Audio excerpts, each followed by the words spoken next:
大戦 Z。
取られたままで終われるかよ。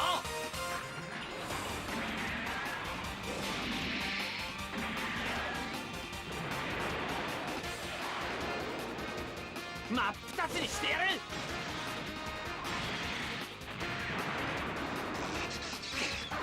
やるじゃねえか、ガッタ野郎。おとなしくやれろって。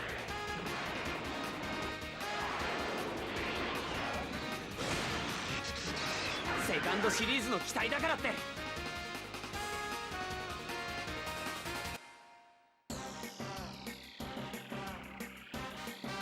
ちょまかすんじゃねえ。ブレストファイヤ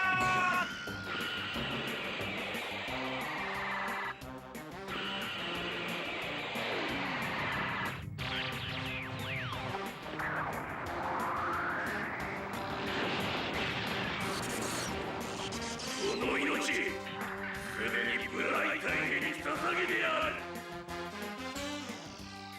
勝負だマジンガー。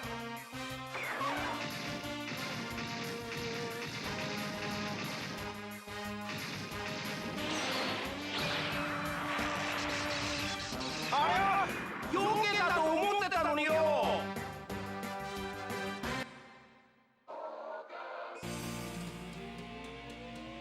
シラムの連中は気に入らないんでね。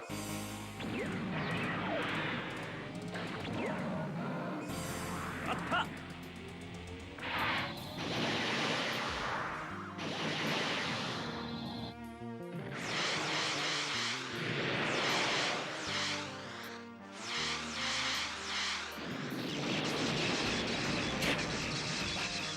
あただ。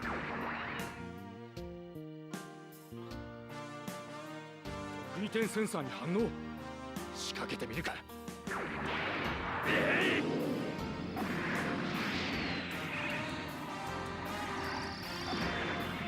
シラムの連中ね、どうしても俺が欲しいのか。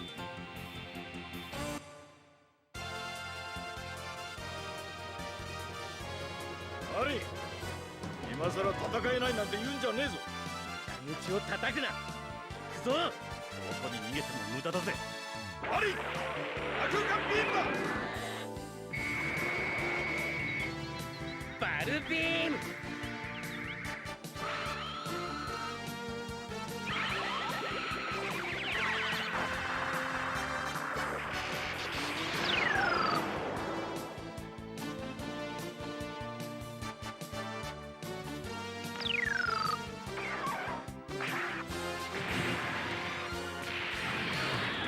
ブルーフィクサーをなめるなよ S1 ステージ。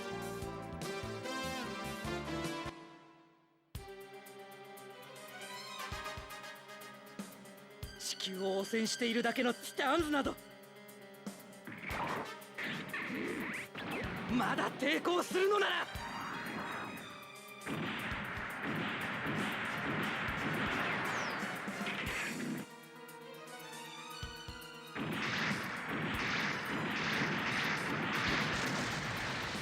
なんでガンダムは元気なんだよ。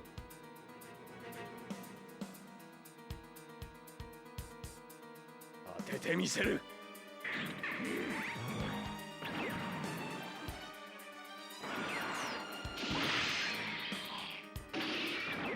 そう簡単に。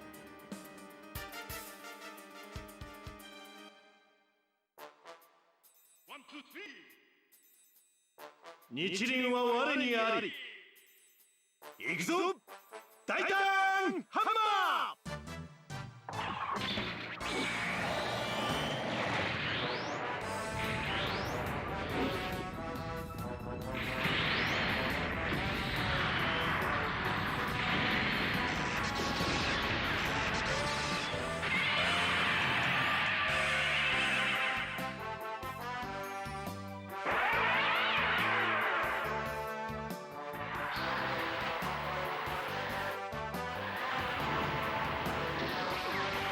階段時波乱万丈、負けはせぬ。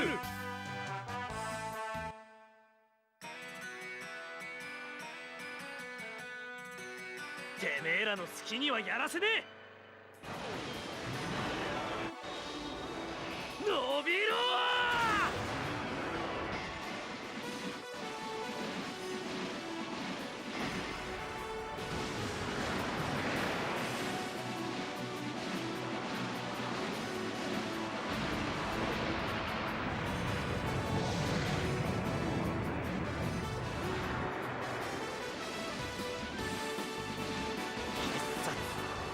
月面パンチ。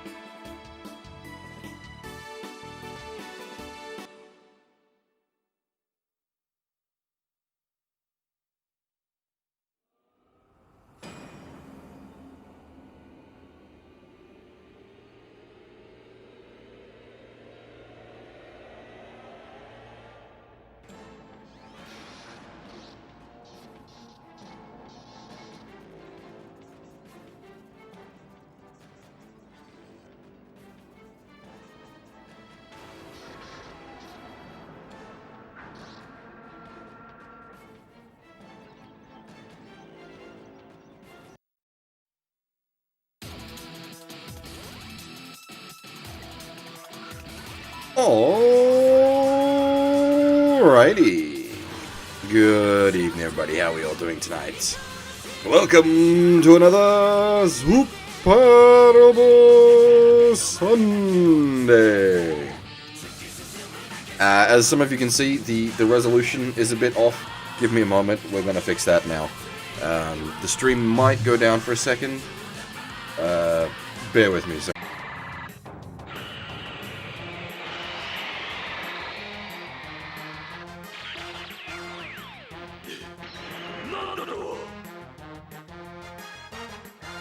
Am I here? Did it come back up? Is this real life? Am I just talking into the void? Who knows? Maybe I'm just crazy and there's no one ever here and I'm always talking into the void.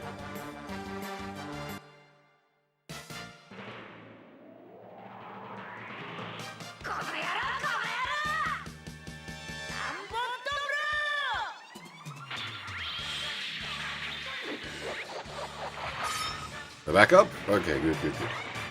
Well, at least we're definitely back up on the YouTube end. Are we back up on the Twitch end? Now the resolution seems good. Okay, we're back up on the Twitch end. Yeah, that was... So, it's the way the capture card works. It sometimes gets stuck in certain resolutions because I'm using a PAL PS2, but the game is a NTSC-J game. So it gets itself a little confused from time to time, which results in the slightly wonky resolution outputs, which sometimes needs to be corrected for. Oh, good job, idiot. That's the wrong button.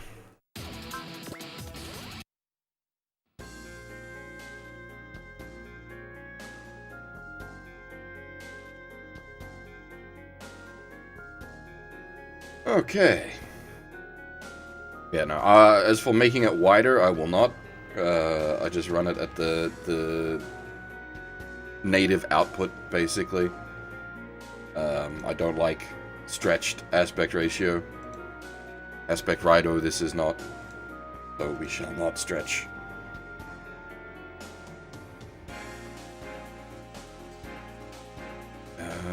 Okay, looks like everything's ticking over nicely, though.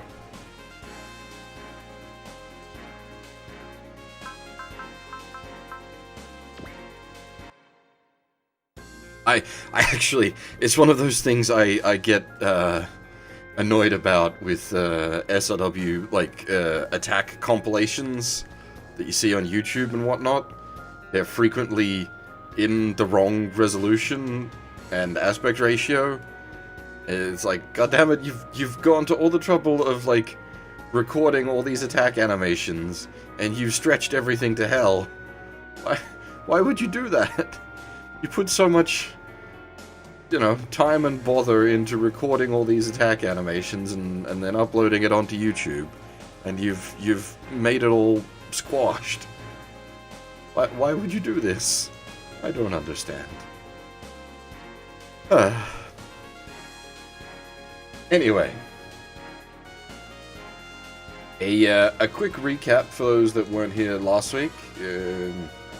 Well, I was gonna say, very quick recap, but we have been betrayed. Turns out Asakim was a bad guy all along. Who would have guessed? The suspiciously evil-looking guy was in fact actually an evil guy. He essentially tried to send Rand berserk and also dropped a big story bomb on us about Mel. Turns out Mel is dead, and she's being kept alive by some mysterious orb. Or, well, not kept alive, she was brought back to life by some mysterious orb, what is now inside of her. We haven't got much details on that. That's just where we're at.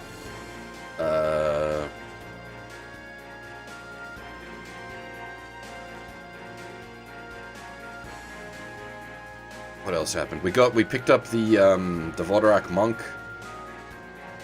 from someone?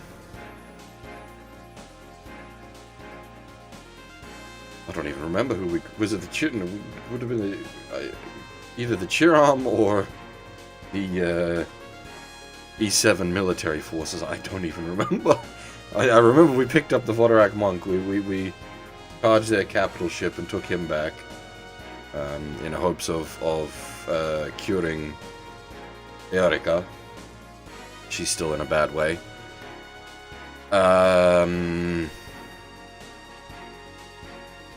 We also had a slap fight with the totally not evil lady who turned out to be evil and working with Asakim, whose name I'm currently blanking on.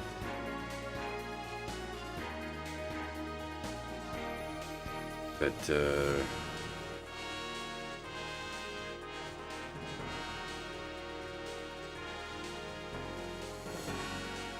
yeah, I think that's where we're at, basically.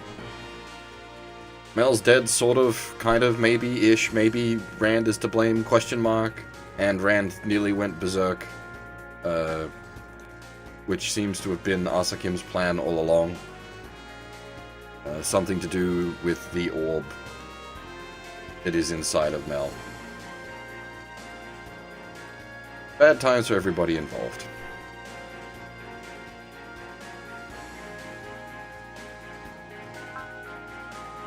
Okay.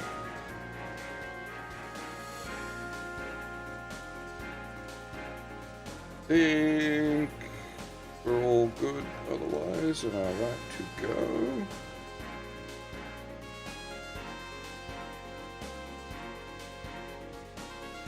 Done all the things. Everything's ticking over nicely. I'm assuming audio's all good. It looks like it should be.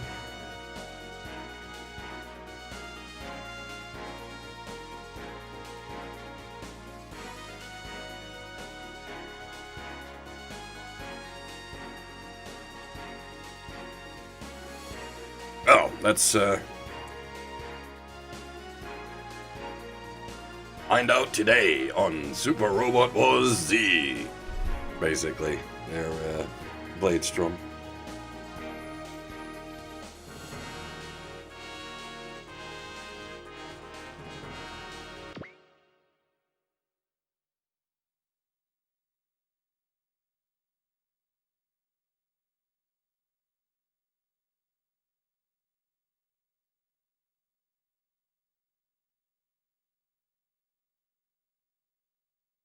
Right, so, still in South America, back at the New Earth Federation base.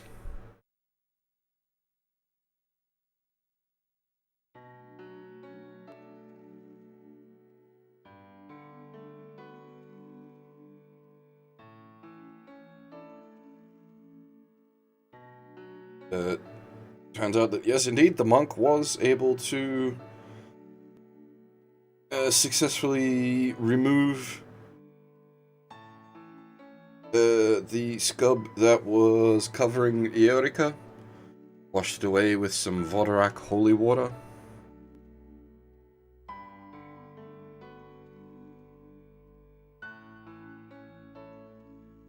Holland's all like, ow. And we get a bit of plot dump from the monk, saying that what happened to Eorica matches the description of someone who went to the ends of the 8th plane and was drawn back into this world, the 3rd plane.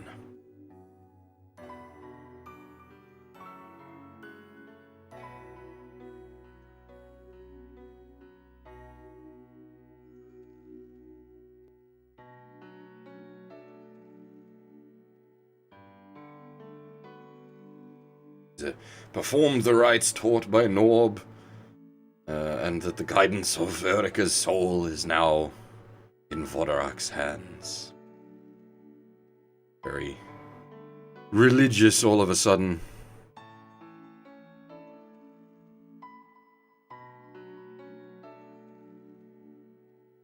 Then our glasses man here, Schlan, is they're gonna take the monk into custody.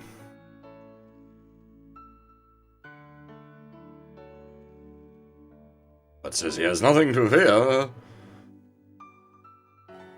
But, despite the fact that we are, well, not we, but the Chimera Squad is part of the Federation. They're not the same as the regular Federation. They want to learn more. They want to ask him more about the Vodorak.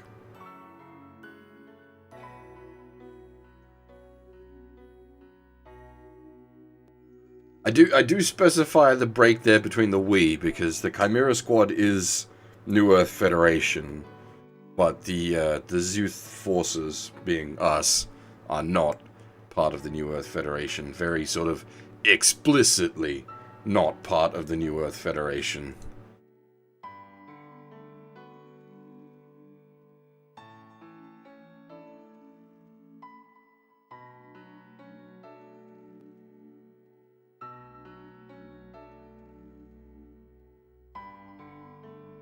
Monk advises Holland, if Eorica recovers, make sure to keep her away from whatever caused the condition in the first place.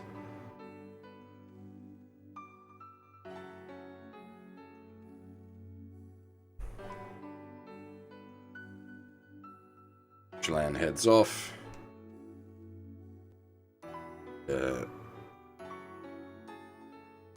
Okay, not quite yet. Sends Holland over to the meeting room with Adele.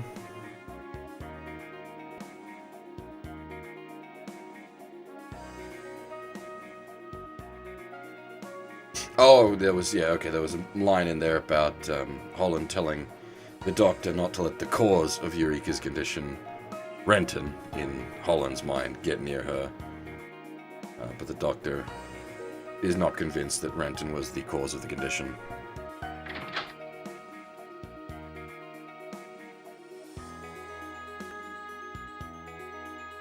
Now we are...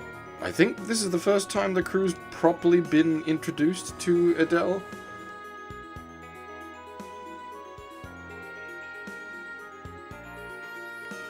Get a formal introduction.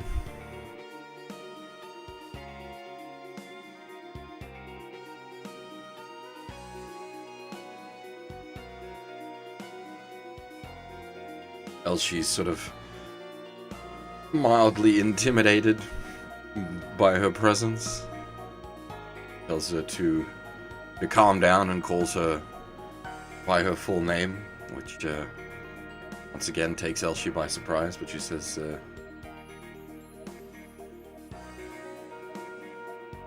it's not odd for her to know the names of all of her companions as such, or companions is not quite the right word, allies,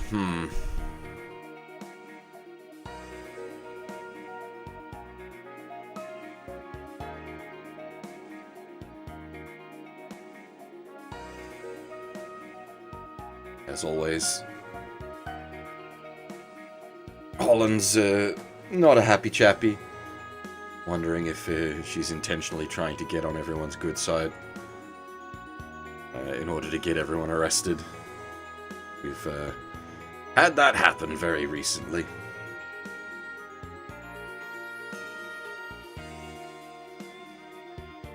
Points out that, she's aware of what we've been through, and there's a reason there's no guards here with her. A sign of good faith.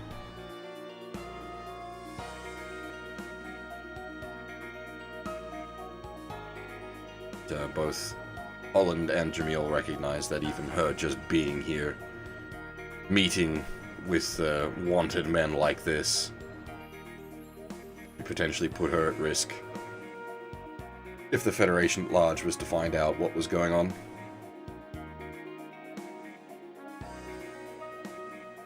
Exactly why we're meeting at the Chimera Squad's base in the first place. Mask some of our goings-on. Yeah, Holland is definitely getting more and more unhinged. He's yeah, to say the least. The last few chapters, he's been really going off the deep end. Honestly, though, in this particular instance, this exact case right now, I'd say he's quite justified. His, like, almost berserker hatred of Renton at the moment, not quite justified. That's definitely gone too far. But his distrust of the Federation, fully justified.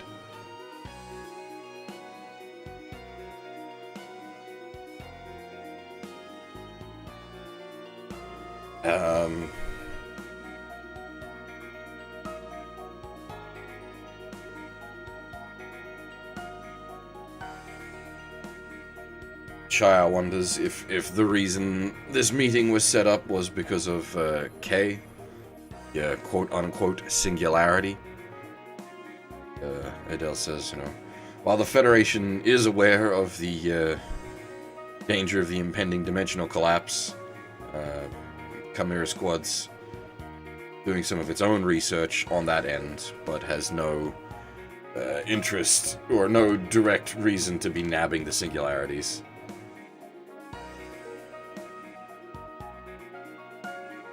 And Jamil just sort of asks her, asks her directly what her reason for meeting them is. She says she wanted to meet with them, confirm with her own eyes whether they're all on the same page, ideology-wise.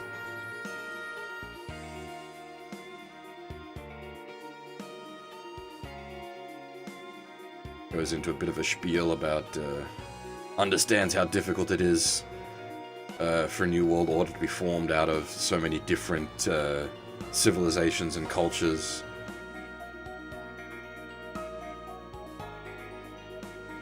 And while she sees the necessity of the unified world government, the specific setup we're running is a bit dodgy, as it puts a lot of power in the hands of very few people. Hey, Hagi, how's it going? You beat SOWX yesterday. That's, good game. The final boss, not so hard, unfortunately, but that's sort of VXT's problem as a whole. Not so hard.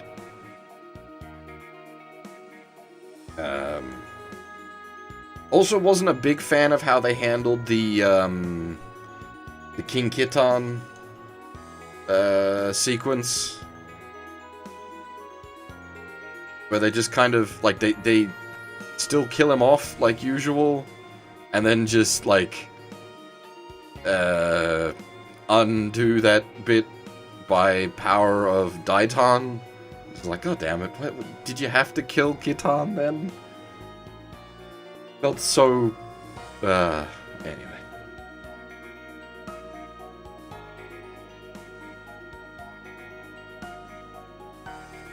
Where were we? Yeah, Adele's goal is to reform the Federation from the inside. Which is why, amongst other things, she has been secretly negotiating with the plants.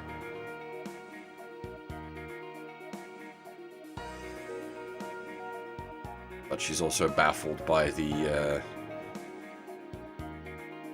reports about what the other half of Zuth has been doing with Zaft, and isn't sure quite what's going on there. If you remember, I think it was either last week or the week before, we got a whole spiel of, like, fake news going on about the other half of Zuth being intentionally, like,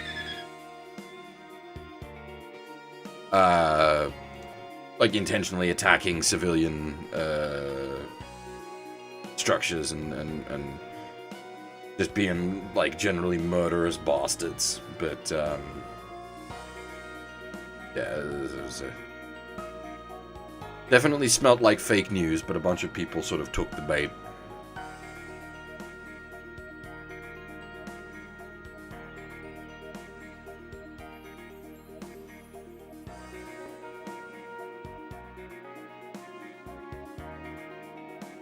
Yeah, the VTX games are probably a good entry point if you're new to the SLW franchise. I won't disagree there. My own entry points are a bit wonky. Like, I started with OG on the GBA, which is quite overwhelming, to say the least, because it's one of the, like, the fully customizable weapon games, and not only is it, like, the full individually customizable weapons, but it's, you can do the, like, weapon equip swapping. So it can get quite overwhelming, and it's very easy to screw yourself over by sort of spending money pointlessly. That game is reasonably difficult. It's actually fairly hard, especially if you're going for SRs.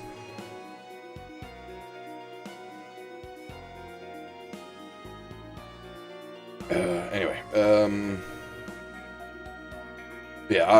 once Adele is done with the meetings here, she plans to head off to the other half of oh no, she's off to Galia for a meeting with Durandal to work out what the hell is going on with the Zaft Zuth forces.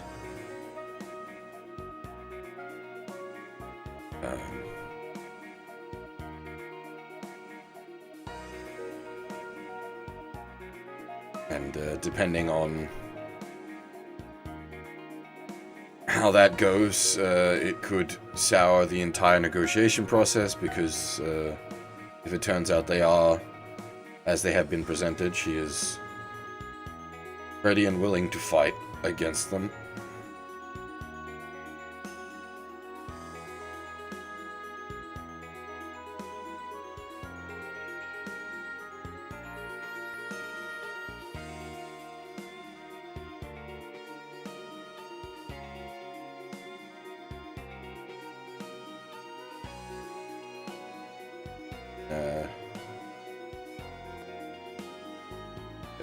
Holland asks if she wants us to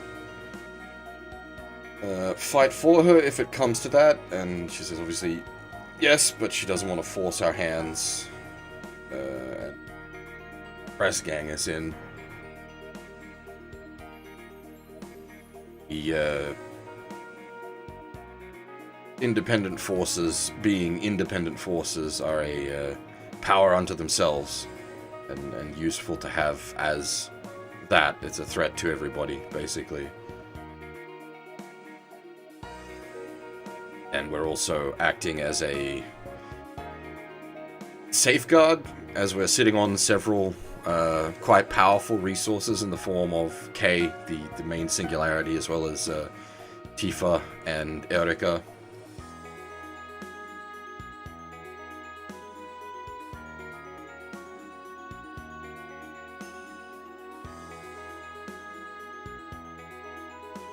I think I've actually lost the flow of the conversation a bit.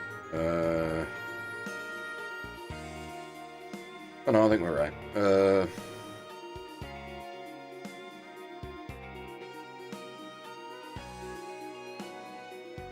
no, okay, I was a couple of lines out, but where were we?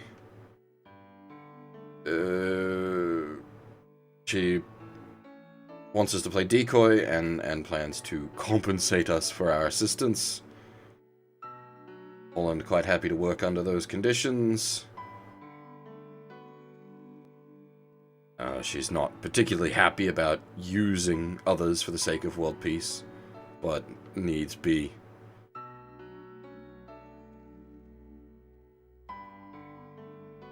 And Jamil was quite surprised at seeing a Federation high up that actually cares about the world.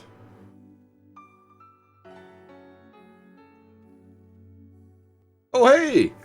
Iman! Long time no see, man. How's it going? Thanks for the sub, man. I really appreciate it.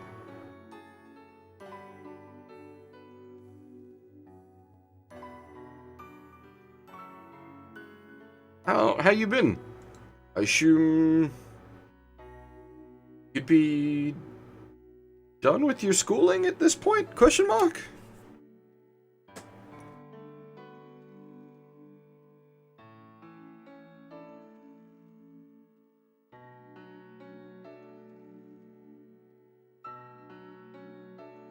I'm not actually sure.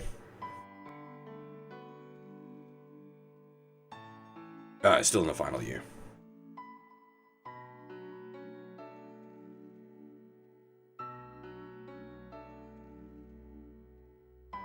Right, back to the plot. Where were we? Do be aware there is, like, big levels of plot dump happening right now.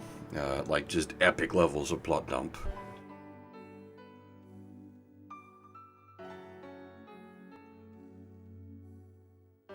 But yeah, the other girls are trying to get Mel to eat something,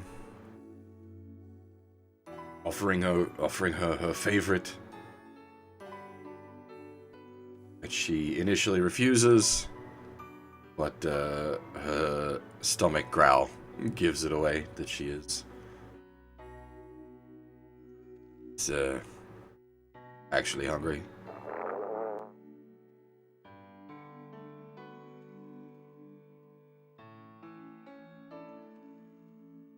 She finds it strange that despite technically not being human anymore, she still gets hungry.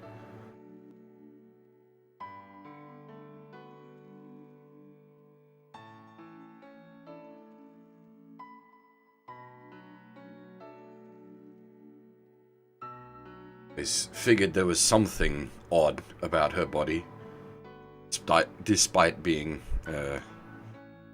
16 years old. She's still looks like a child.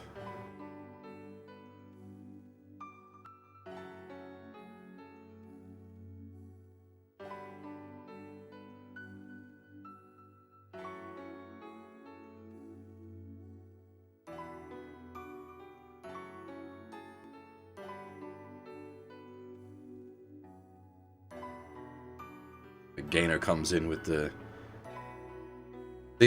regular anime save that despite the situation, she is still herself.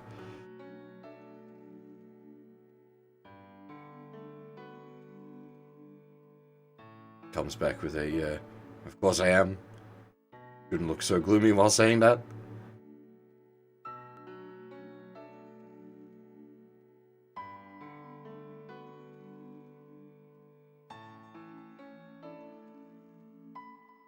While it was quite a shock to find out that she wasn't human,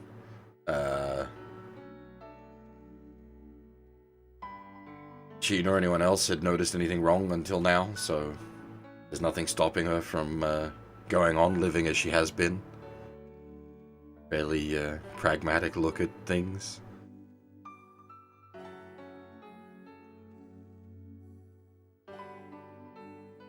Which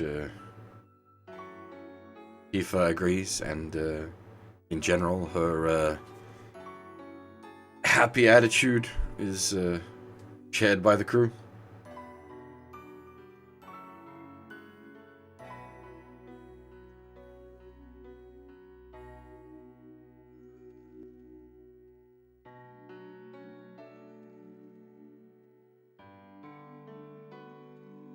Bit of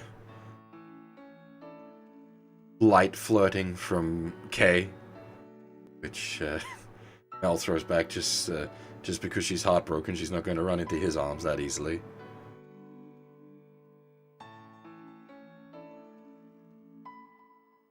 As for, like, looks like a child but is legal, like, Mel's case is a little more dire than the usual anime approach to that method, in that she died, and that stopped her growth, as it were.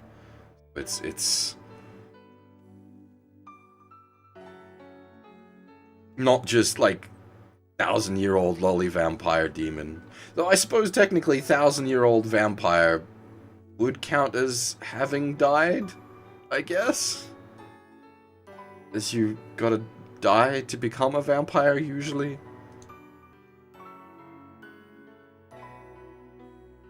Hey, boy, how's it going?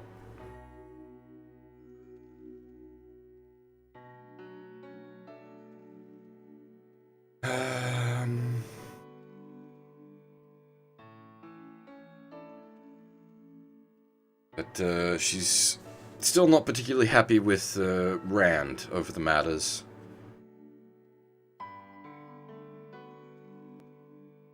The fact that he,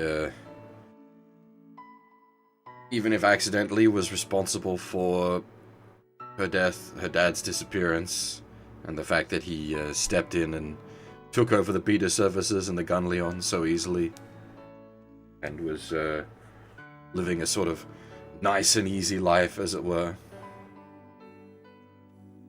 Yeah, the lads sort of jump in defending Rand.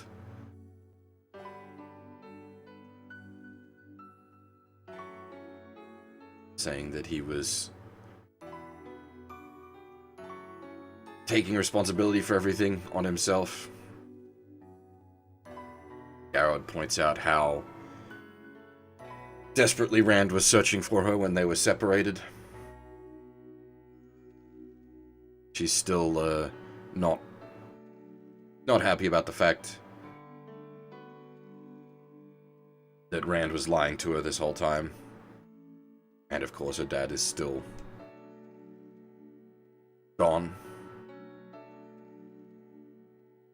And Dane cuts in.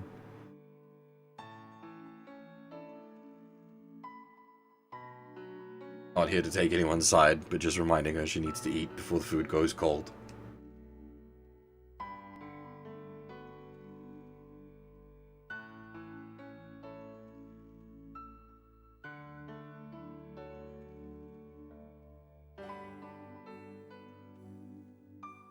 Some sort of wordplay on food going cold, and then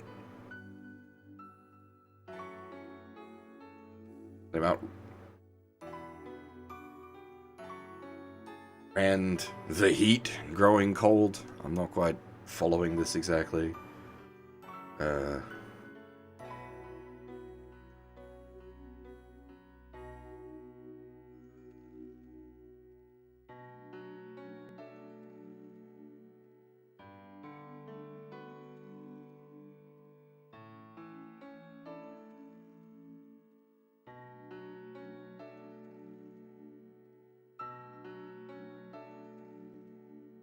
But yeah, actually, funny enough, you mentioned her body is 12, but her mind is 16. That also comes up here.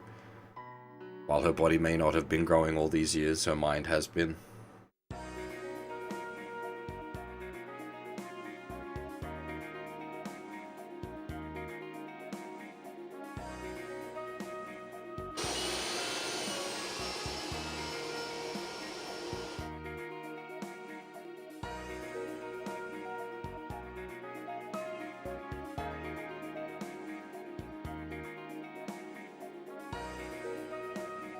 back in the hangar, Rand apologizes to I didn't remember how to pronounce his name properly. Thanks him for helping out with the maintenance of the Gunleon.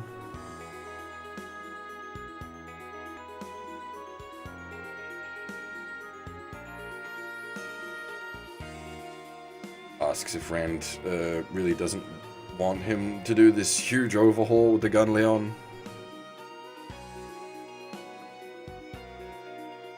But Rand found the plan a little too crazy. And he's like, which part of the plan? The 1,000mm cannon? The pyramid beam rifle? The city-cleaving sword?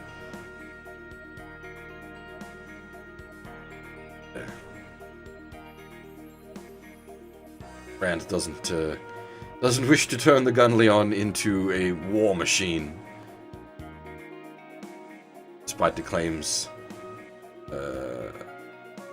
or despite that, he says it needs He says it does need to be more attack-focused for the battles ahead. Rand insists he is a repairman and not the Crusher anymore.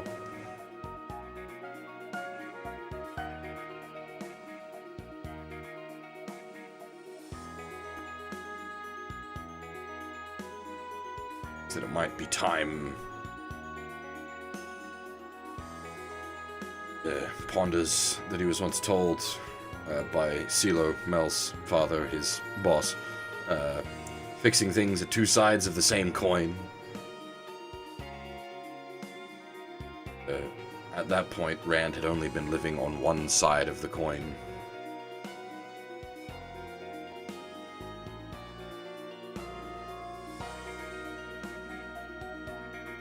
He had taught Rand to live on the fixing side, but conceded that there are times when, in order to fix something, you need to break it first. When that time arrives, he was to go full the Crusher without hesitation. So sort of leaves Tay a bit perplexed. Tay? I'm not even sure how to pronounce his name. And then Rand says, don't worry about it.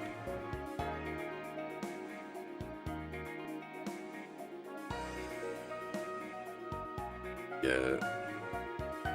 Remembers the sealed components that were mentioned way back when Renton's grandfather took a poke about. Those seals were placed by Silo, and Rand removed them.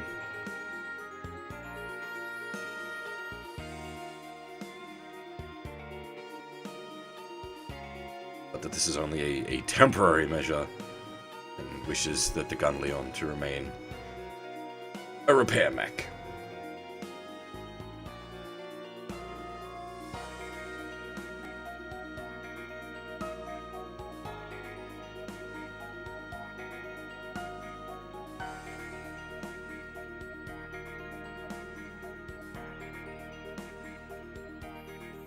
Thanks the old man for offering to upgrade his mech, even if he turned him down.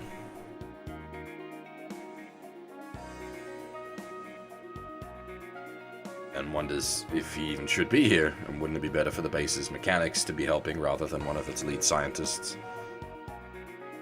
If he doesn't have anything else he'd rather be doing right now. No interest in the bureaucracy currently going on. He's more interested in his research. Research.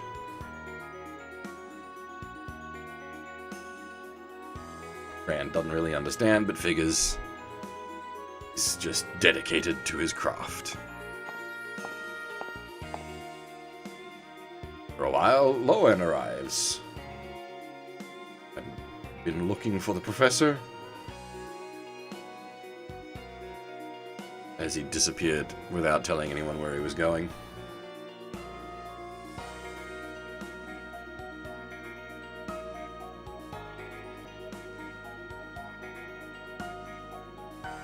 Explains that The professor is Chimera's head scientist, and while his personality is slightly odd, he is, in fact, rather brilliant.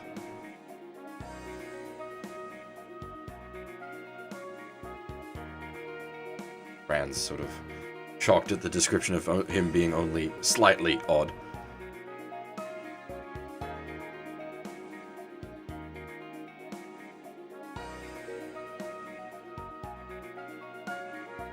Which even Tay is taken back by, and he's like, okay, enormously strange.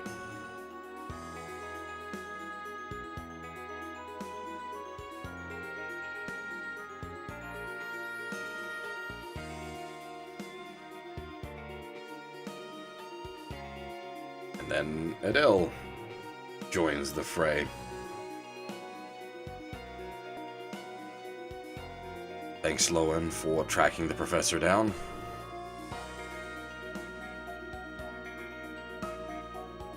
Actually got some scripty dialogue here, so we'll read this out. Hey, who's this beauty here? What's your attitude, repairman? This magnificent lady's the supreme commander of the Chimera Squad, Brigadier General Adele Bernal. Ah, how rude of me. I didn't know. Please, raise your head. You needn't do this. It's alright, I was just playing along with Gramps' little act. Oh, is that so? You're quite kind. Answering my heat smile with a Madonna smile. Not bad, General. Brigadier General Adele, this is Mr. Rand Travis of Zuth. Sorry, ma'am. I let Gramps here lend me a hand with some of my work. Professor Tay, you've been tinkering other people's mechs again? But I was lonely. You went and left me all alone. Regardless, that's no excuse to bother others. I love you. Then please punish this pathetic old man. Ah, my hand. Reading this out's a little weird. So strong, so intense. Subarashi! Oi. Gramps, you alright? I mean it. You really alright? Come on, do it again. Wow, this guy is crazy as hell. Please excuse me, such an unsightly display is... forget about it. Sometimes you gotta slap... sometimes you gotta give a slap or two to teach him some manners. What? I had you pegged for some stiff jarhead, General, but you're actually a pretty normal woman. Mind you, that's a good thing. Thank you very much. Hey, Anova.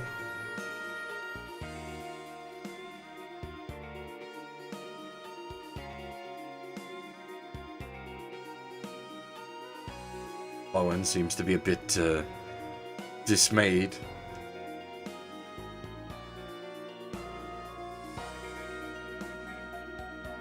At the actual Beauty and the Beast couple forming before our eyes.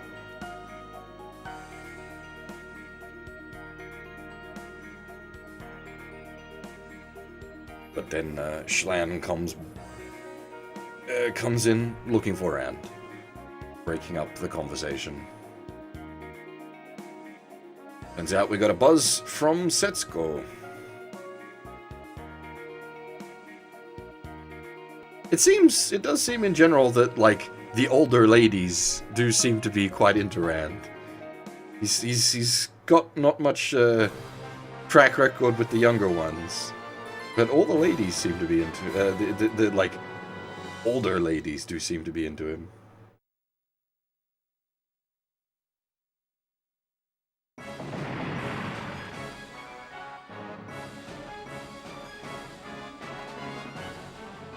I think there isn't one of can't remember. Was it one of Daitan's women that are named, literally named Beauty as well? I can't remember. I think it's one of the Daitan ladies.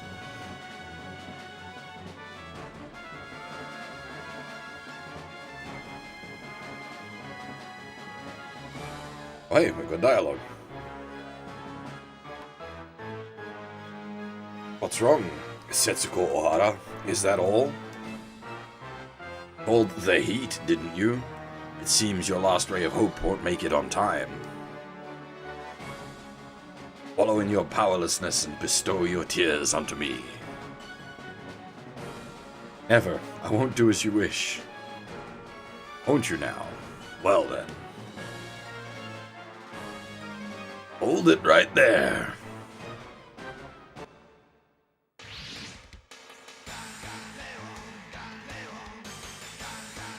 That's enough out of you, Asakia.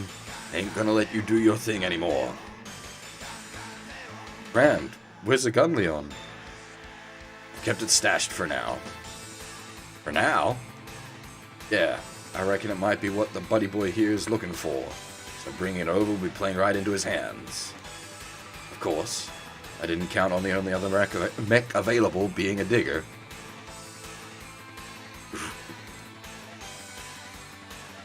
You've read me well, the heat. However, that will cost you dearly. You just dropped your friendly face and already went all killer, you shifty son of a bitch. Well, I do have many faces. That's how you really are, then I don't need to hold back when kicking your ass. Get ready, Asakim. You're dealing with the Crusher today.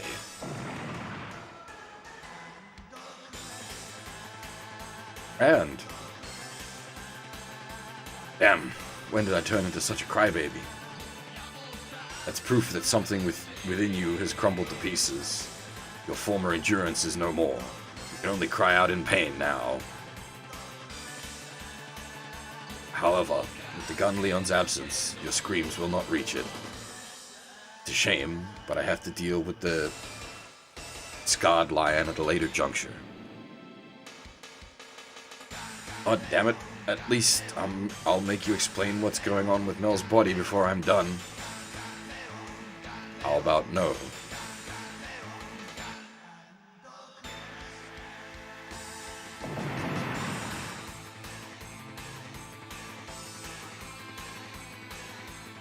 The hell are you doing? You trying to get killed along with me? I won't let you die. I swear it on my pride. What? This reincarnation's also a failure? Then, in the name of the next world, my Shuruga shall reap all your souls.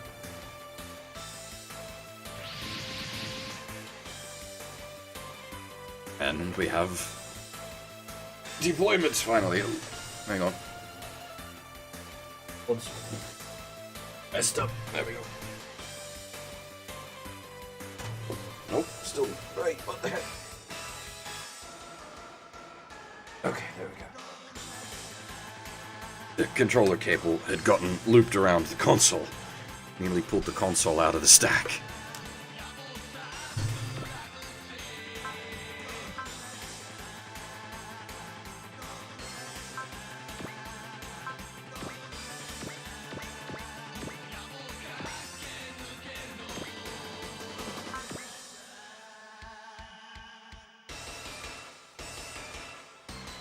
Okay, this is definitely deceptive.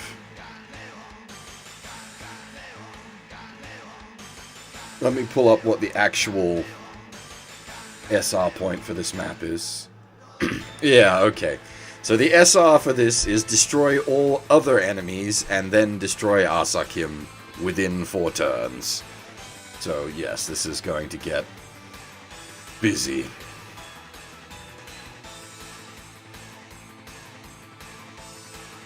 Alright. Let's see here. That was a very, very long story introduction there. It's about half an hour of story. I do apologize for that, but hopefully by now you know what you're getting into with this. That's actually a decent spread. I think we're just gonna stick with that as is.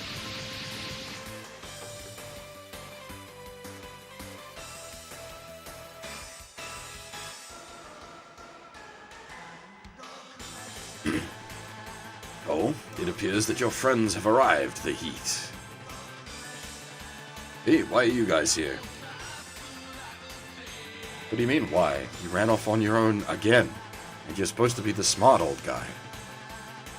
Owen told us that you found Asakim. If that's the case, we want in too. That sneaky creep went and messed with our friends. Now we're gonna tear him a new one. Forgive me, Rand. I know I promised to keep quiet about it, but I couldn't let you act so rashly either. What? You didn't seem all that worried when you told me to take a freaking digger. That's... Tell me then, do you have any idea how to pilot a mobile suit? Nope. Wow, he's not even embarrassed to admit it. That doesn't bother you at all, old man? With that in mind, it seems your complaint about Lowen's suggestion to use a walker machine is misplaced, no? Yes. If that's done, then return at once. We'll handle it. Right on. Come along, Setsuko.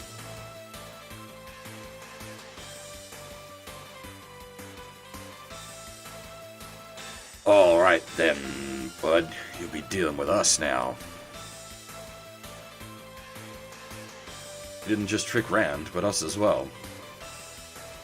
Tell us who you are. What are you after? Well...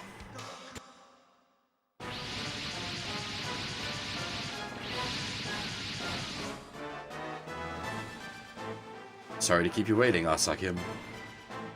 It's that woman again. Dane, deal with them.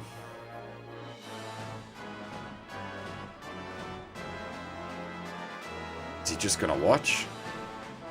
Ever so confident, huh?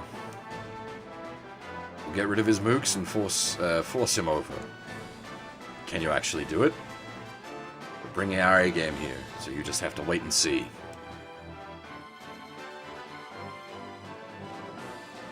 What's up, guard? Something wrong? Oh, but I just noticed Renton isn't around. Guess he's with Yurika. Can't do much in battle anyway. Rat still hasn't learned his lesson, eh? Calm down, Holland. Just focus on the enemy in front. Keep your wits about you, Lowen. Here's you're facing AI-equipped Federation units. Understood. Whatever the cost, I'll unravel this man's schemes.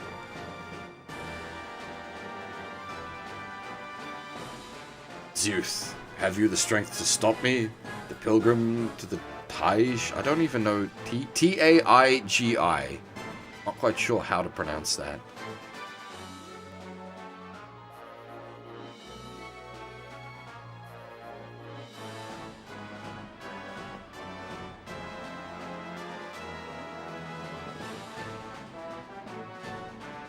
Alright.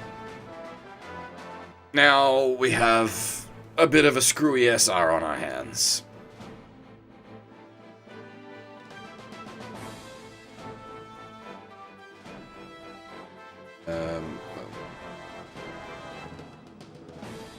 The Taiji.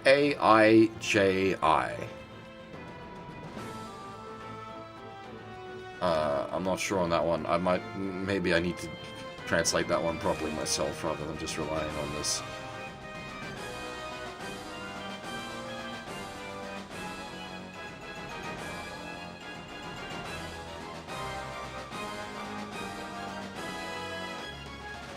Okay. This is gonna be screwy.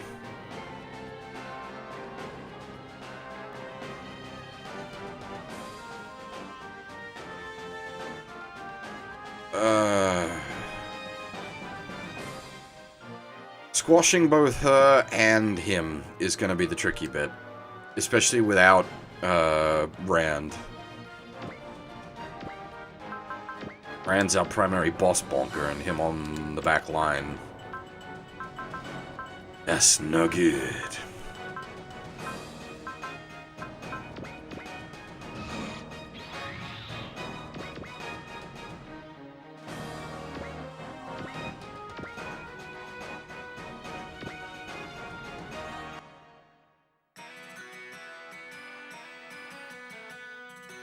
そこをどきやがれ。だりゃ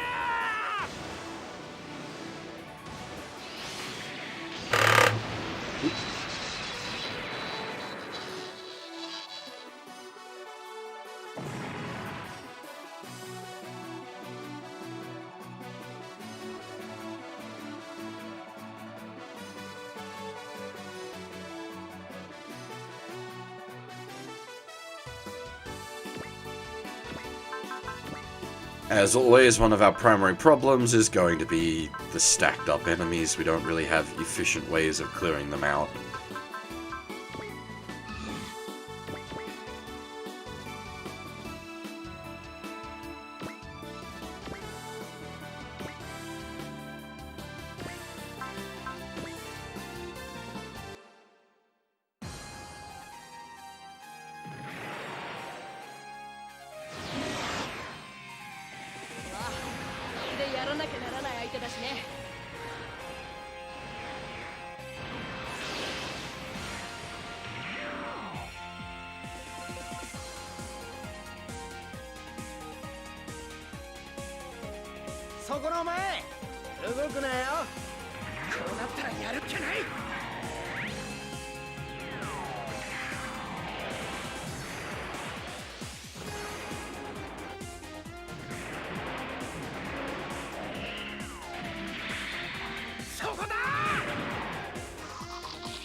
These are not Zaku ones.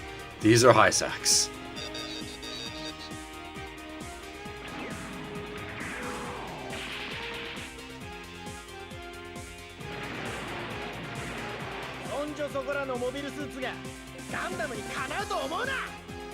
What's this? Oh, the different... yeah. Okay. There's a bunch of, like, the VTubers did a bunch of different mecha songs. Well, ostensibly, a Hysac is actually not a Zaku at all. It's a Federation unit.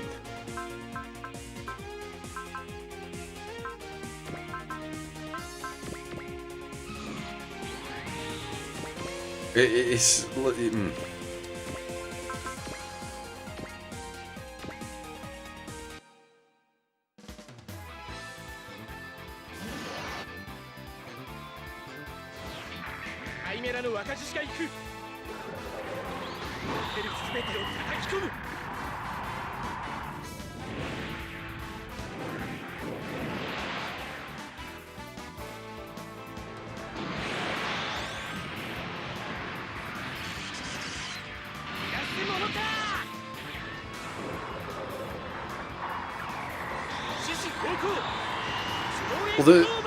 you combine cheap gym tech with cheap Zaku tech to make the most efficient bang for your buck mech, effectively. Like, the Hysac wasn't a, like, ace unit, that's your Marasai.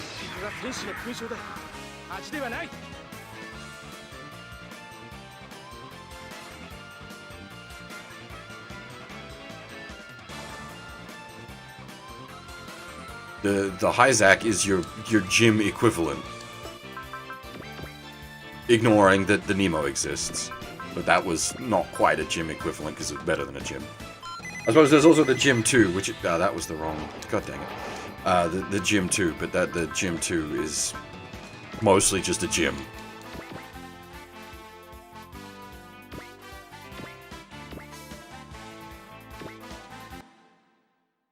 Literally, in the case of like 50% of the Gym 2s, they were retrofitted gyms.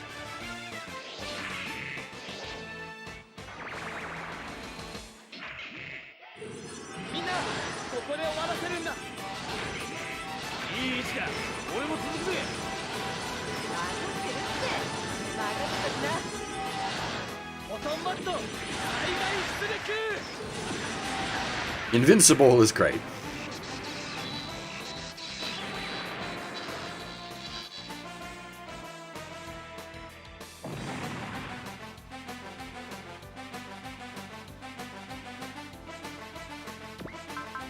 I mean, the most, like, the big contribution to the war that the Granddaddy made was its piloting data. The learning computer.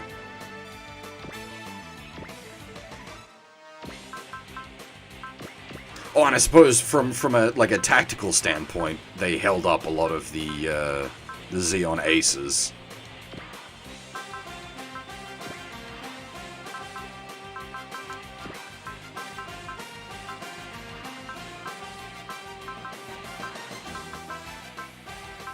Ah, now hang on. You have... That's right.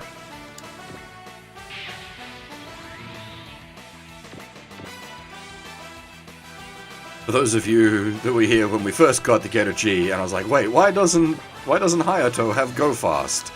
He needed to get a few levels to get Go Fast plus 4. That was why. He got Super Go Fast.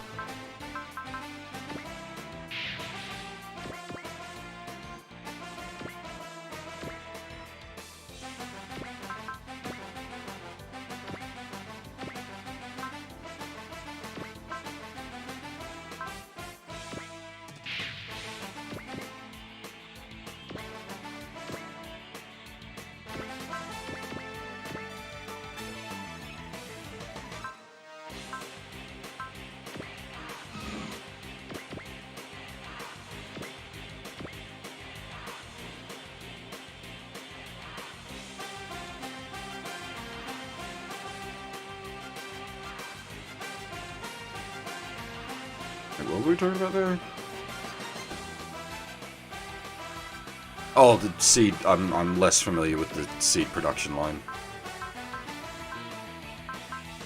I'm reasonably familiar with most of the designs, but I don't know the lore anywhere near as well as I know the early UC lore.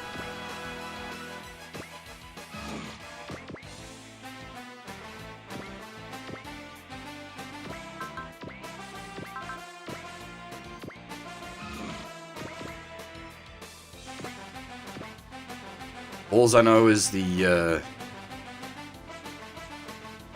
strike dagger? No, not the sorry, not the strike. The gun barrel strike. Which, what's the non-hero suit variant of the gun barrel strike?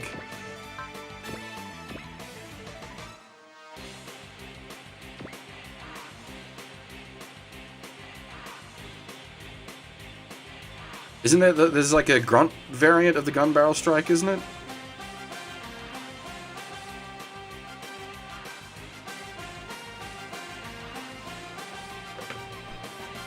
Hold on.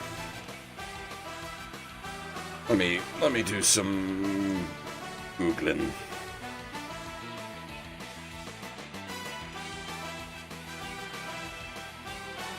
Okay, there is a gun barrel dagger.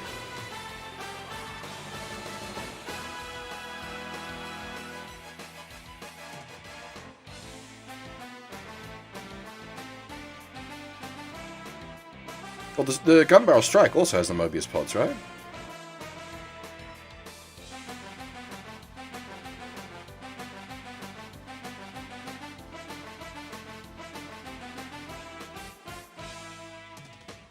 There very definitely is a gun barrel strike.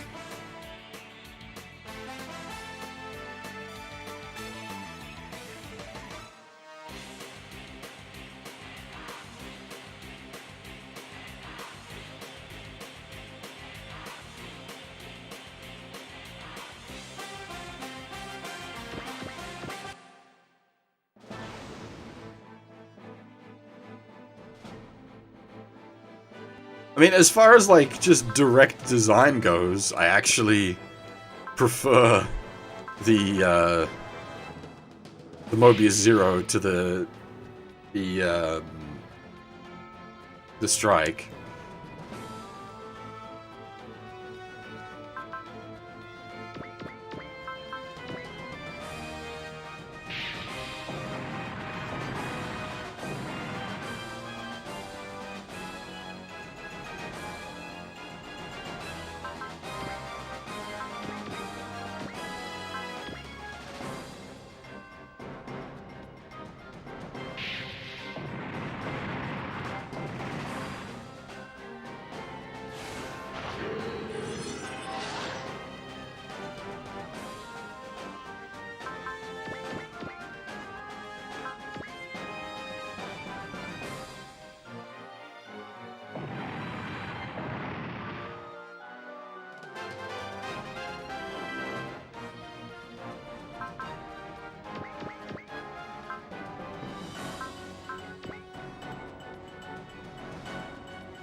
Oh yeah, it's all MSV stuff, but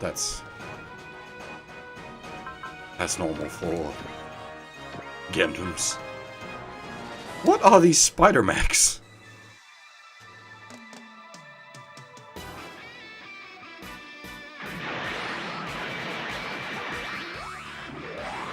Someone strap a dagger into a mobile armor?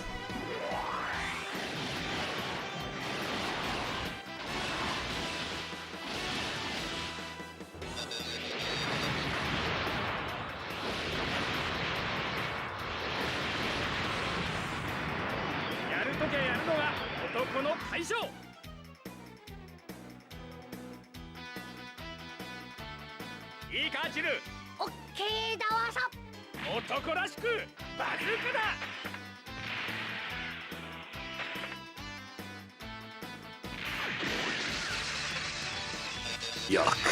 Shields.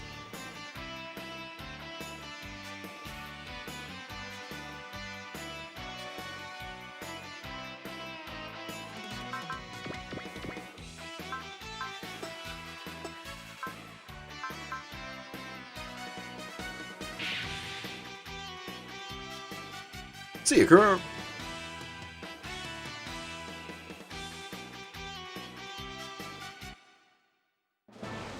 This is where things start to get awkward, because we've got to keep going fast, but also killing everything on our way.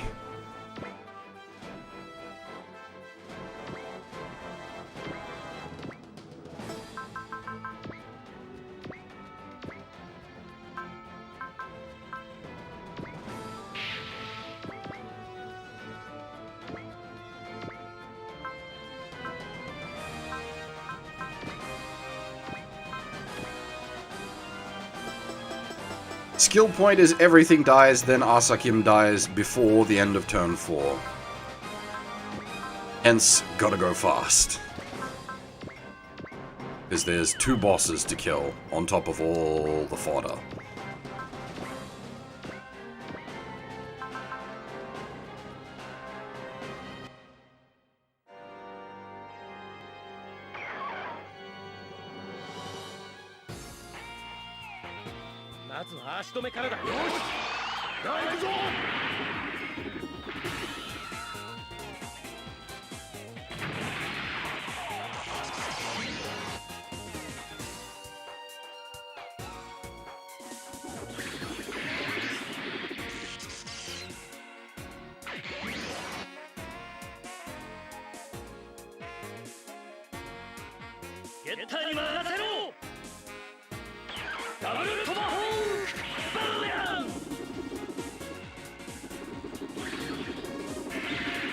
Yeah, I'm glad the bad guys have actually got their music now. It's nice.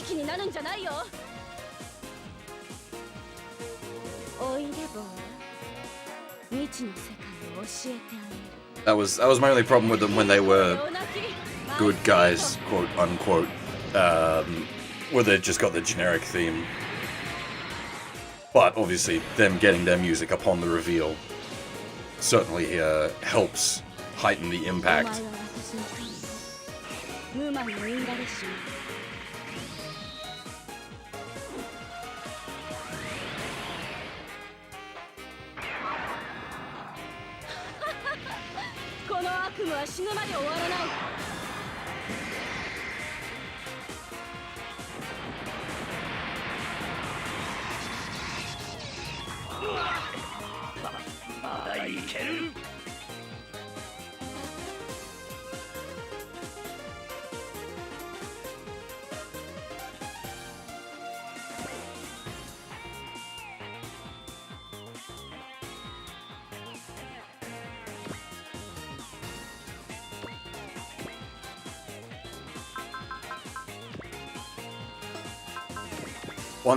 One day we'll do Gihren's Creed. Then you will understand the value of cheap units.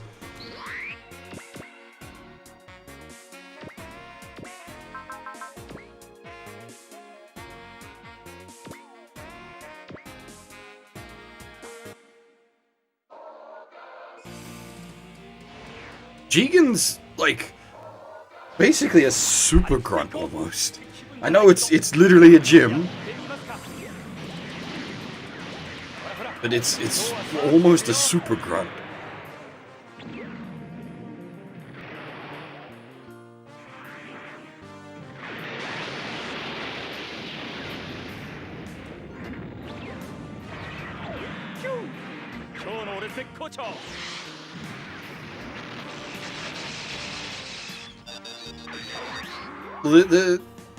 Like, Jigans are literally gyms. They are RGMs. Camphor's not a grunt. You mad boy? There's one.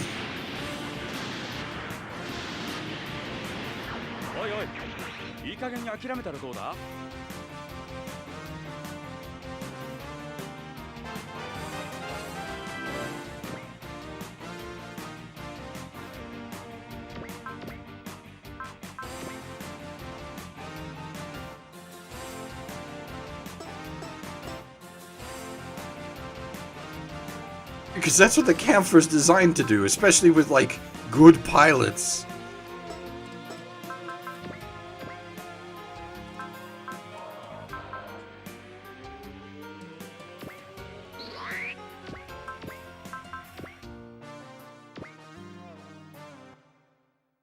Also, hey there, Cannon Shout. Sorry, I don't think I said hi to you yet. That's a new name, unless I'm mistaken?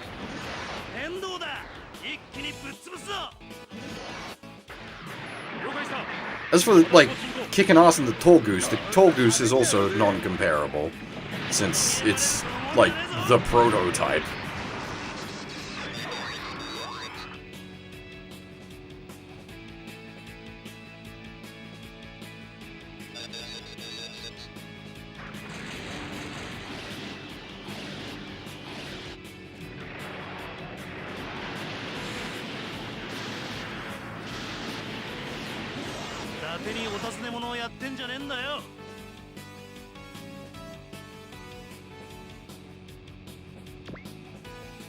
As for most badass grunt suit, that's a hard question.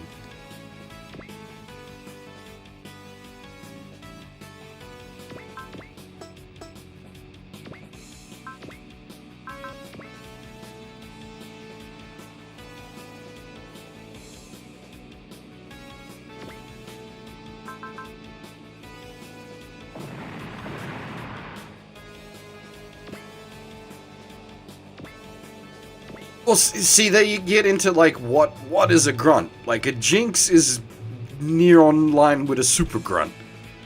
Like, it's got a fucking, power drive in it.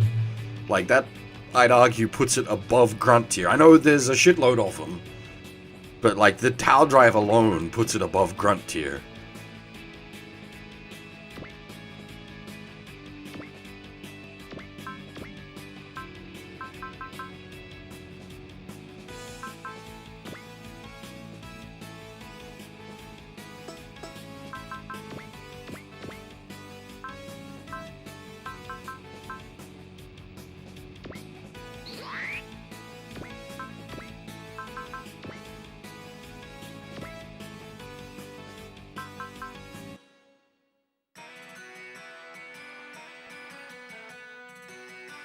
Okay, so I personally have quite the soft spot for Ball. I don't know if you could call Ball the most badass grunt suit, though.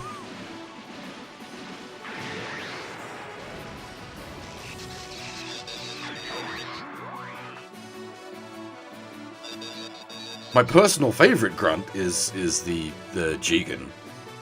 But again, we hit the question of, does it count as a grunt? Like, Jigen's pretty up there.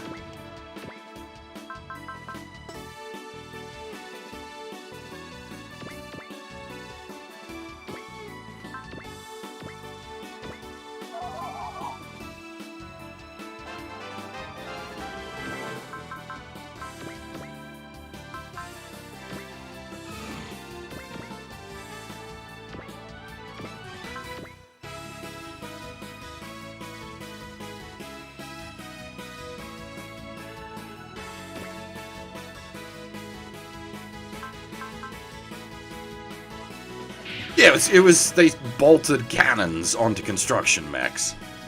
Which is why I always found the Olgo project to be sort of amusing. Because it's let's counter the ball. The reason the ball worked is because it was just bits, spare bits they had with cannons strapped to it. They weren't something intentionally produced. And then you go and make Olgo. And it's like, oh, okay, well, you've kind of missed the point here, lads.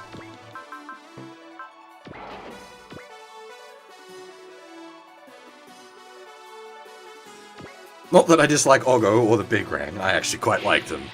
But as far as, like, why do you exist? What is the purpose of your existence? But then, that's why they're in Igloo. That's the point of Igloo. Everything in Igloo is silly.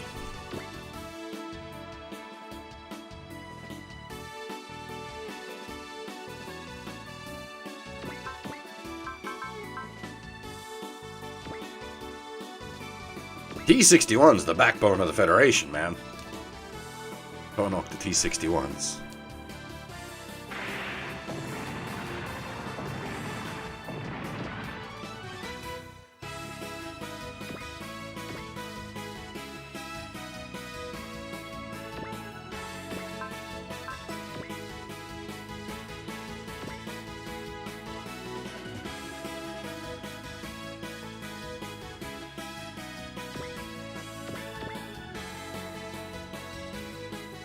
Again, one day, we will do Gihren's Creed.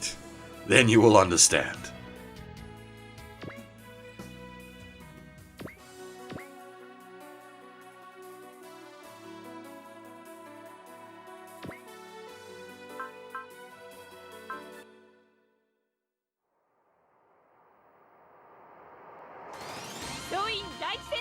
Yeah, I'm aware. I have been not keeping a direct eye on the project, but I am aware.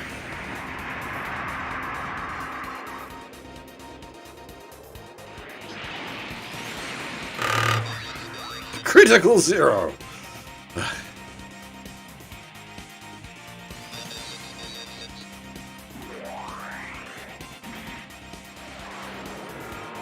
Yes, okay, so are we still talking grunts there?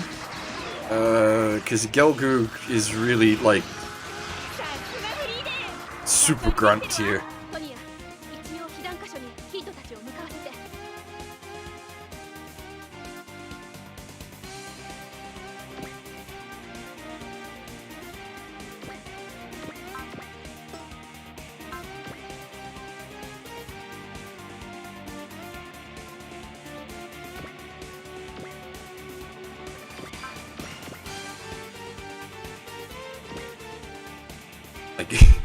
Gelgoog is the end game unit for Target Inside.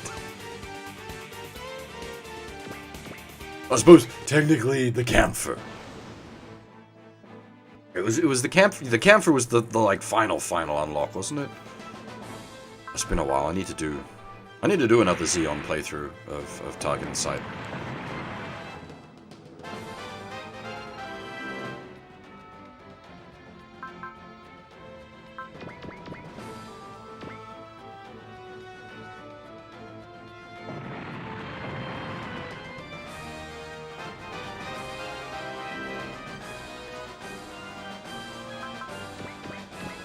That was the problem with the Gelgoog, was it could have turned the tide of the war, but it was too little too late. They had already run out of resources by the time Gelgoog hit the field.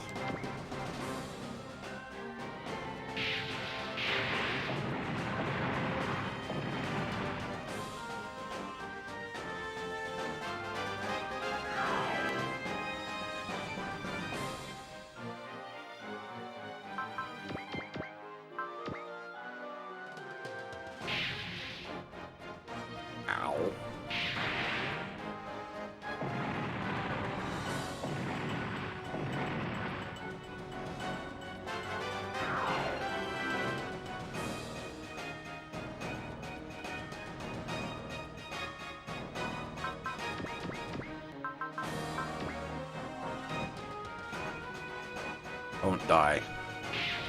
Good.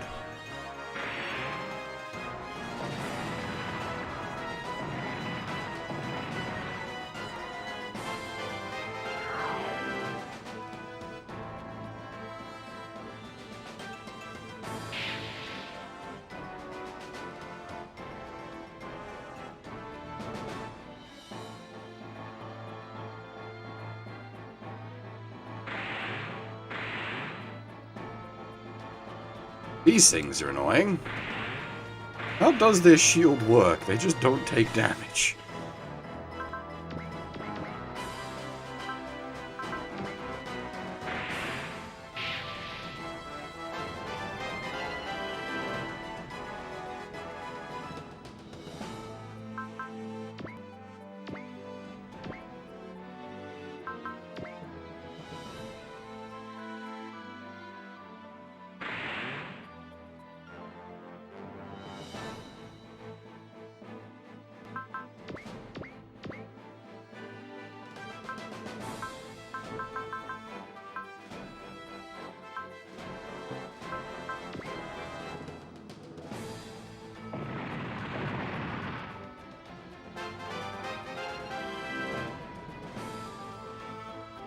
Well, it wasn't their only problem. Lack of good pilots was certainly one factor. Lack of resources to produce more Gelgooks was probably the more concerning factor.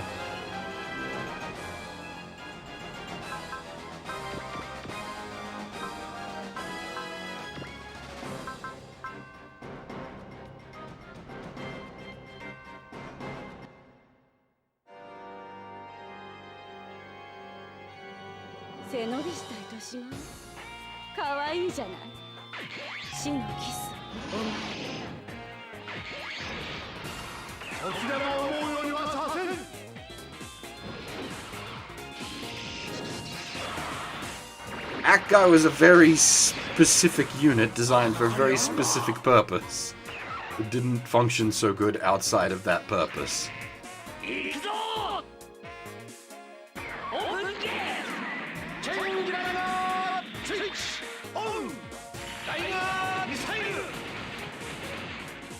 The problem was, like, Xeon took the early lead and was sort of complacent at that.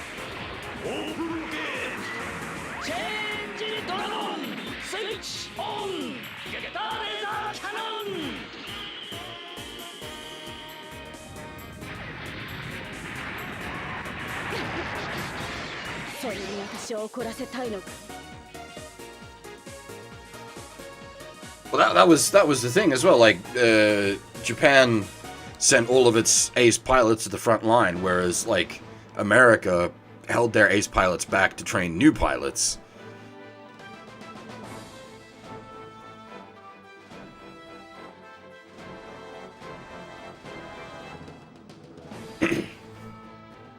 Mel Beta must also be in the area. So, how about I go and say hello?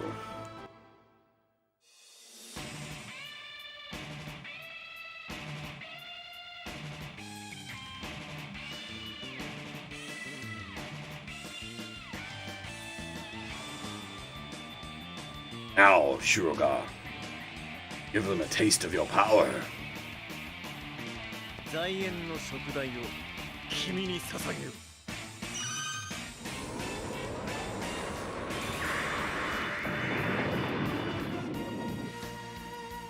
That guy wasn't smug for nothing. This'll be one real tough nut to crack. Asakim Dawin.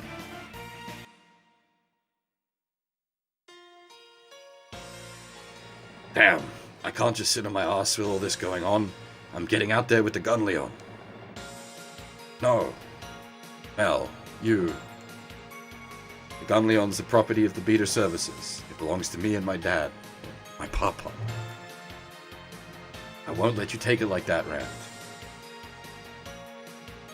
It's been a very long time since you called me by name.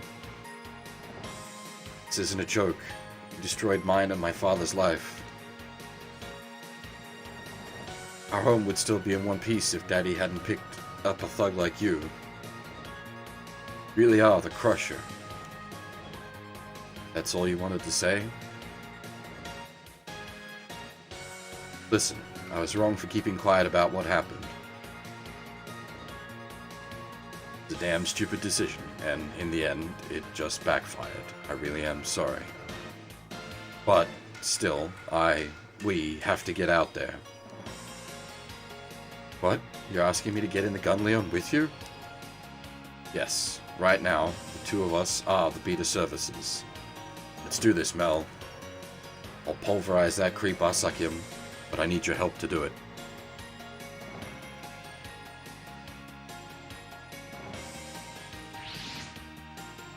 Rand? And Mel's in there too? Ah, Rand Travis, Mel Beta, and Gunleon. All pieces are in play. Now, Rand, let me hear you scream in agony.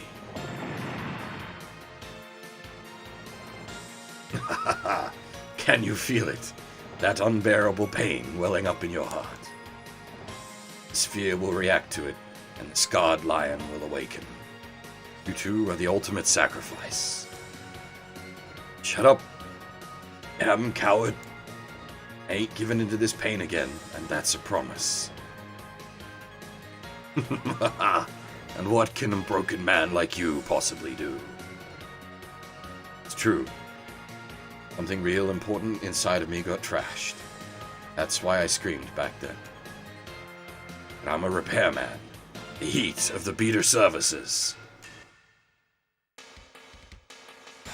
A repairman fixes anything that's broken, be it machine, person, or spirit. What's done is done, and nothing will change that. But a repairman's job is to put it all back together, just as it was. No, better than it was. That's what Papa used to say. So I ain't gonna try and sugarcoat what I did. I'll do something about it with my own hands. That's how the heat rolls.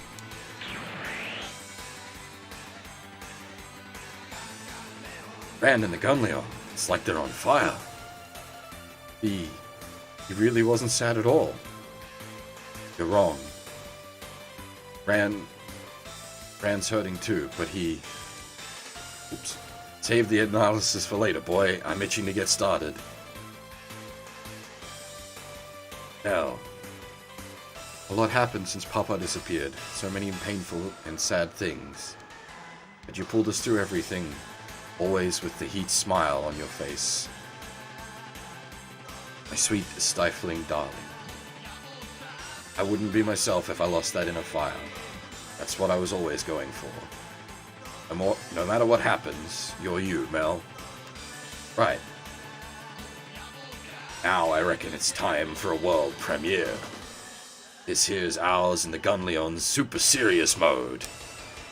Gunleon.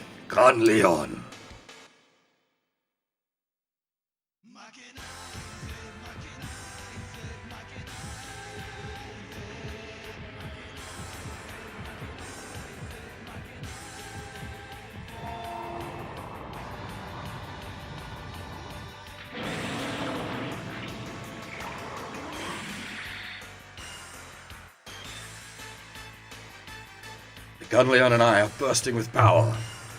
Let's go, Mel. Now's the time.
Asaki can't dodge. Also, yeah, give some credit to Half for this one, but full-size Angry Gun Leon.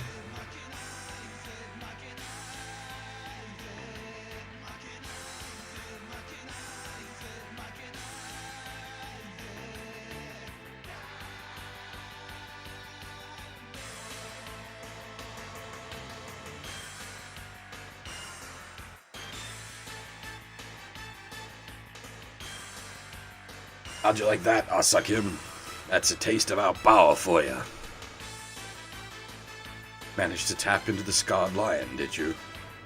You're everything I expected and more. The heat.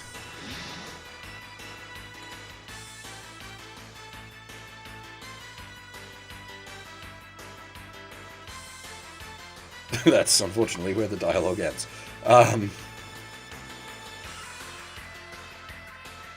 And contemplates on the new gun mode, and Mel calls the name lame. Says to call it Magna mode. She won't hear any talk back on the topic.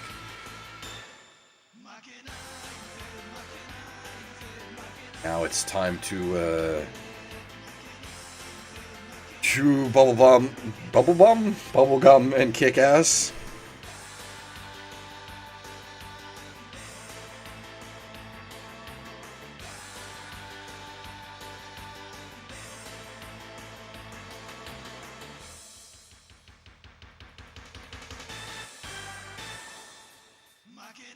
Chill's happy to see that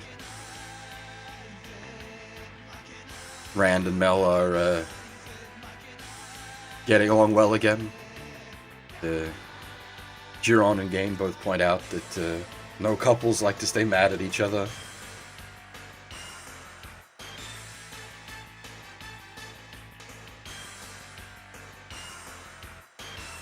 Asakim thinks, however, that he can still inflict pain on Rand by leveraging his sinful past.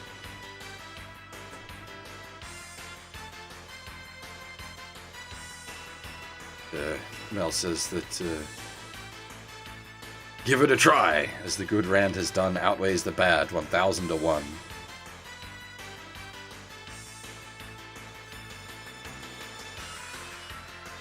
Rand says anyone feels pain when they're hit, and it's high time that Asakim learned that.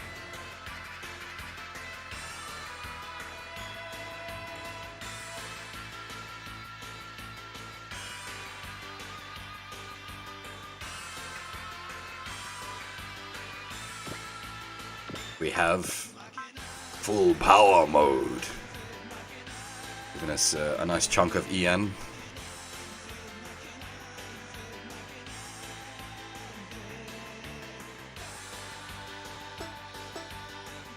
And now Rand is gonna smack a bitch. What are we on, turn 3?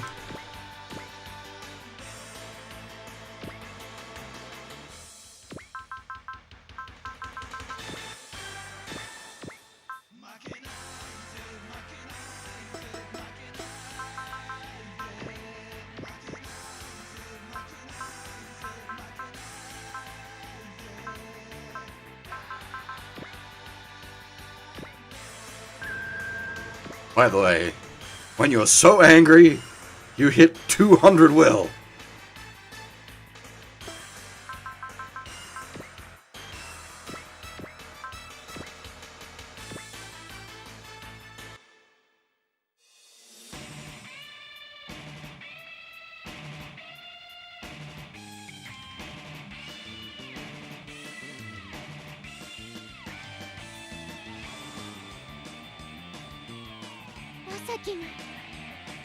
こんなことになるなんて。逃げるなメール。奴は目の前にいるんだ。ダーリンとガンレオンに勝利を。メール、お前の思い受け取った。That's so cool.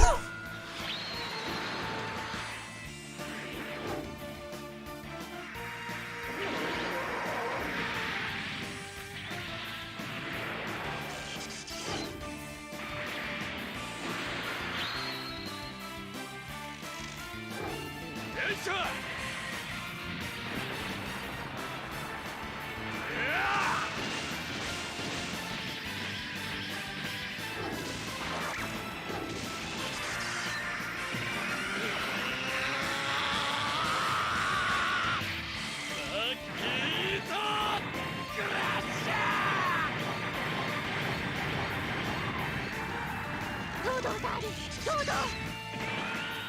俺は馬じゃねえ。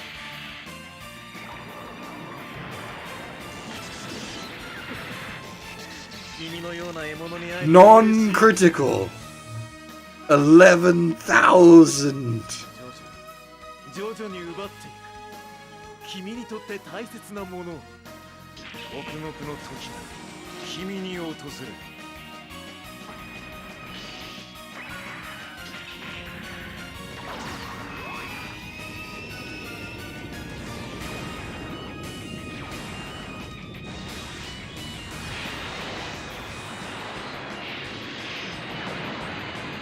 ランブリングディスキャリバー。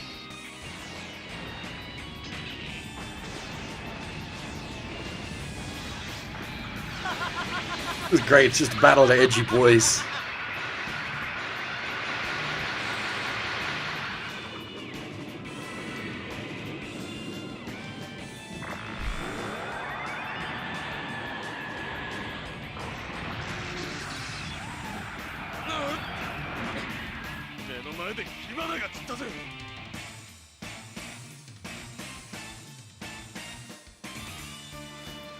The contrast is also real good because Rand is like the ultimate non-edgy boy, but the Gunleon in its Magna mode is 100% edgy boy.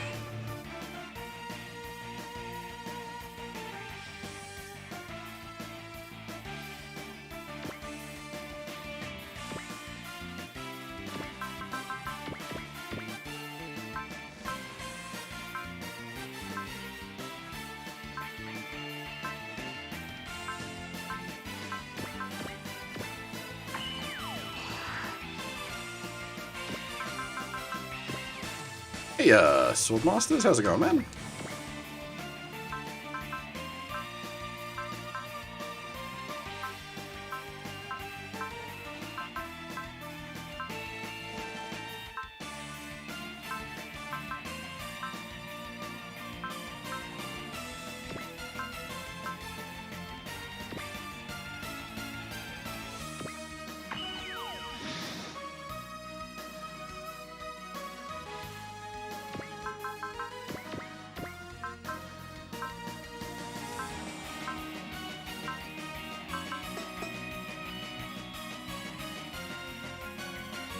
Nervous? Excited? What's going on?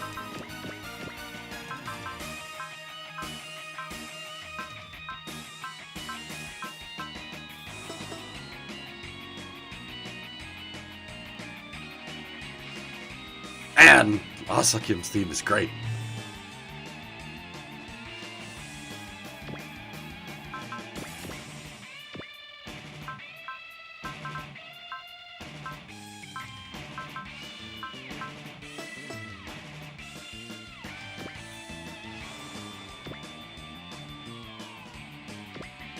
Oh yeah, fair enough.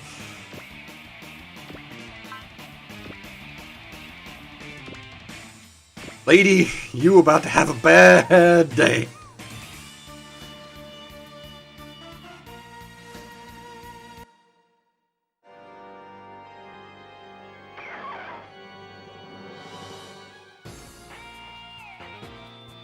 Oh man, I don't know if I have like a favorite OG's theme.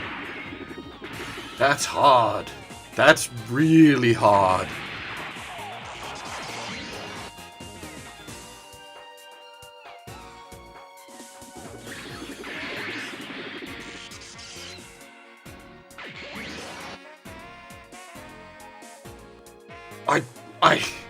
I hate to be such a basic bitch about it, but I'd probably have to go with Akuwatatsu Tsurugi. The sword what smites evil.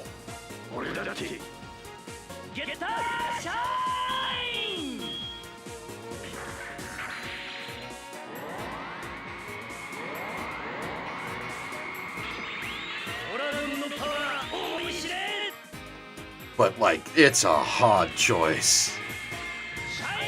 Yeah, Geterchi really gets a good run. The story delivery for Geterchi is great. Its moments are real good, and the animations are just top notch.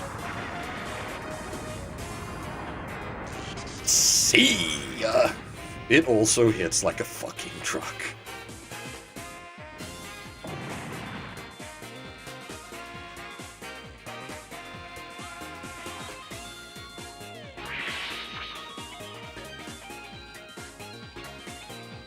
More plot there than I thought. Hang on, let me see if I've got...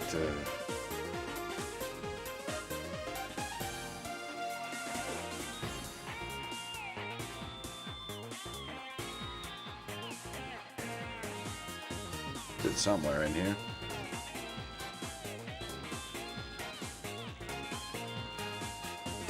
Alright. Yeah, she gives the usual bailout thingy, but then Arsakim starts talking to Kay. Singularity, are you aware of your mission? I don't need a reminder. It's to save this world from the dimensional collapse. However, saving my soul is beyond you, yes? What's that supposed to mean? I wonder. This is the game that invented the full dynamic special. Have I played Biohazard 4? Yes. Have I streamed it? I don't think so.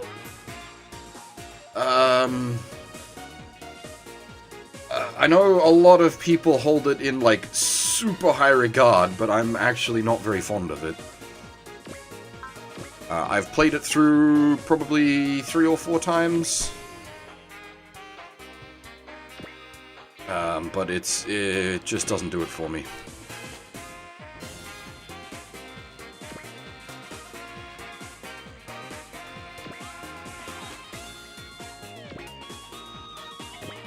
A Portable has a fight down. This came before A Portable, right? A Portable was... I'm actually not sure. Unfortunately, while I have physical copies of both of these, they're on my shelf out in the living room, not in my gaming room. A Portable was June 2008.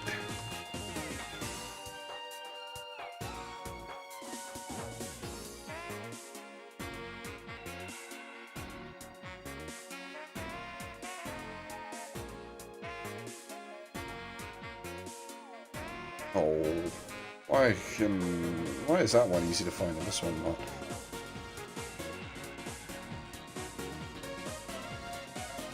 Said is 2008 something? September. Okay, so technically A Portable did it first.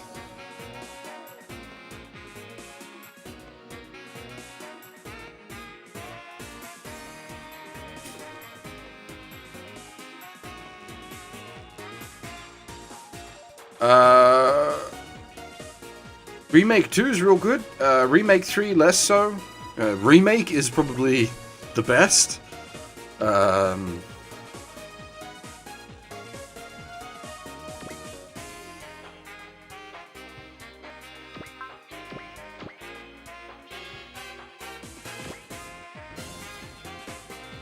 The final dynamic special, called such because it's the team attack involving the Marzinger, the Great Marzinger, the Grandizer, and the Getter G, and called the Dynamic Special because Dynamic Productions is the company that owns and makes all of those series. See ya, Bowie. Thanks for stopping by. I hope this was of some interest. I realize this is a bit of a very easy to be sort of lost and or confused by what's going on in this game if you're not familiar with the series involved or having been followed from the start. Like it's a pretty intense deep end.3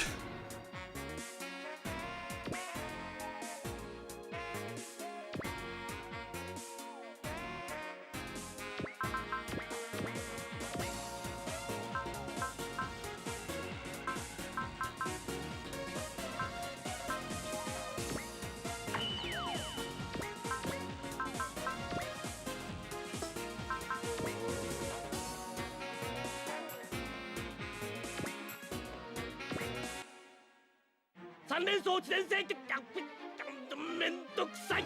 ボタンを打つぞ。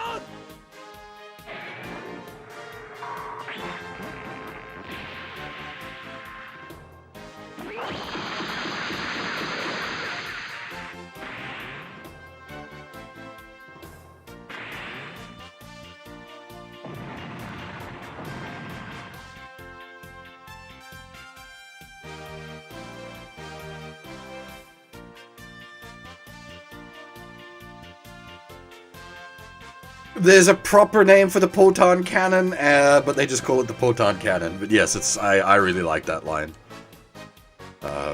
Corset's lines in general are really good. We'll give him the old anime Dakarane later. Another attack I'm particularly fond of.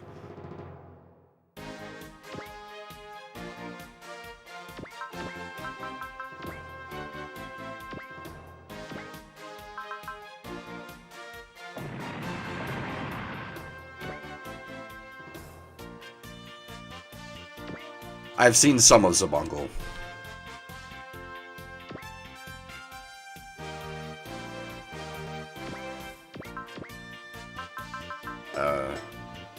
I'm reasonably up on its plot, though. Alpha Gaiden goes very heavy into the Zabungle plot.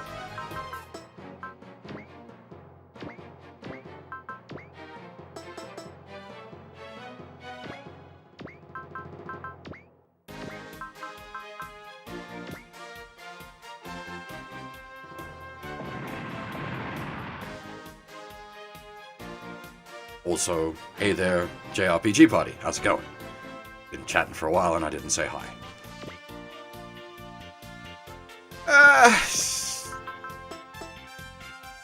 I don't know, maybe because I haven't seen enough of it. But what I have seen, it seemed like reasonably decent as far as like Tomino Madness goes. Like it's not up there with like King Gainer or Jireiko for like hard to follow. I've played a lot of survival horror. I actually really enjoy horror games, but I have not played Alien Isolation. Most of the horror games I've played older.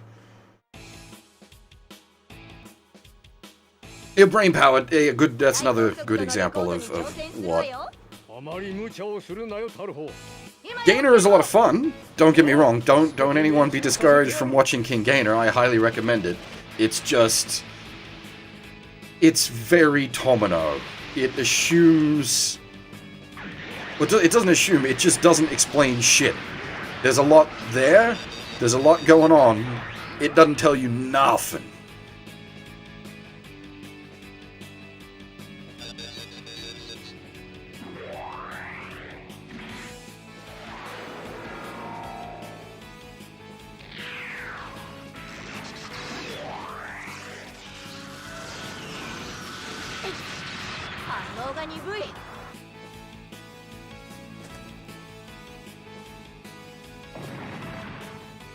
Yeah, I think I'm gonna give the 3D attack or the Mugen Punch, depending on how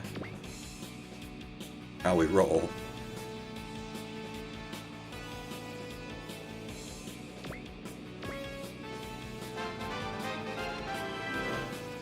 Do we have enough Angry for 3D attack? No.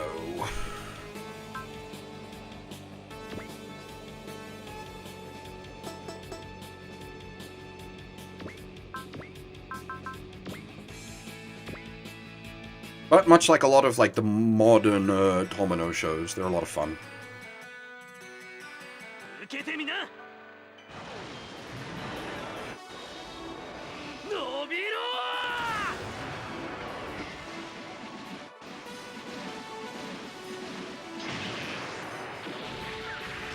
Yeah, it's one of those annoying barriers. It's the all or nothing barrier. You've got to hit. It's probably like 3,500, I would guess. If you breach it, you still do full damage. If you don't breach it, you do no damage.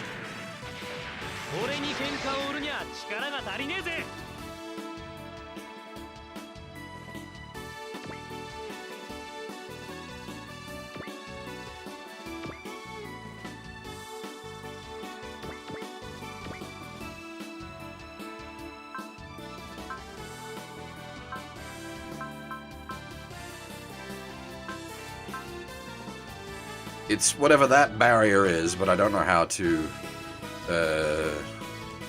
check what it be. Have I played through the Alpha series? We've done Alpha Gaiden on stream. Select Bhutan? Really? Oh! There you go, 2,500. Well, shit, that's super useful. I didn't even know about that one. Holy crap, that's amazingly useful.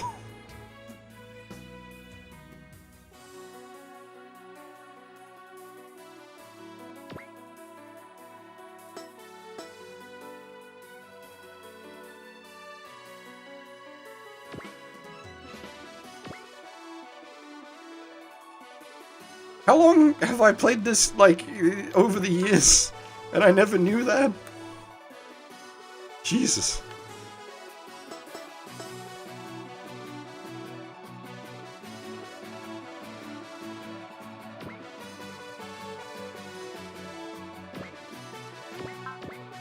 Yeah, that's also quite possible, knowing me.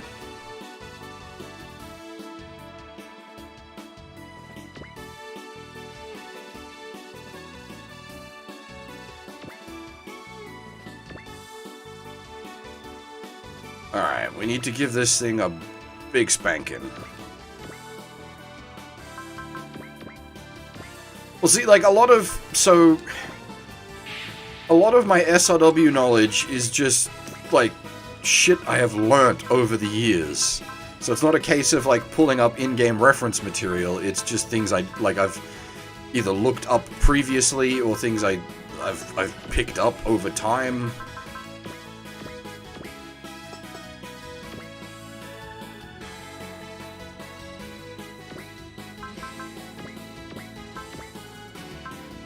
Or, like, if I'm familiar with the franchise, you can usually sort of mentally muddle it out.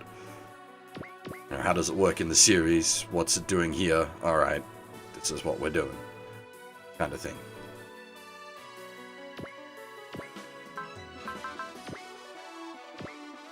Alright, the support attacks won't do anything. The primary attack should do good.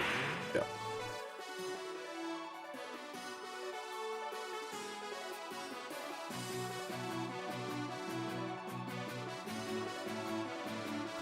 Yeah.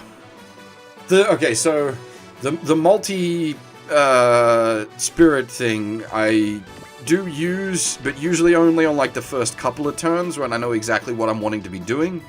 A lot of the time I'm like mentally running through my strategy as I'm picking spirits, so I'll like pick a spirit and then I'll go back and grab another spirit because I'll be like, oh, I should also use this spirit. I should also use that spirit, and I'll go in this direction with my strategy now. I'll go in that direction with my strategy now.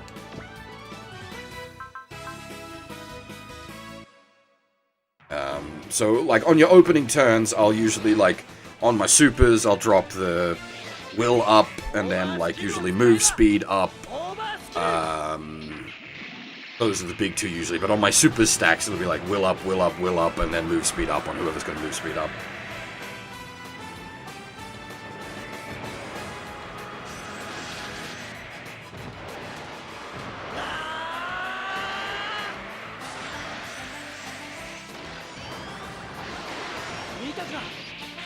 Yeah, so I usually use the list if I'm digging. Oops. If I'm digging for like trust or give luck, give bless. That's usually the only time I use the list. Most of the time I remember who's got trust, but there's a bless and wish, I think. I can never remember who's got those because I really don't use them that often. They're so expensive and so situational.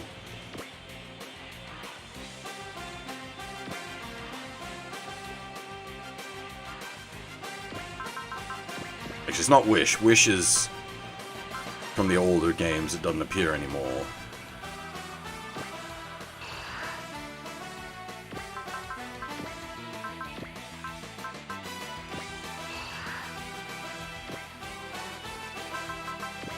Yeah, or in general, OGs, you want to be finishing every boss with luck. Which makes, what's her name? The, Radha? Is it Radha? Who carries, Bless? Or Cheer? I can't remember the name. So the Give Money buff. It actually makes her really good.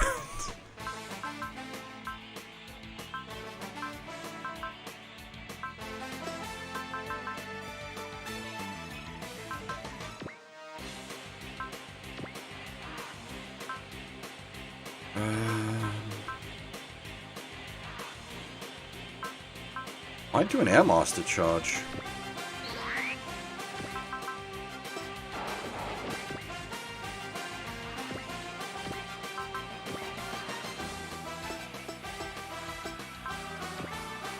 Ah, okay. That's fine.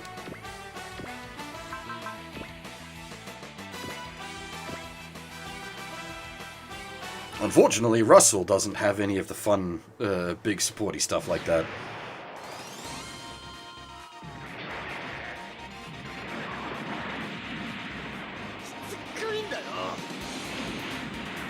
Yeah, most of Tomino's stuff has fantastic openings. Like Zabungle opening's great, Gainer opening's great. That's Air Master from Gundam X.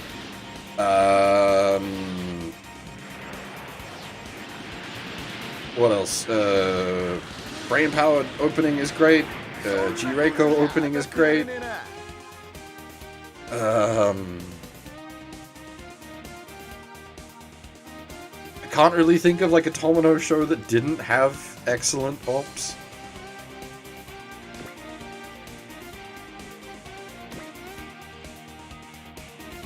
The only problem with In My Dream is it's got copyright shenanigans, so whenever it plays, it causes me problems for my VODs. That's not a slight against the song.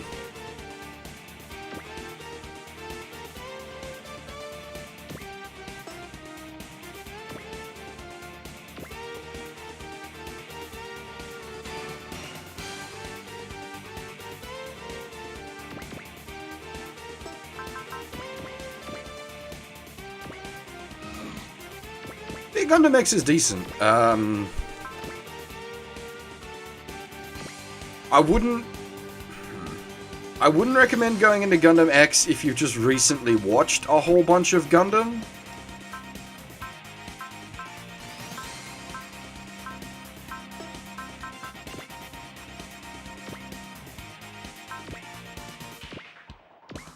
But if you haven't watched anything particularly Gundam related for a while, X is good. That was sort of the reason Gundam X didn't do so great in the first place, was a bit of Gundam burnout, basically.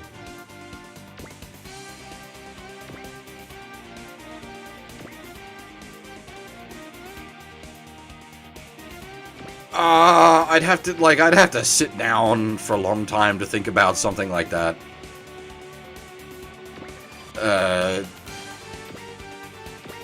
It's decent. I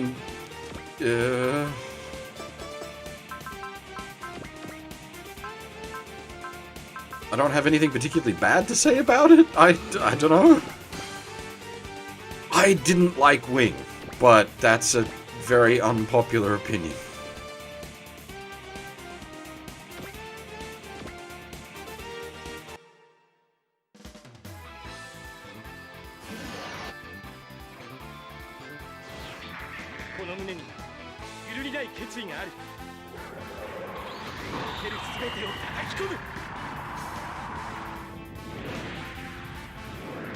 See, I like some of the Wing villains, and I definitely do like a lot of the... I don't know about a lot. I like a bunch of the Wing designs.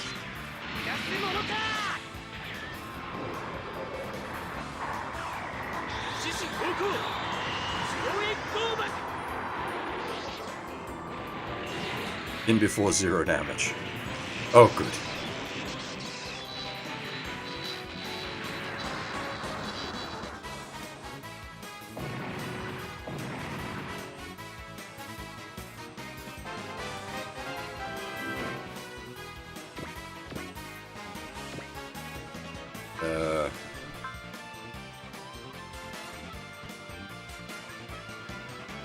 Something Leo?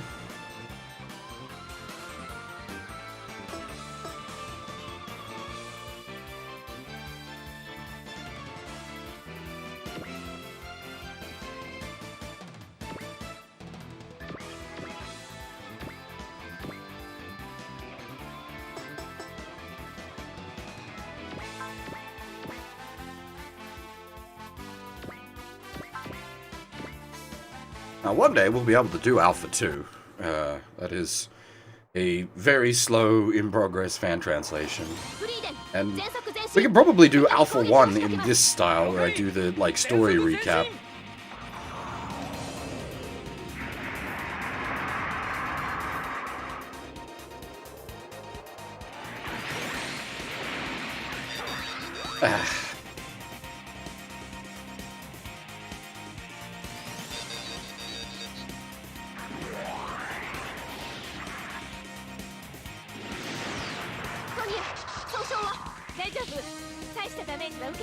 Yeah, well, the long is the problem.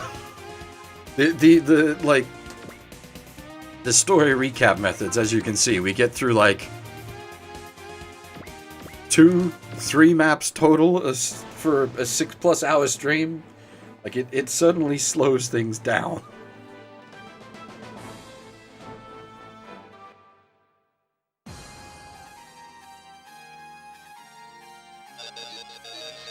Hopefully that doesn't bother people too much. I'm hoping that like, actually getting a sort of some understanding of the story is worth the slow.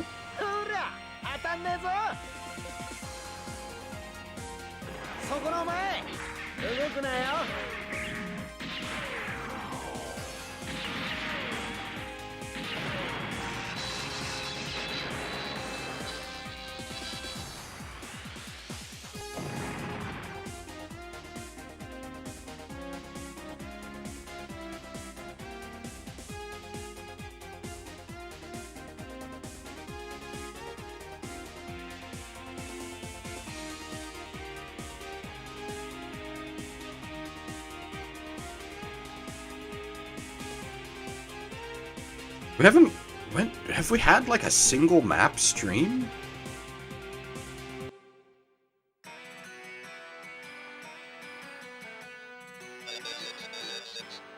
Yeah, well, okay, so back in Alpha Gaiden, yes, we had 12 hours on one map. But, like, I'm just trying to think for Z.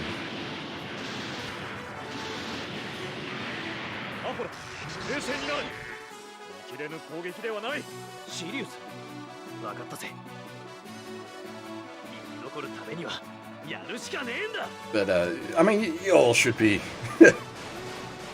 aware that I'm not exactly Captain Speedy.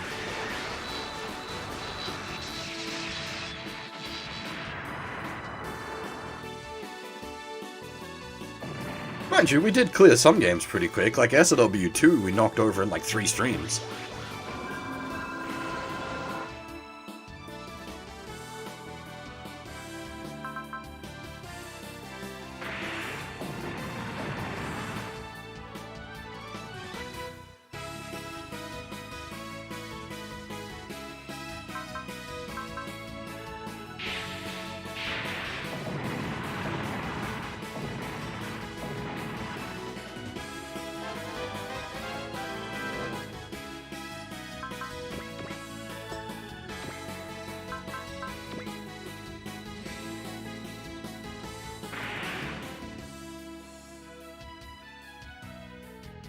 Yeah, well, I've got plans. We'll see how those plans come to fruition, but I've got plans.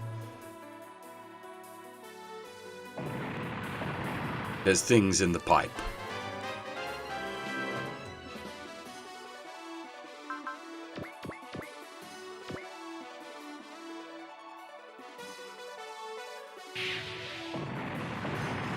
The thing is, okay, so how to put it? You need to understand that, like, part of the reason I started doing these in the first place was to do Z and OGs. I just didn't want to start off the Suparobo Sundays with raw Japanese stuff. And I will say, like, doing the Z stream has given me a bit more confidence to do the OGs stream.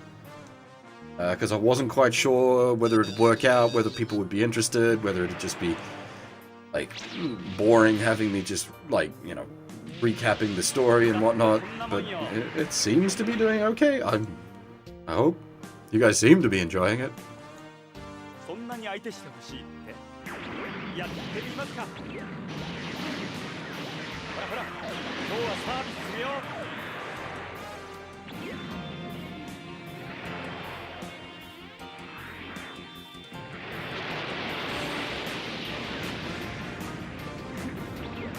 You can't, Phil, unfortunately. I actually... that goes back to when me and Nova did, OGs. Where I'd play through some of the maps ahead of time on the GBA version to get the story recap. And, like, it sort of works for a story recap, but OGs does actually change up a lot. Especially OG2. OG2 is very different. There's a heap added.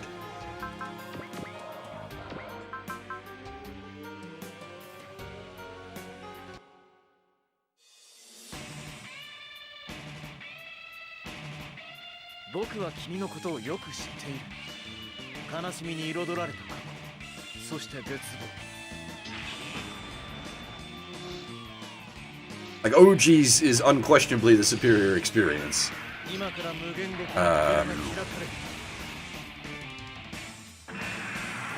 It's just obviously OG 1 and 2 are available in English, whereas OGs is not. God, this theme is good.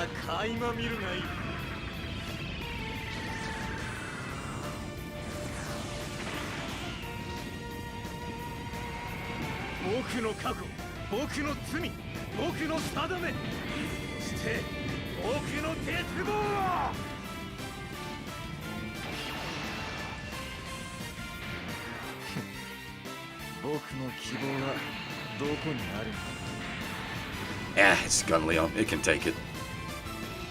So long as it doesn't have double act.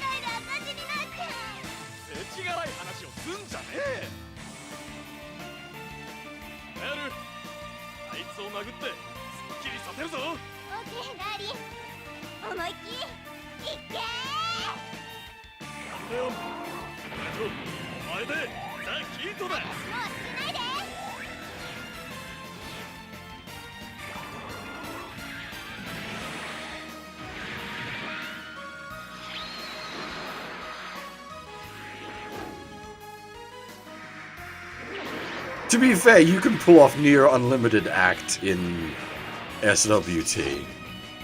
Like, it's... Fair's fair.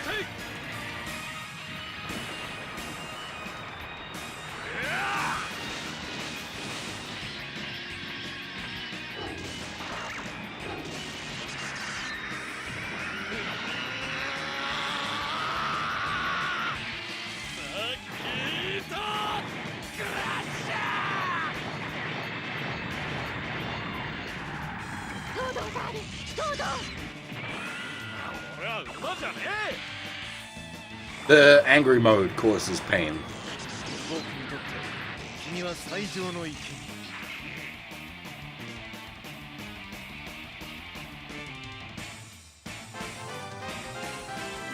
Prevail level 9, don't mind if I do.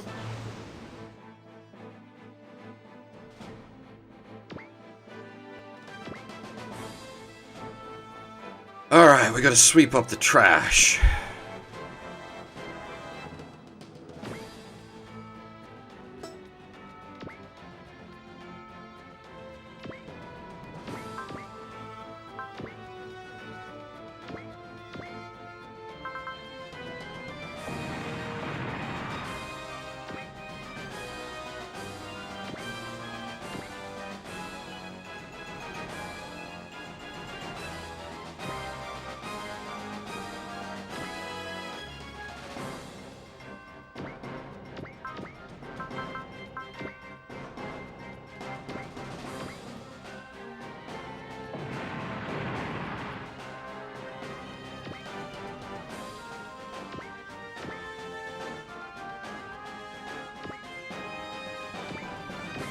Oh, hang on, if we go, oh.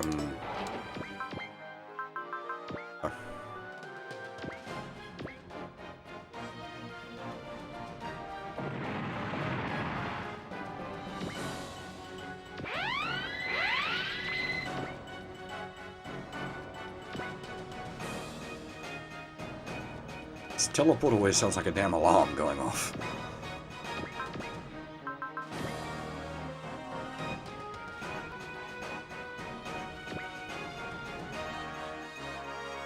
Ah, really? That's a problem. Ugh.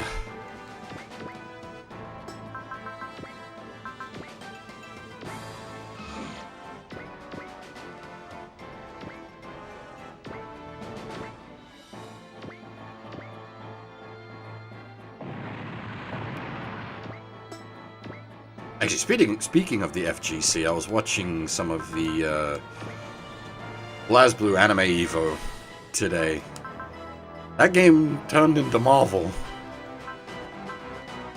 Sit there for 30 seconds while your opponent does their combo, and then take your turn to do the same.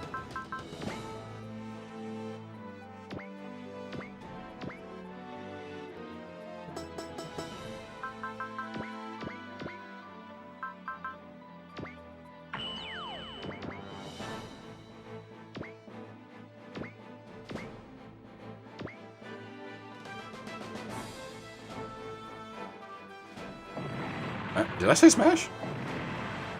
I meant BlazBlue. Did I brain derp that bad? Jesus. Oh, okay.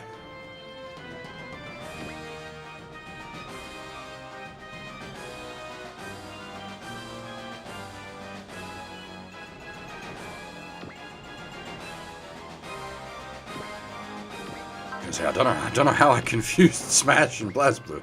Very different.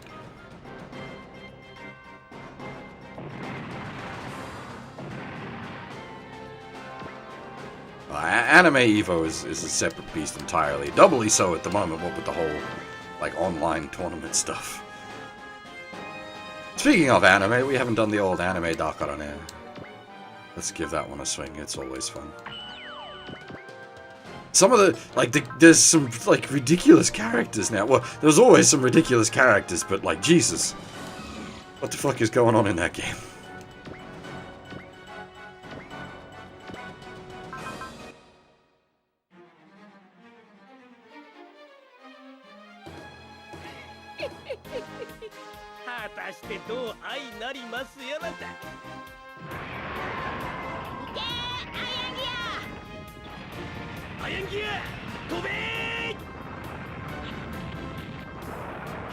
Yeah, I haven't played BlazBlue since... Oh. Continuum Shift Extend? No, probably even before that.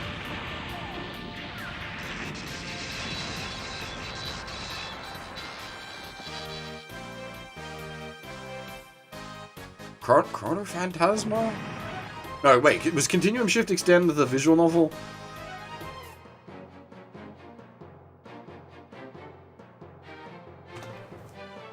I was just looking up my, at the collection.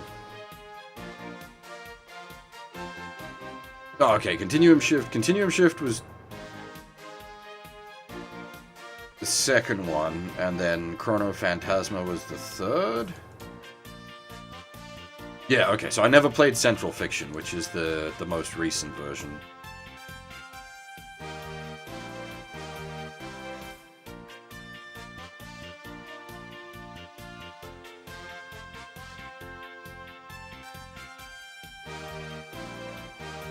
And obviously that's gonna have a bunch of different versions. As you do. See, I don't know about that. Like, I was watching, as I said, the Anime Evo today, and, like, I would not have called it fast. It was Marvel. Which is just sit there in a combo.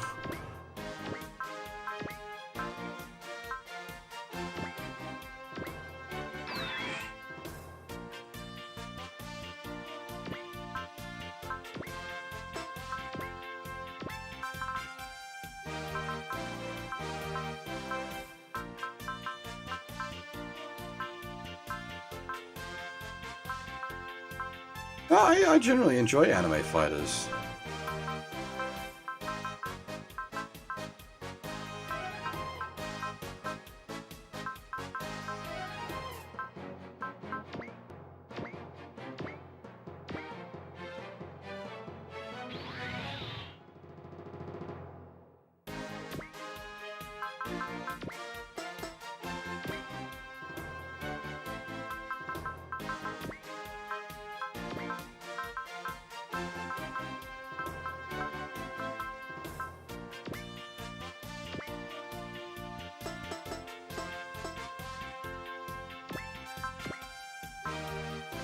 Alright, once more with feeling.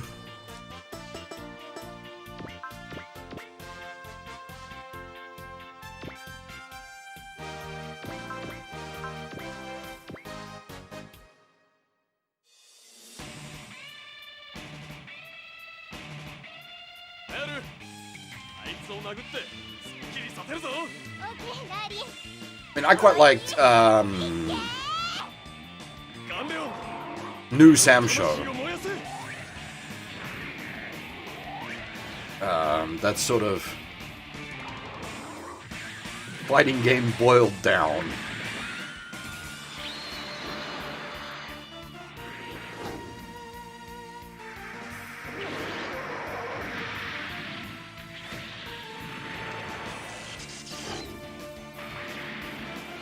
Everybody's damage is Unga Bunga. You're over in a few hits.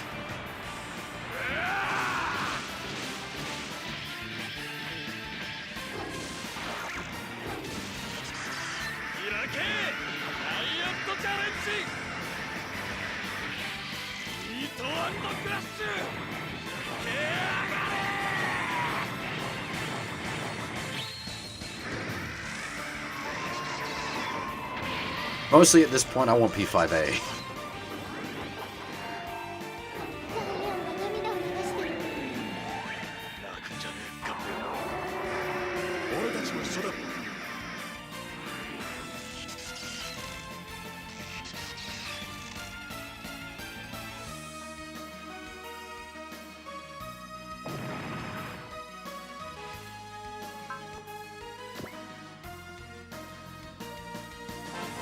Show me that SR, thank goodness, okay. We in there.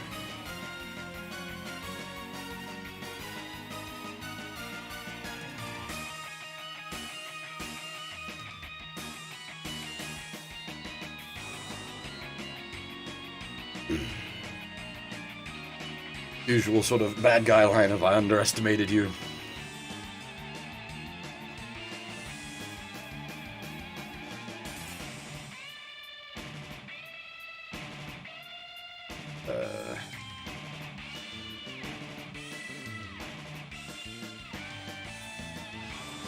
Sees that the scarred lion was just as surprised. Remembers the old days, and thus the Gunleon cried. Rand sort of hammers Asakim for information, as he clearly knows a lot about what's going on and ain't telling no one shit. Of course, Asakim ain't gonna tell us anything, and just drops the usual, we will meet again. It is, you know, fate wills it, sort of thing.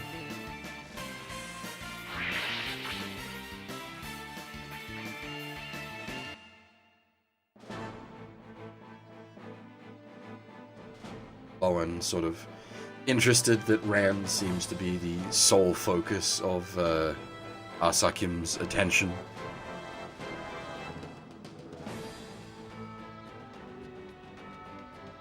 Mal's, of course, not happy about the Asakim situation either.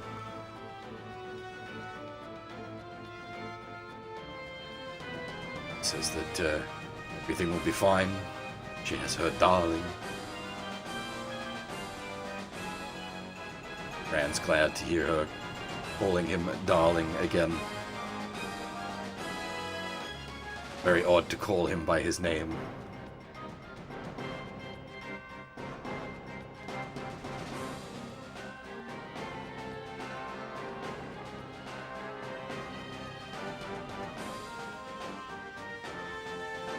Everyone in general is glad to see that Rand and Mel are getting along again. Their relationship won't be so easily broken.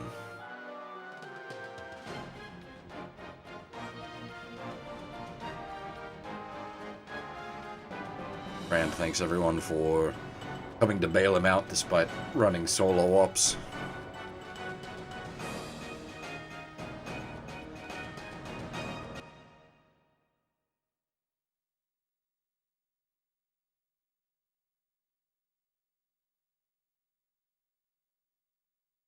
Now, not only do we have mysterious guys, but we have mysterious location. There isn't even a background.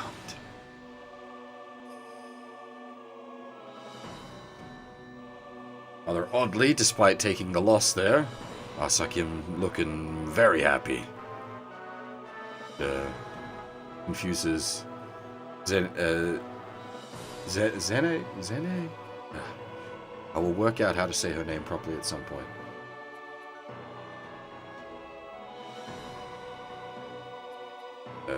Asakim says they're in no rush. They'll take their time with Rand.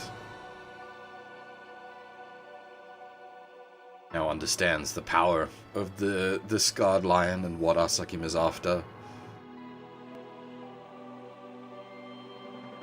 Key to free him from his cursed existence. Chains of fate that bind him. It finds it ironic that he has to wield precisely the power that binds him.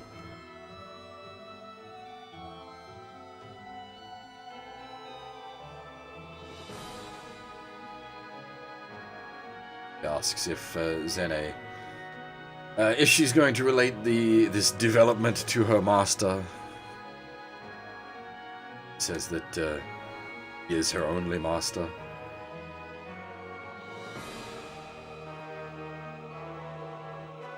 Remembers the day the world was destroyed, when she became bound by those same chains of fate and lost everything. It's the only one who knows the same pain and the only one who can save her soul.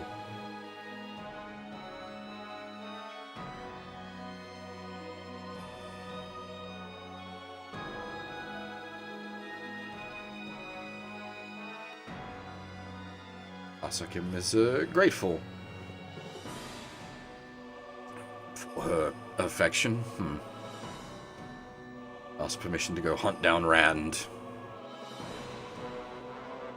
Make him scream.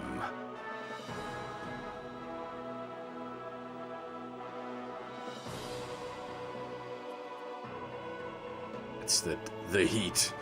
It's quite a magnificent man. It's really worthy of wielding the sacred lion, sacred scarred lion. I'm actually not sure of the plot for these guys. I can't give you a summary, sorry. I've not played enough of the later Z games to know exactly how it all comes together.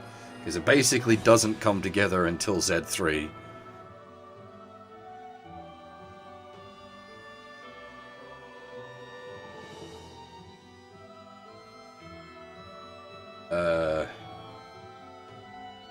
Zenin has another mission to attend to, dealing with the Chiram. Foolishly insist on trying to open the path to the Taiji through human hands.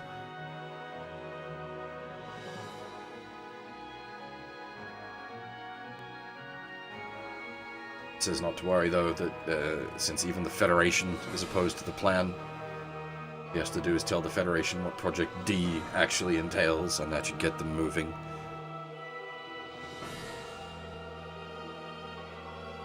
Asakim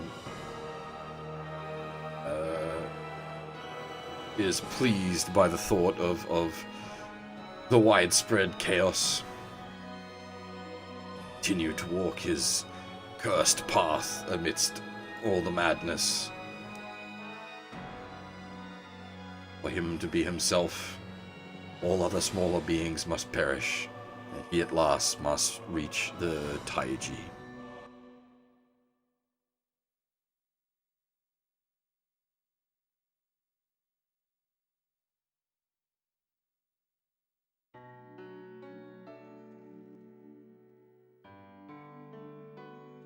Rand's buzzing Setsuko as to why she's pursuing Asakim. Not particularly willing to talk about it.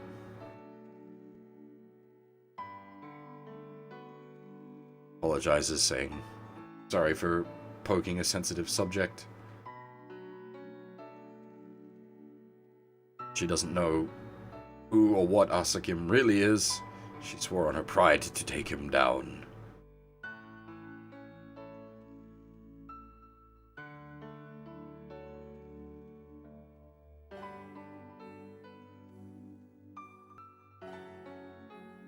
See in the sadness in her eyes that she's been through a lot as well.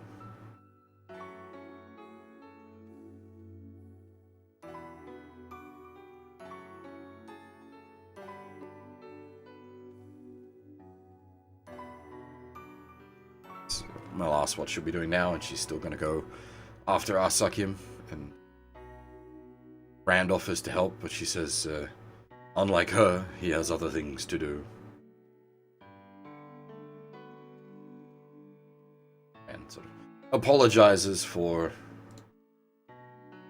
F. Oh, Dream had died. Rand apologizes for our previous bumpy encounters.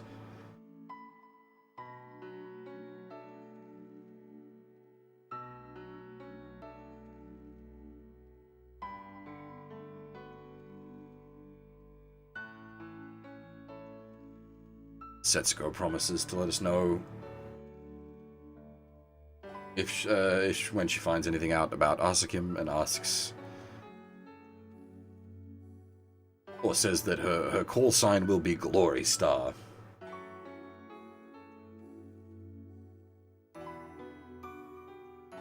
This is something very precious to her. And then heads off.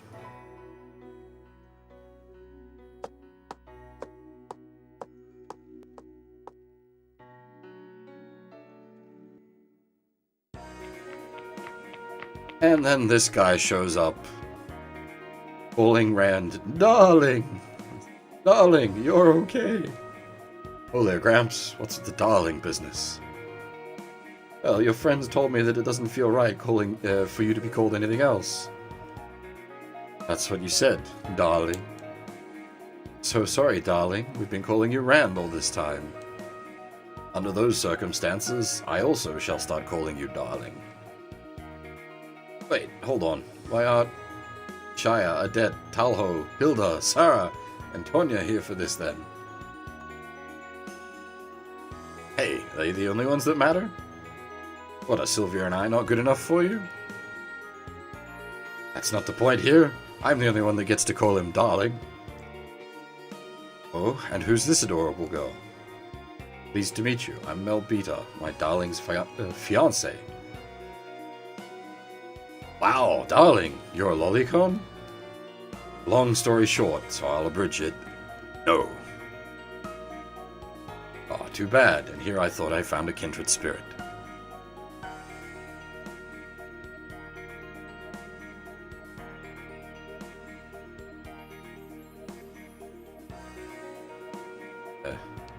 Sylvia and Elshi quickly scramble to hide Chill and Anna.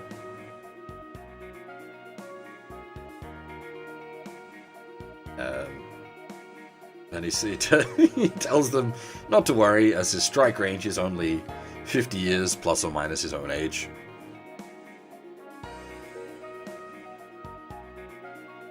And everyone's sort of pretty bleh about that. And once again says not to worry, as his most beloved in the world is still Adele. Which she's not particularly happy about.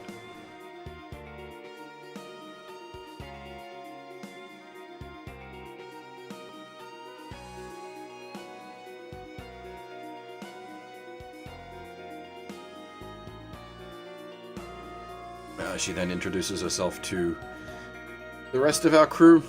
We're surprised to see Fetty Bigwig come down to the hangar to meet everyone. She says,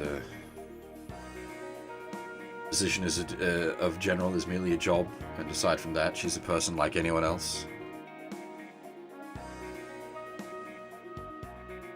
since she requested our cooperation.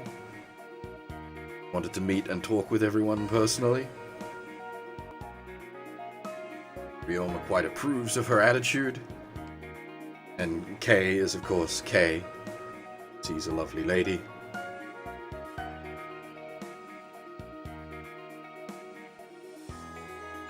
She's quite heartened by the fact that so many people from so many different worlds are able to work together. Gives her some hope.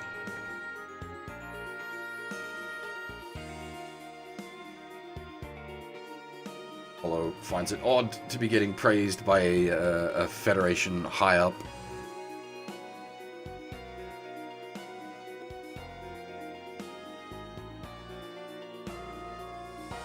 Sarah snaps at him for his crass mannerism. Adele doesn't mind.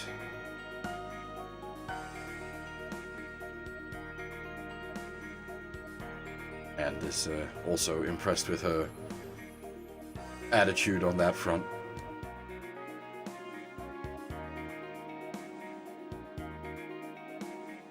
Also heard of Rand through Lowen and Schlan. He's impressed with his work thus far. He says, it's nothing. Just cleaning up his own mess.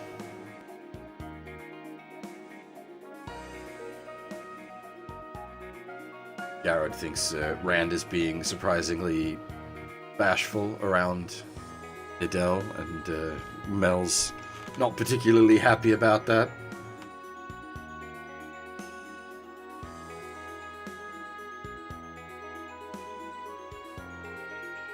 Says she's been inspired by Rand and promises to fight as a repairwoman for the sake of fixing the world.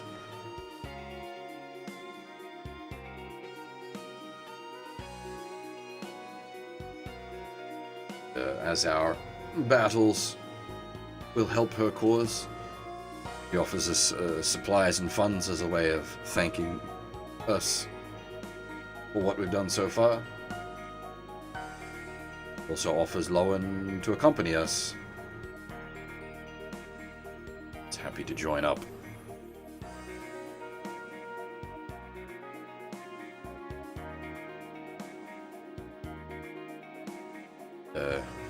Kay's glad to have him here, as it'll give him a chance to cure Lowen of his fear of women.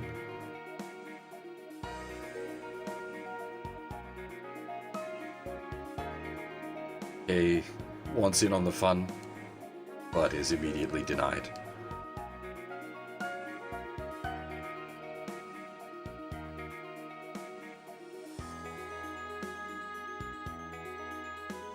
We've got more dialogue. Hey darling, remember what you said before? Promise that you'd tell me about Daddy when I was taller than you. Yeah, I figured that'd happen when we found a way to fix your body. Even if I did grow, there's no way a girl like me could be that tall. Okay, how about I lower the bar a bit then? Let's see, once your hair grows down to your shoulders, you'll get married. What? I already know about Papa, so you've got nothing else to offer. But I... What, if you've got any complaints, why don't you come out and say it in front of everyone else? Once my hair's grown down to my shoulders, we... There he goes. Men get way too scared with stuff like this. Can't catch a break, can you? The heat. Hey, I'm gonna do my best too. Someday I'll share some of my darling's burden, just like you told me. And yes, macaroni au gratin is so much better when it's blazing hot. Going back to the weird, like, food gag they did earlier. Keep at it, Mel. Everyone here's rooting for you too. Right, and I'll make sure to invite you all to the wedding. And you better do your best too.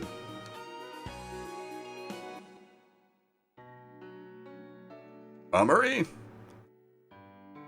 We have a mostly cleansed Eureka.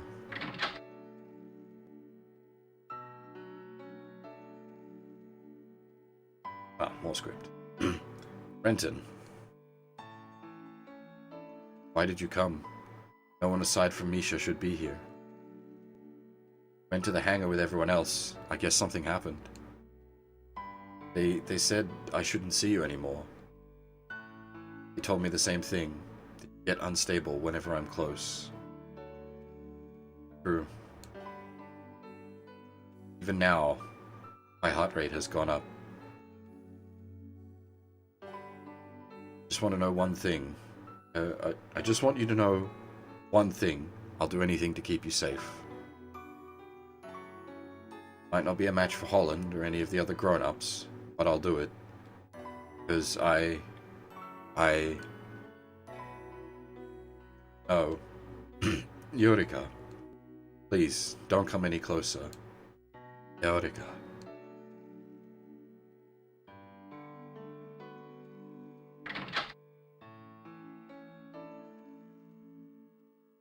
Because you make me different, so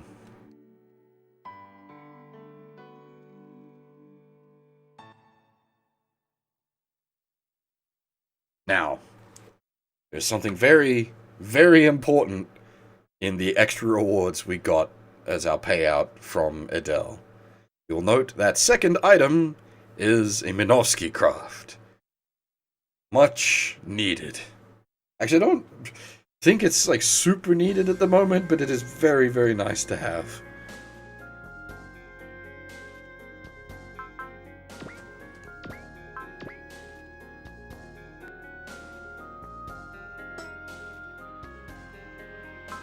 Alright, time for some menuing.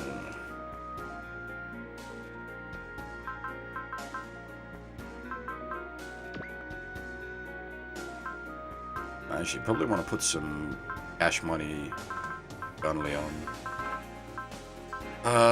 What ground pounder do I want to pick up?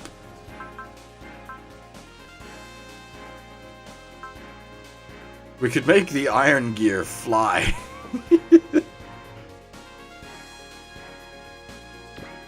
That's actually kind of tempting now that I think about it.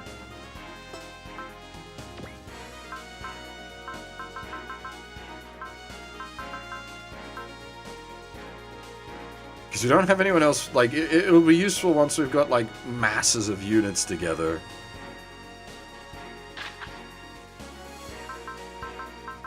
But flying iron gear actually legitimately sounds quite useful. I do know how Kay got so many kills in my case. He has been exceptionally useful at clearing out, like, triple stacks of enemies. Kay has been a... Ooh, we got a +2 move booster as well. Barrier...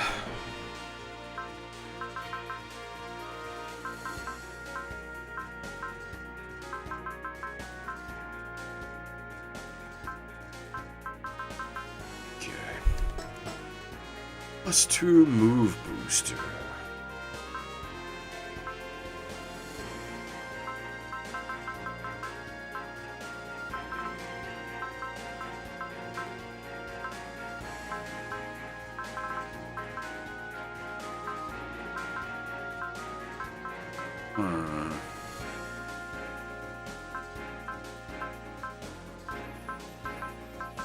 Problem with it mostly comes in that I don't have anywhere I can put it that would be useful to speed up any stacks.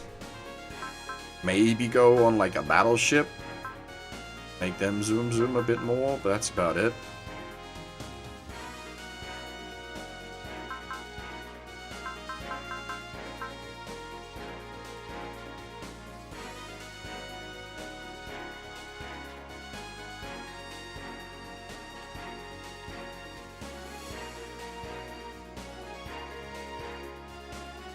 Well, actually, the reason we're going that split is because of Charles and Ray.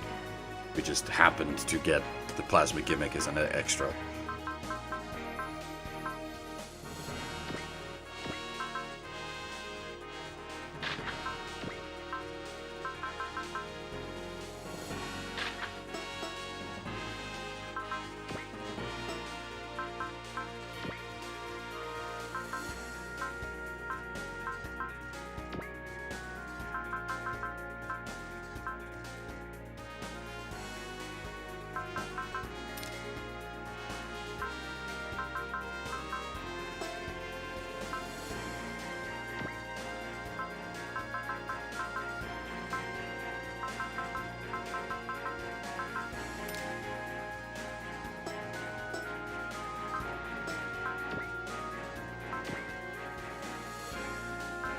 Mashu.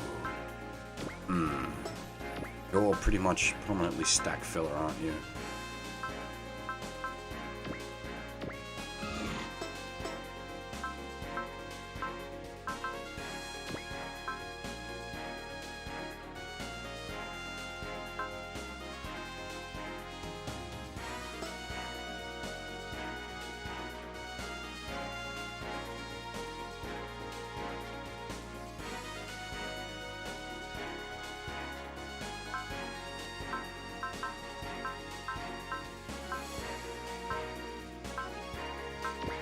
You already have hidden away, don't you? What do we want on Garrod?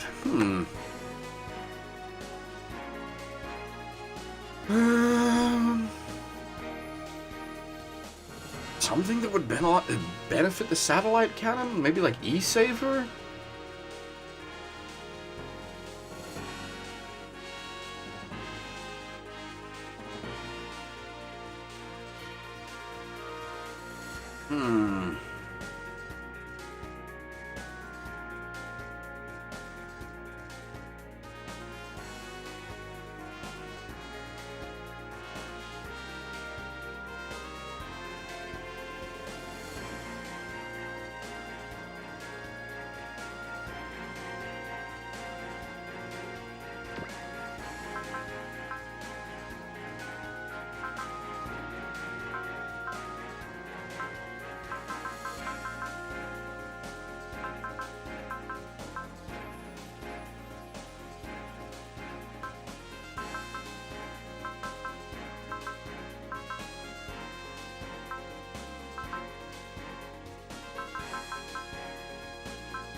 Predict could be good on him as well.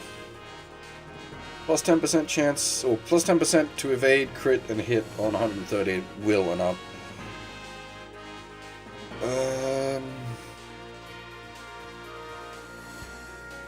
You should probably get that on K, actually, now I think about it.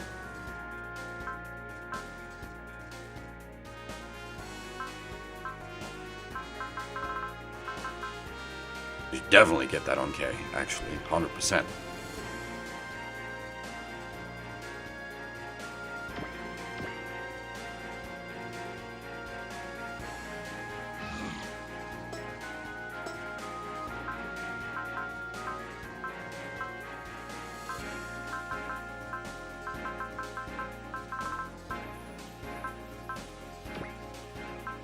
Oh.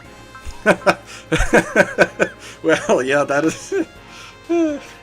we should definitely get that on K. Good thing I already did. Oh, dear.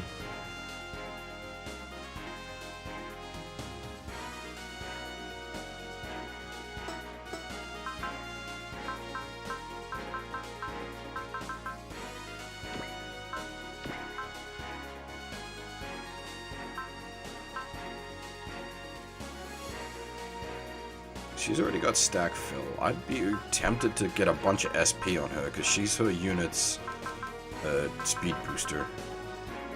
More SP would be very useful. She's never going to lead a stack.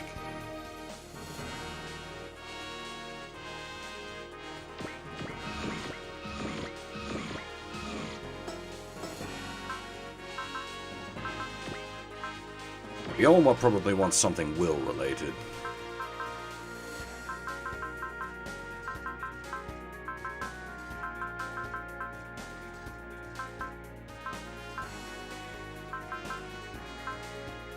Oh, actually, no. E-Saver is what Ryoma wants. Absolutely E-Saver.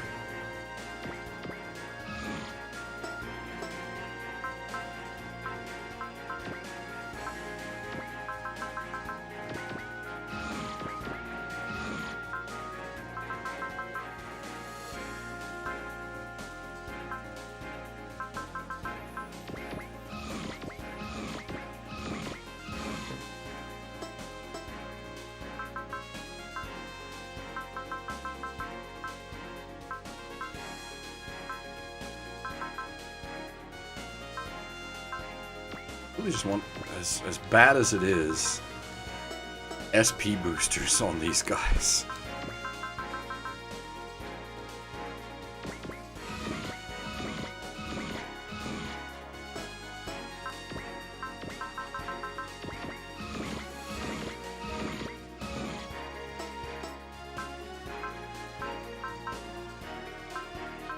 They have hidden away, they do.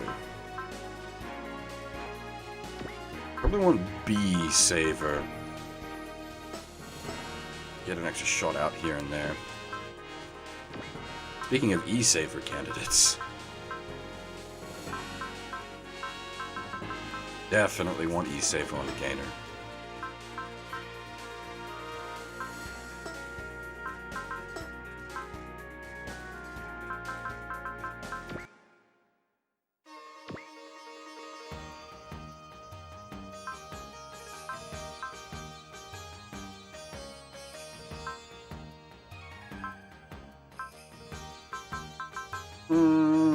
Don't particularly want any of these. Extra armor would be nice. Not at 200 bluestone. Is that plus 20 crit plus 1 minimum range?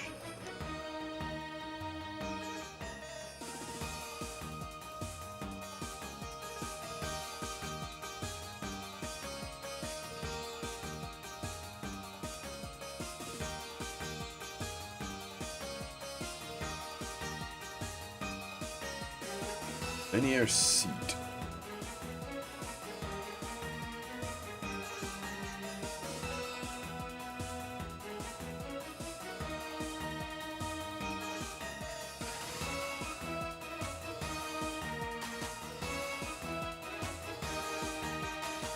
Plus 20 hit, plus 1 weapon range. Alright.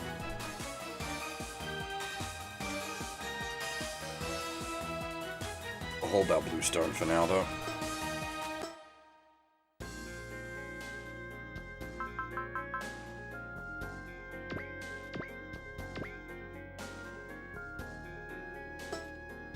Alright, as usual, I'm gonna take a short break. I think I'm gonna make myself a cup of coffee.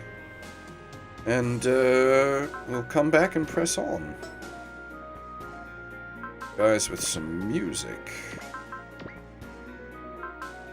Question is, what music?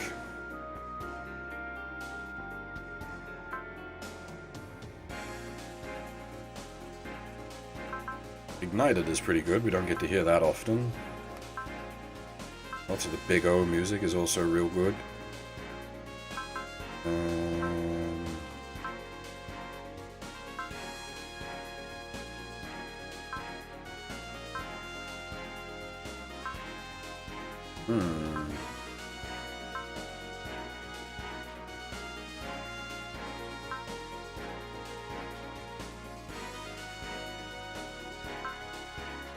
Wait, is that Crest of Z's?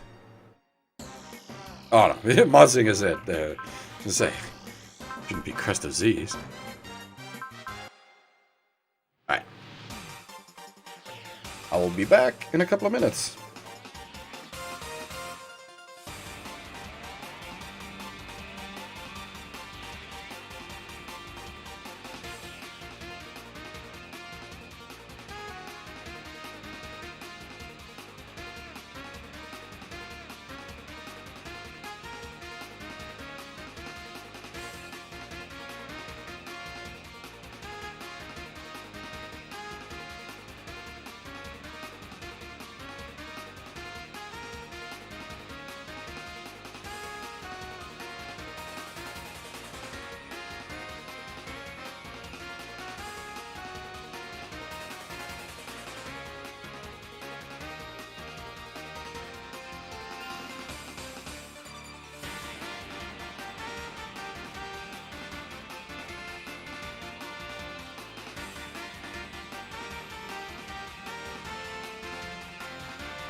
Alrighty.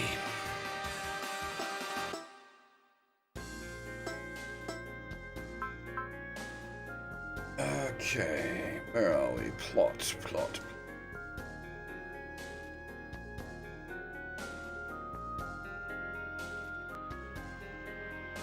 As has been hinted at, we've actually got a route split coming up shortly.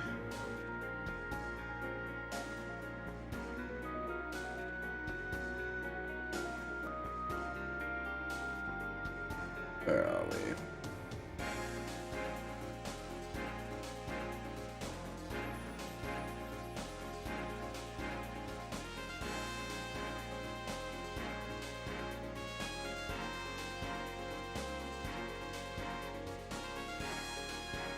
Wait.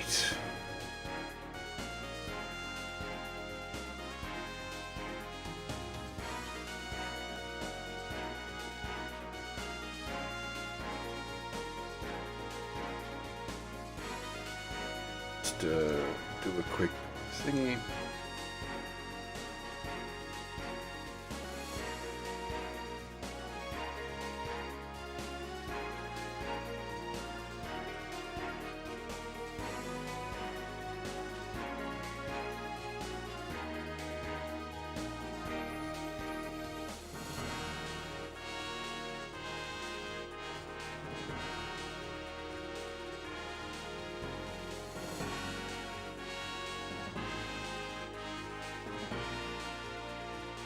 Yeah, no, definitely not time to end the stream yet. God, no.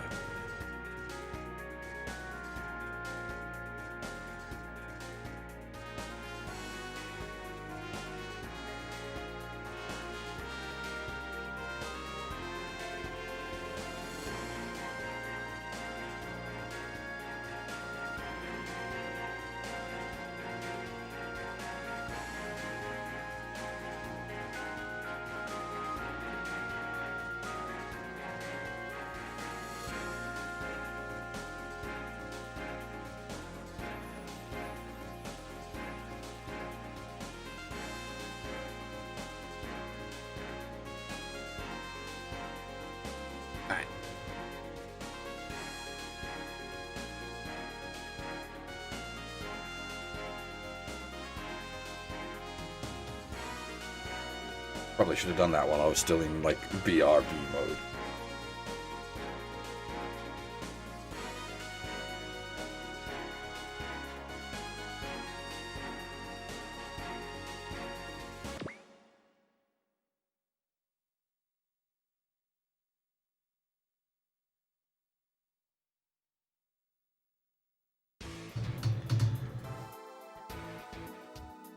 Alright, so seems that Brenton has run off. His last words being for everyone to take care.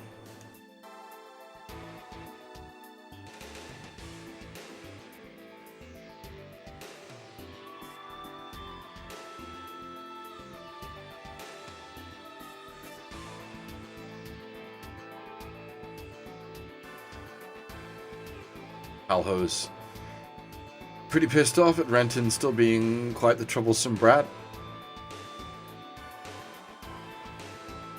But Holland's fine with it, as it saves us having to kick him out, basically.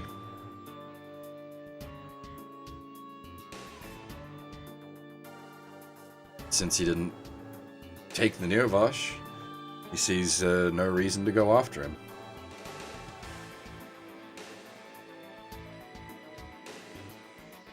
Rag ain't okay with that. Not about just abandoning a friend.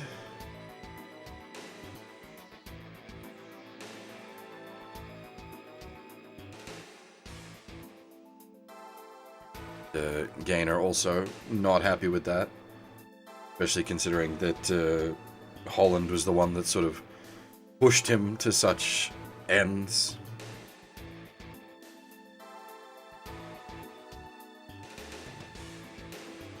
Holland's like, well, what are you implying?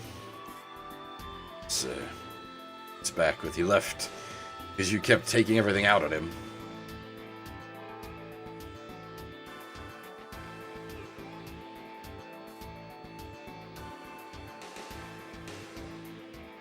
Garrett pipes in with, you know, while yes, Renton could act a bit foolishly, the amount that Holland was piling on him was unfair. He calls them all ngaki, all kids, all brats.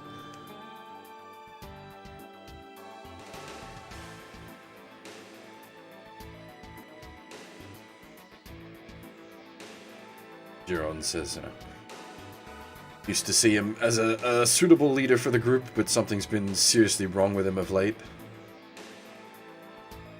Wrong to the point that even Renton, one who previously idolized Holland, has lost faith in him. Holland snaps back that none of them know what's going on and have no right to say anything.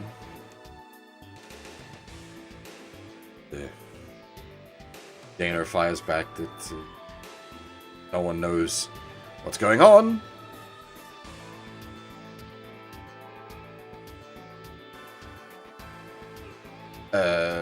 Because he's been intentionally keeping everyone in the dark. I don't have a lot of, like, bot commands set up. It's mostly just the uptime one.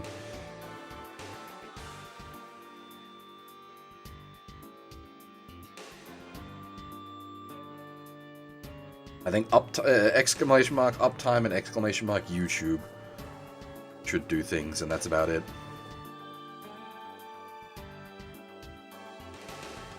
That's assuming the YouTube one even works. That was a bit of a...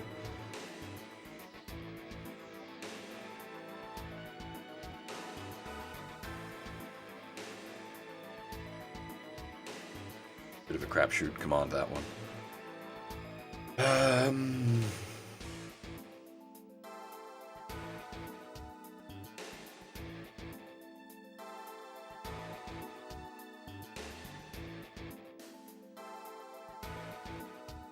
Yeah, Garrett's had enough with him.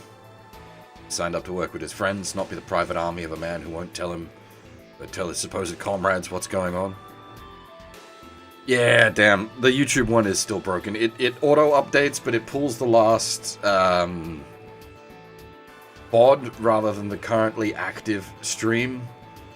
I understand how it's broken, but I can't fix it.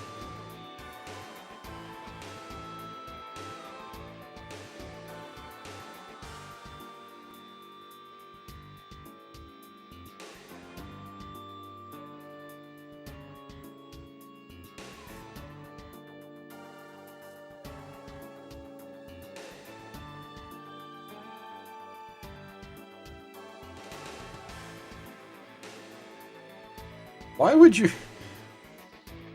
you think any of these would do anything?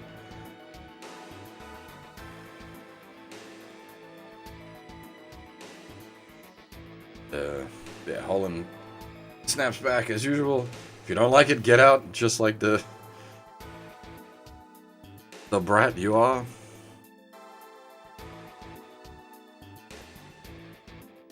Kay's also had enough, saying that Holland is the one who should get out.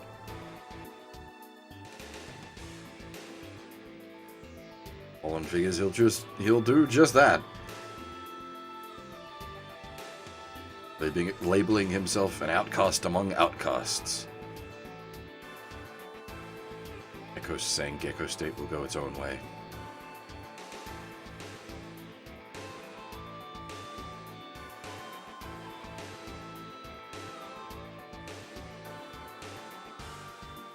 Hap and Matthew buzz in, saying they've got so many forces arrayed against them, there's no way they can handle that by themselves.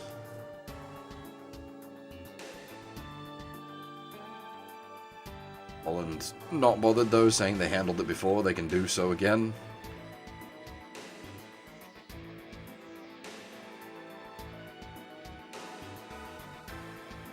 Jamil and Gain interject, telling him to sit the fuck down.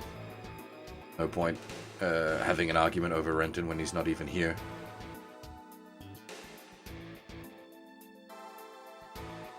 deal with the matter once we've got the kid back. Garrett jumps in with the idea of going to search for Renton. But we can't afford to... Well, Elsie points out that we can't afford to send out the whole unit, all of Zeus. But we can, or Gain suggests that we can send out a small detachment. Go track Renton down. Giron volunteers for. Bill will be coming along as well. Kay is also in. Figuring the flexibility of the August will be useful. But Mimsy's a bit worried about Kay going out, what with him being the singularity and all. He says the Chiram and the Iman, Chiram and Iman would not expect the singularity to just be wandering around by himself, so he should be fine at least for a while. Garrod's of course coming along, gonna bring Renton back for sure. Gain also, oh sorry, not Gain, Gainer also wants in. Gain steps in.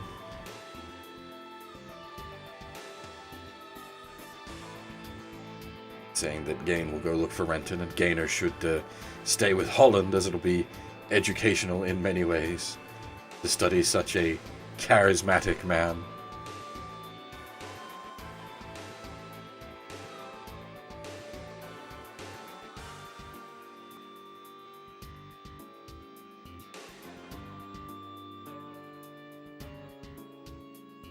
And we're left of a choice or where Rand will go.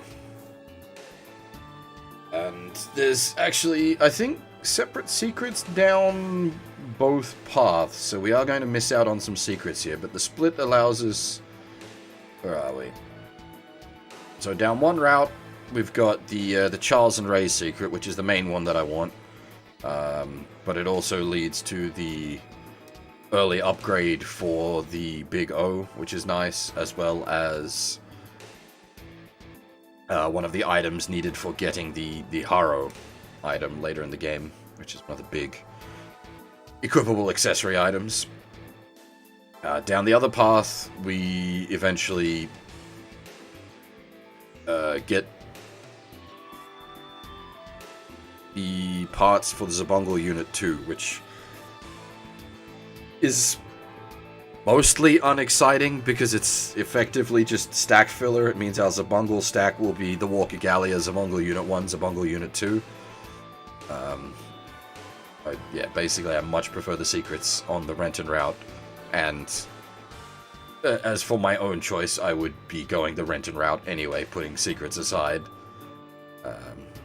But yeah, the Charles and Ray secret is the big one. That's what we're mainly aiming for there, because I quite like Charles and Ray. We haven't met them in-game yet. I don't think they've shown up yet. We're about to hit their arc from the anime.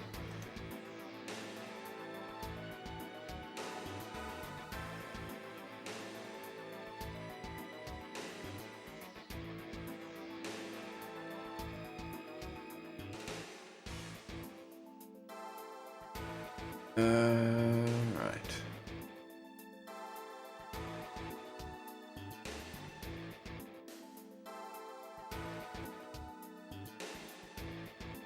Assume I'm reading that correctly.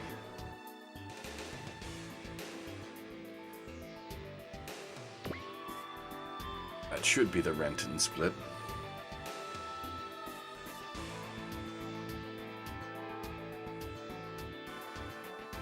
Yeah. So, Rand would rather be moving his body than drinking with an ill-tempered leader. And has been concerned with Renton's well-being since we first met up with him anyway. So of course we are going on the Renton split.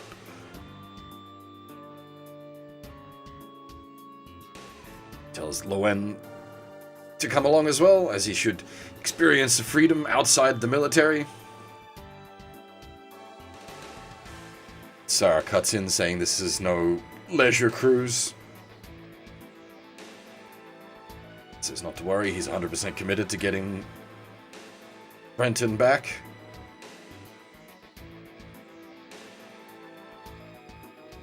Garrett and Gaynor wish each other good luck.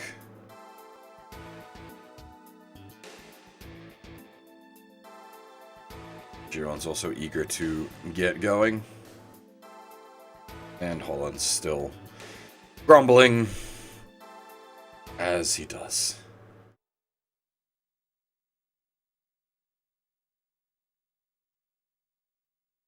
Yes, Eureka 7 plot time. Big Eureka 7 plot time. We are about to hit the Charles and Ray episode. Which I actually really, really like the Charles and Ray episodes from E7. The music on those episodes in particular is really good. I'm really fond of the tracks. There's a bunch of sort of... Like, E7 already has a great soundtrack.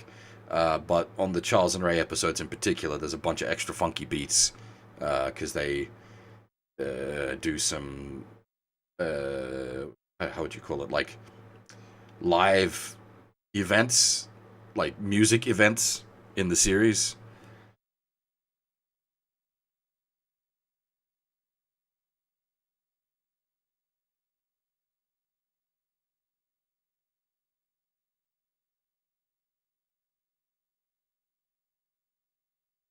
Yeah, I quite like E7. There's a lot about E7 to like. Soundtrack, like, being probably the highest bit, but it's also, like, good story, good characters. Studio Bones animated, so it's gorgeous.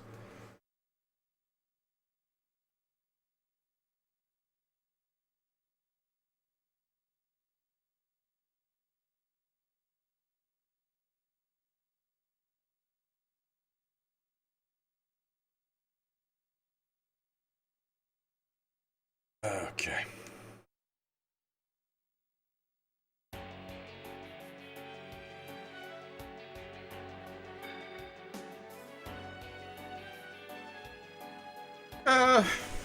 Fair enough, I guess. Each their own there. I've also, like, I've played some of the expanded material stuff for E7, so, the 2 PS2 games, A New Wave, and something else. I can never remember what the second one was called. That sort of expand the universe a bit.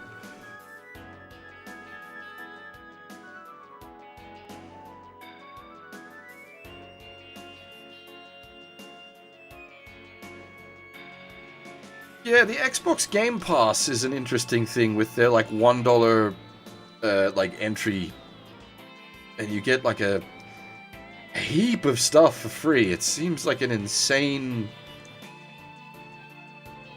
setup, especially since you can...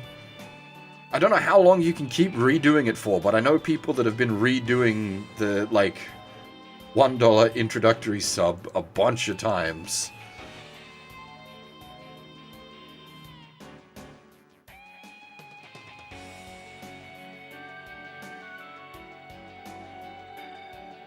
So, first time in a while, Dewey has gotten in contact with Charles and Ray.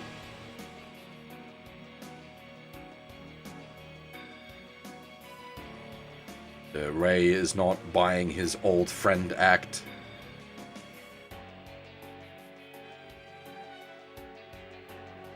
Charles asks what a big shot like him would want with poor bodyguards like them.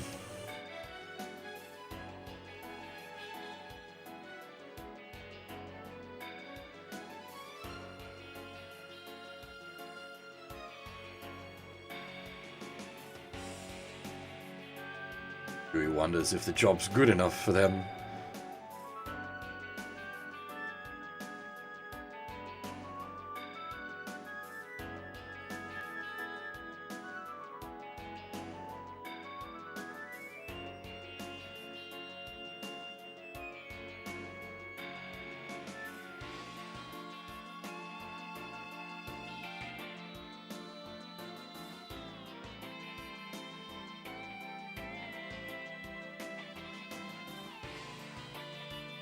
Dewey has an offer for them.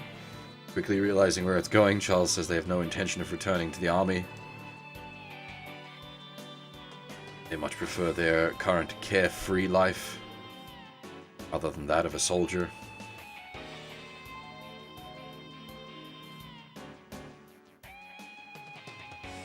So they say to him, why would we even take your offer?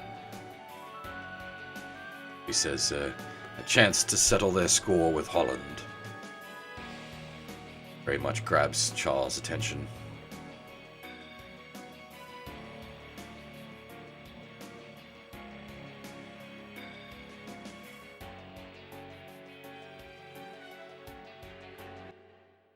But Ray not so happy about the fact.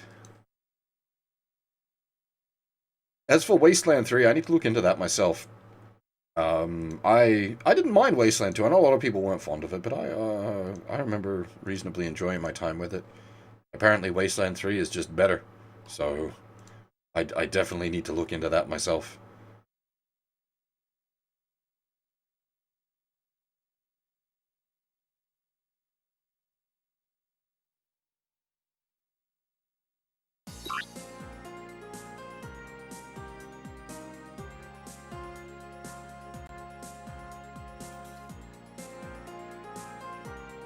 I mean, I really like the original Fallout games, or just like a lot of the late '90s CRPGs. I really like.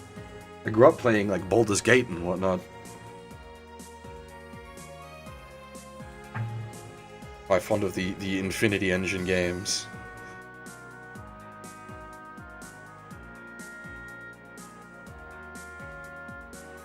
I do play non-JP stuff, just not so much on stream.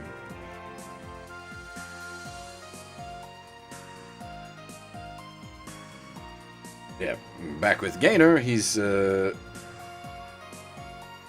in contact with Cynthia, play some more Overman battle.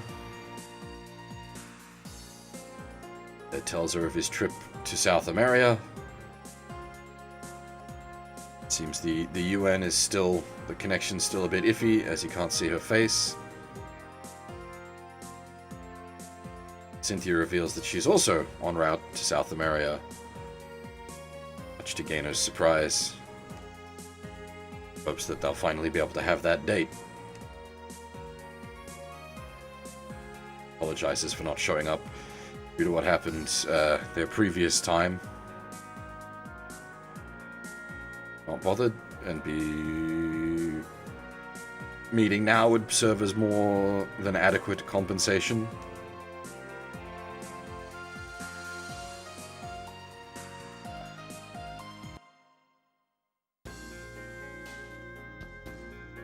Actually, going to check the spreads. I assume it's just yeah, okay, it's just EV out everyone. That's fine. Don't have any say in what's happening here. It's just everybody doing their thing. Actually,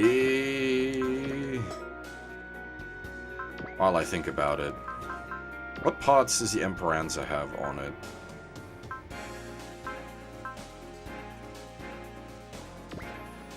I might nick. Actually, no, I won't. Scratch that plan.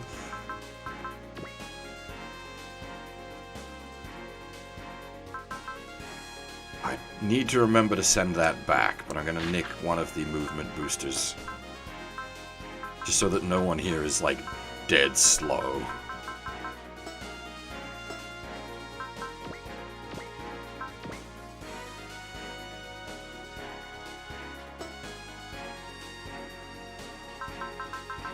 Thankfully, also, with the way this split works, we've got most of our best crew with us. We've got Kay, we've got Rand, we've got Giron, you know, Gain, like, we've got most of our big boys here anyway. So we're looking pretty good.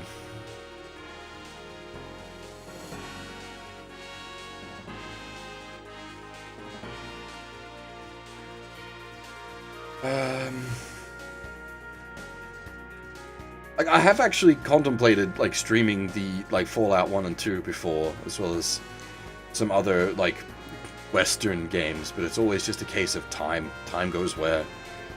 So much to play, so little time.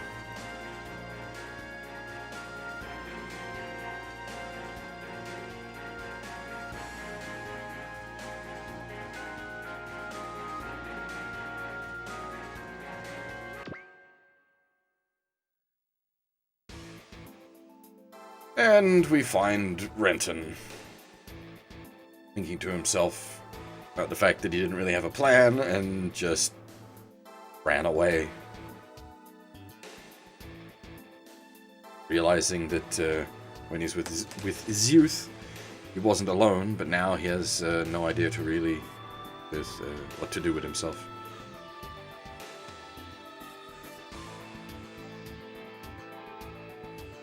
Bumps into a mysterious stranger. What's wrong, kid? You a runaway? Is that a woman talking? Don't have anywhere to go? Want to tag along with me?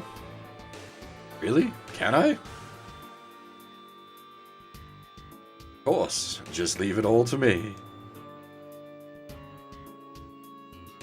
I'm the wily Greta Karas. Taking care of another kid or two will be no problem at all. Hey, now that I get a better look at you, you're actually kind of cute.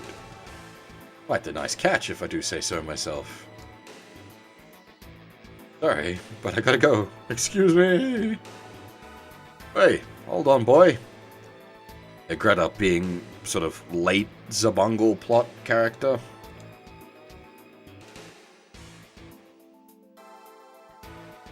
Don't eat me. I taste awful, I swear.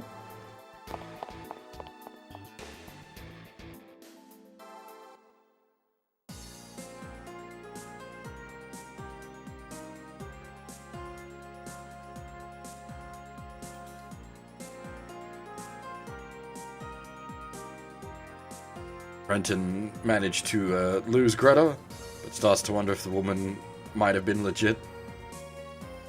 Maybe could have actually helped him. He hadn't been so rude. And while not paying attention, walks headfirst into someone. Quickly apologizes for.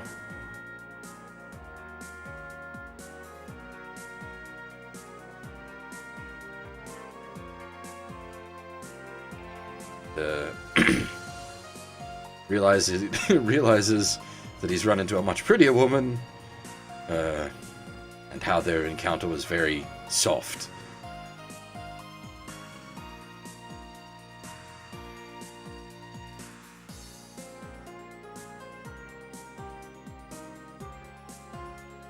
Neil quickly picks him as a runaway, figuring it might have been more than just coincidence for them to meet like this, and offers to treat him to lunch. Renton gonna get SS'd.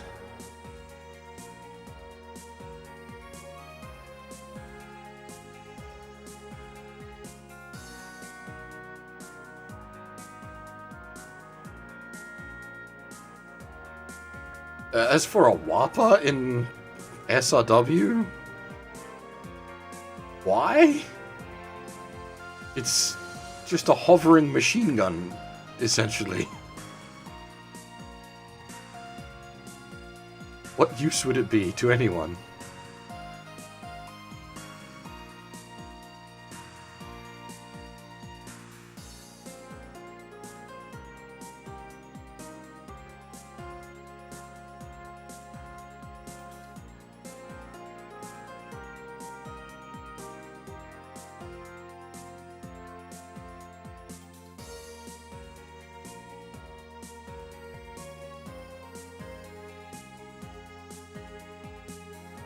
Where are we?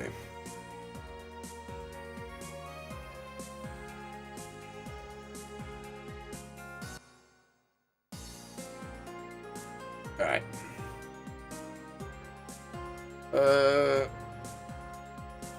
Having finished having lunch and telling her his story, says thanks for the food. Enil wishes him best of luck finding whatever it is he's searching for.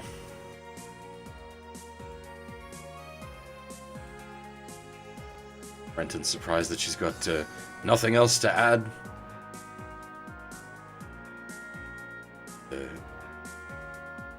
He wonders if he wasn't expecting her to hand down some sagely advice.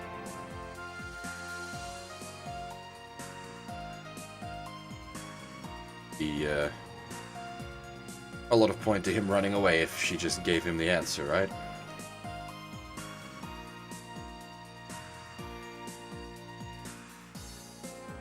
As long as he looks at life like a kid, he'll never be able to accomplish much. Or did he want her to assure him that everyone would welcome him back? He went home right now.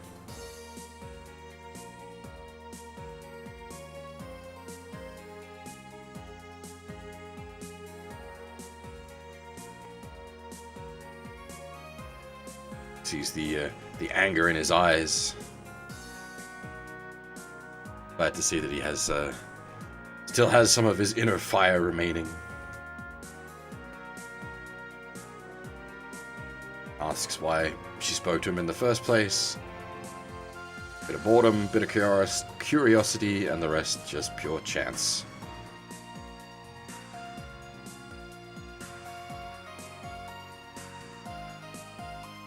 Annoys Renton a bit as he was being quite sincere when confiding in her. He apologizes. She sees a bit of her old self in him.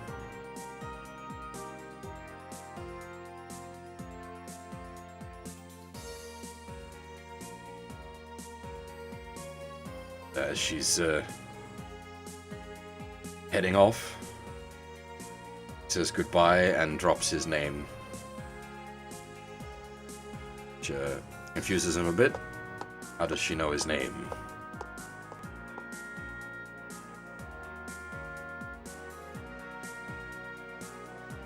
Yeah, the party in the background is what I was talking about before with the Charles and Ray episode of E7.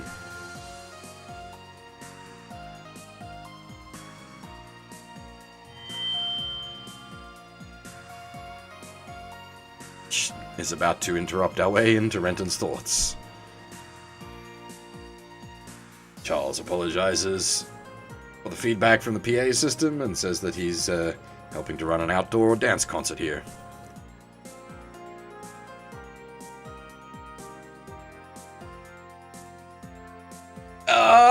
We're actually sort of not directly war-related at the moment. That's sort of how the Charles and Ray episode plays out. Like, it's away from the conflict for a bit. That's sort of the point.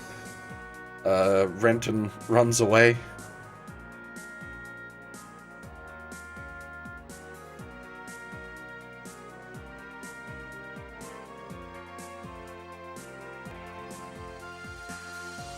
Charles throws on the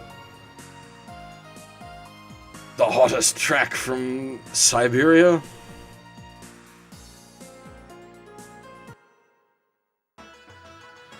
Remember Mia from the Exodus? Is not a bad song, but is not as good as the music that actually plays during this bit in the anime. As I said earlier, I really like the unique tracks they break out for this episode.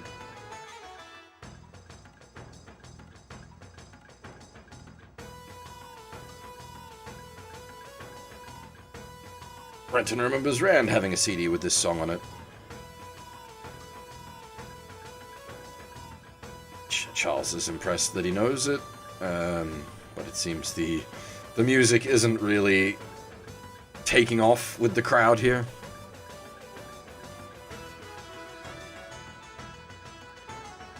Charles asks if Renton is from Siberia. He says he's just been traveling. He's not from there. He's just been traveling through there. And now he is just traveling here and there on his board. Charles sort of takes to the idea of just traveling around in search of good trapar waves.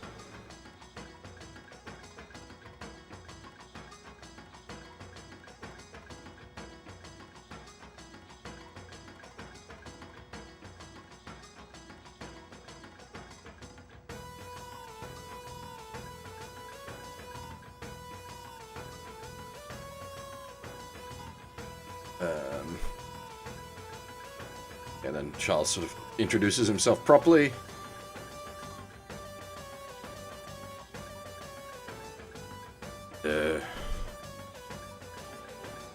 Brenton does the same. Sort of taken aback by just sort of how happy-and-go-lucky Charles seems.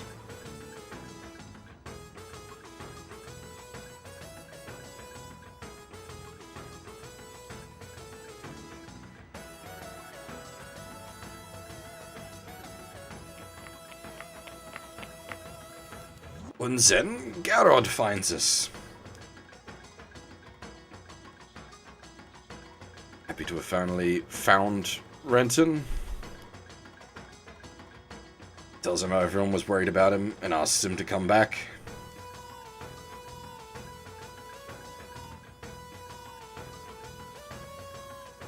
Renton says he cannot yet. Garrod thinks it's because of Holland and tells him not to worry about it. The name drop of Holland, of course, draws Charles' attention. So to be too pathetic for him to get hauled back home now without having accomplished anything on his own. He ran away for, sure, he ran away at first because of the mess with Erika. But, gotta make something of himself now.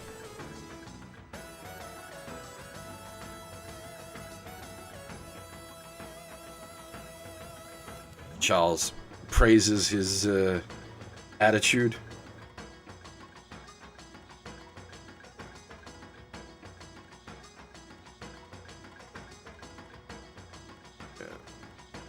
Garrod protests, but Charles brushes him aside.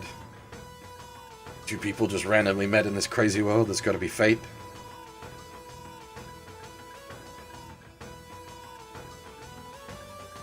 To step out for a second, as there seems to be some sort of a fight breaking out. And here we have... Oh, shoot, I blanked on her name. Secunda Mexico.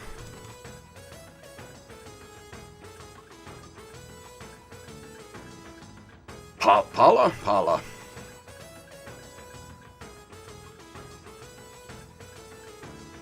Paula.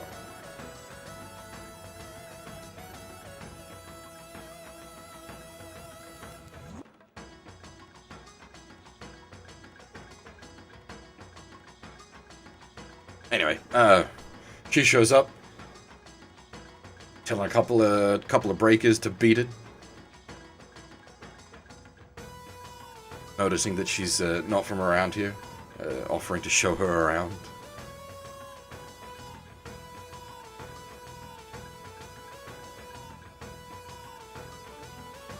In that case, she says, she points to the Agama and says she needs to be there ASAP.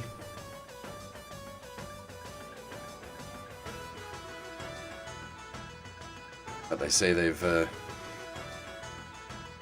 never heard of it.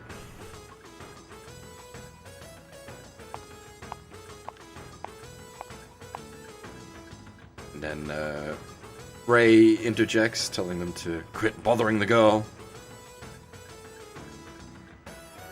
They let her butt out, saying it's not her problem. In fact, as one of the people running the event, it is in fact actually her problem.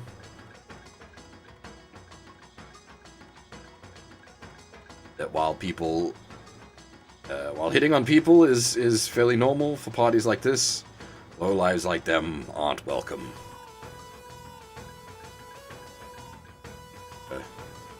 not particularly pleased with. And Charles jumps in, trying to take the dance in his wife's stead.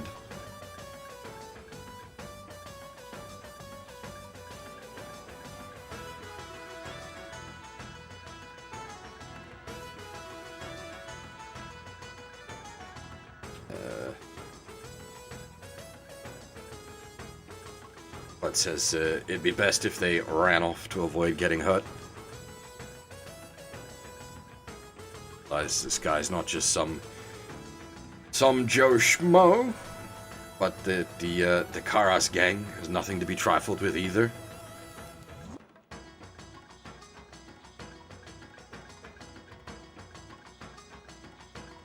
The sights on Paula. Charles tries to get her to run.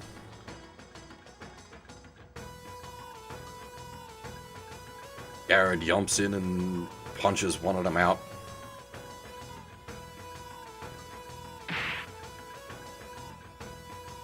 Going after the girl, eh? I have to deal with Mr. Awesome himself, Garrett Rand, first.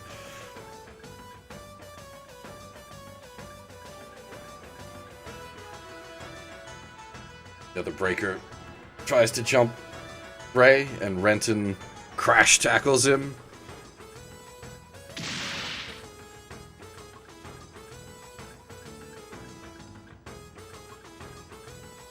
Charles rather approves of. And then the breakers beat a hasty retreat as they're now outnumbered with the usual I'll get you next time, Gadget, we will remember this, etc., etc., bad guy lines of generic.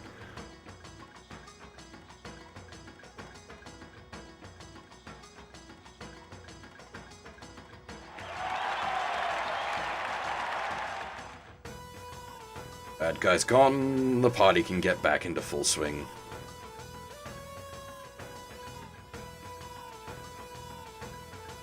Holla. Thanks, Garrett, for the save.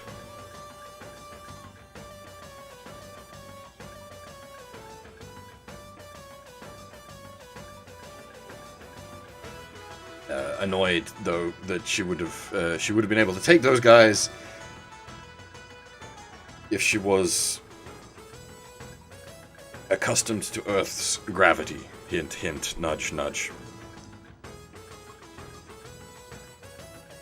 Garrett inquires who she is. She says she is Policis, and she's only just recently broken through the rivalry zones and made landfall.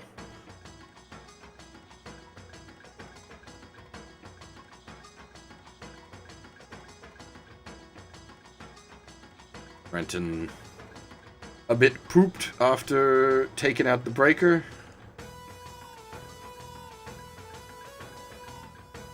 Ray helps him up and says her thanks. Charles is also, as her husband, is also appreciative of his save. They go into introductions again. Charles beams and Ray beams, which is both a great and terrible name at the same time.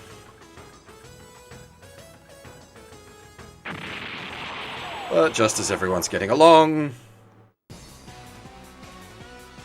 shit starts exploding, like usual. The breakers we chased off came back with their walker machines.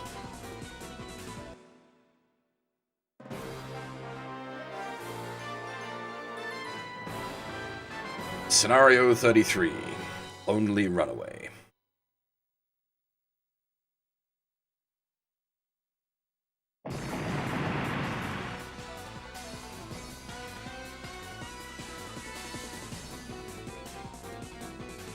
First breaker is happy to just smash everything for revenge.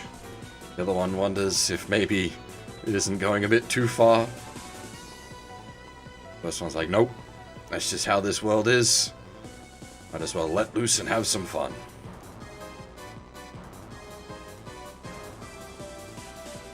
that in mind, Rand and the others figure they won't complain if we kick their asses.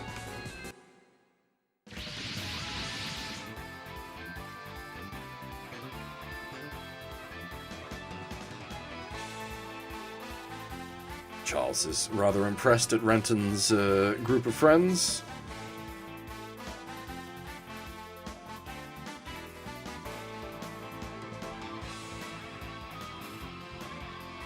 Everyone tells the others to fall back while they deal with the breakers.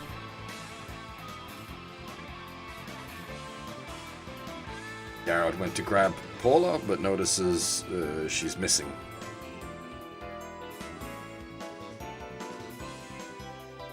Charles and Ray give their thanks and bail out as well. And the breakers wonder if we're the resident champions of justice. Which Kay says no. The world probably sees us as the exact opposite.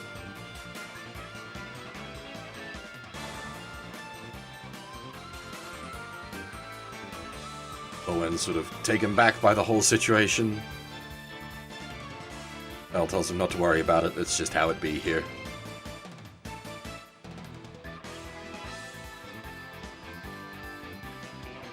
Thinks that maybe it was a mistake hanging out with these guys. Alright.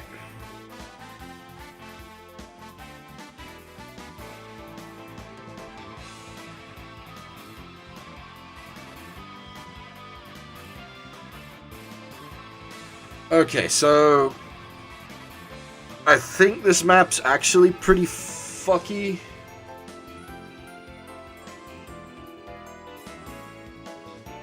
Because the secret... Okay, so the SR point isn't hard. The SR point and the secret gets very tricky.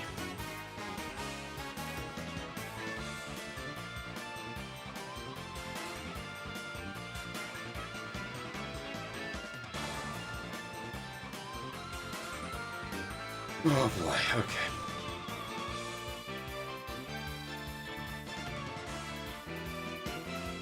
Yeah, so it's a bit spoilers, but once they deploy, Charles and Ray need to get 10 kills between the two of them. So we need to only kill exactly enough to proc Charles and Ray spawning.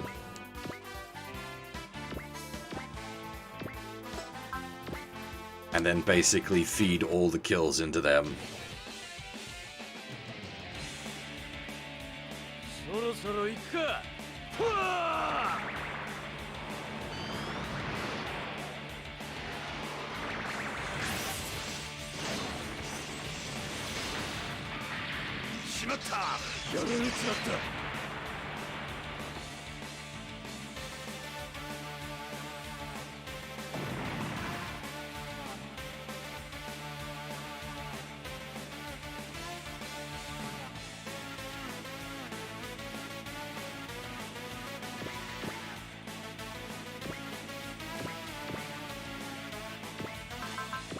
He doesn't actually have speed up, no. It's on the ladies, not on him.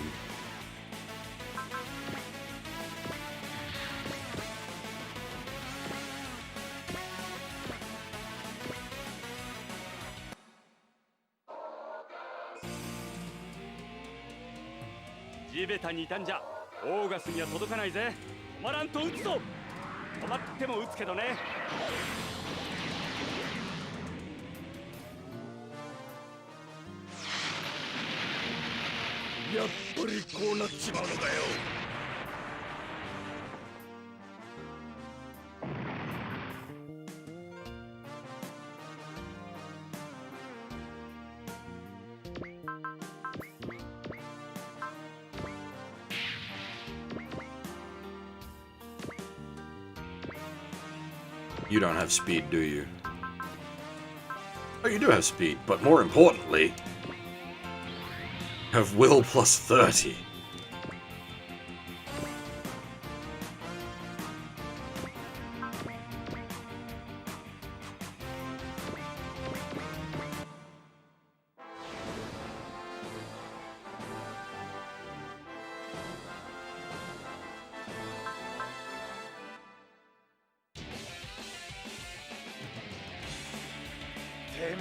倒して出世してやる。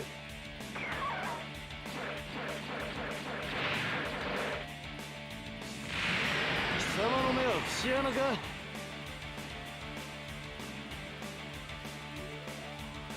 闇に目を垂らす、それがプロってもんだ。やあ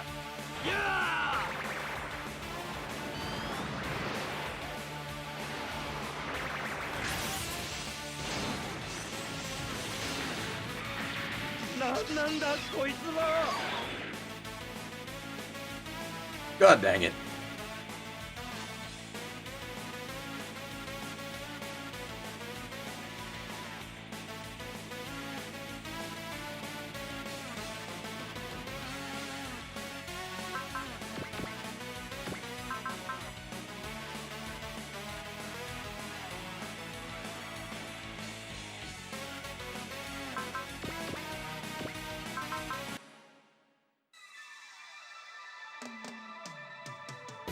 これでも食らいやがる。地上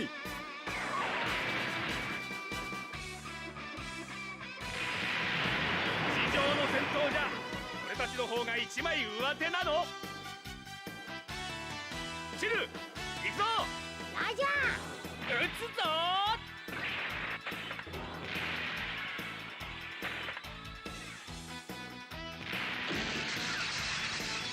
一気に落とそうったってそうはいくか。Now, there is obviously some benefit to leaving a bunch of them alive at barely any health. Because it means the others can come in and sweep nicely, but we do also have time considerations.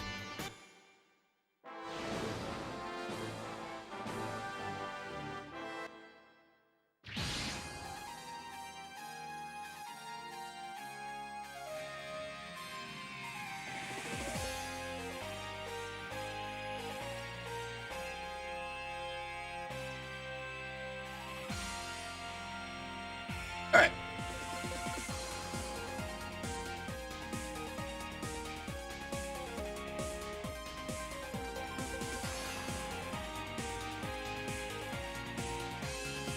Hang on, I've lost the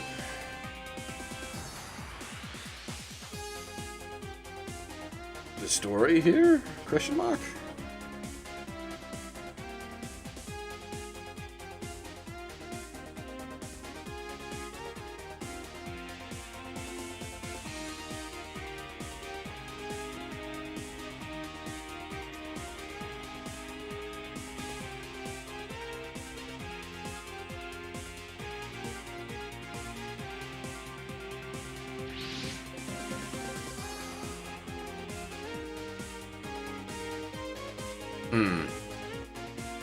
Actually, we may already be time screwed.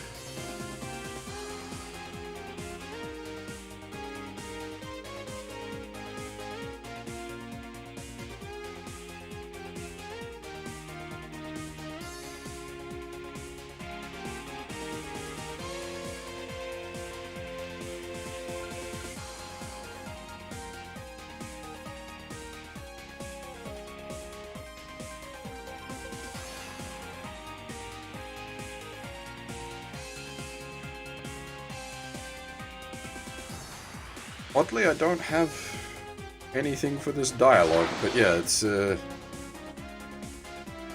DX dock on the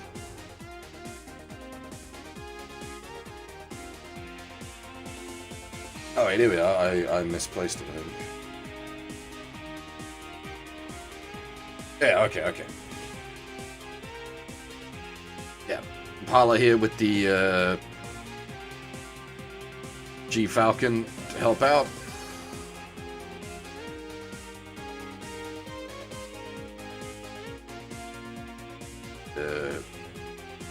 Yeah, we get the DX G Falcon dock on combo.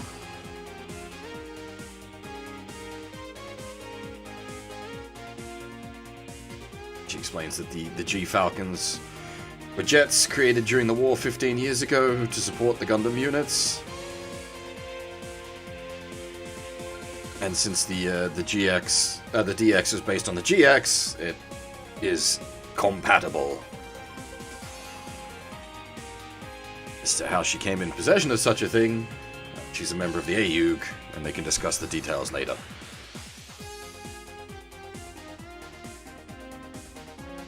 Something important to note, G-Falcon can act as an energy pack for the satellite cannon, which shortens its charge time.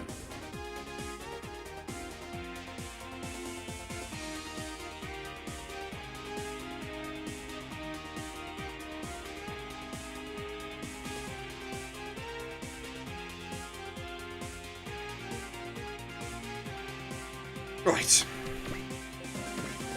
Is this a moon map? It is, but I doubt we're going to have the time for... Well, it's not really a new Gundam. It's the DX, but with the Falcon, the G-Falcon equipped. Not so much a new Gundam. Definitely not the new Gundam.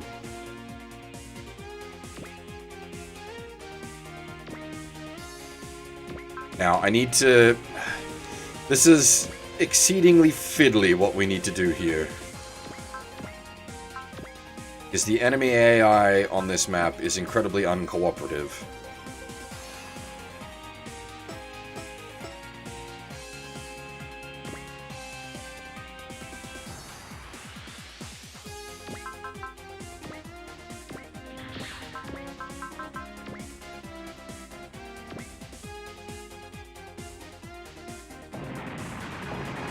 We need to essentially pop and run.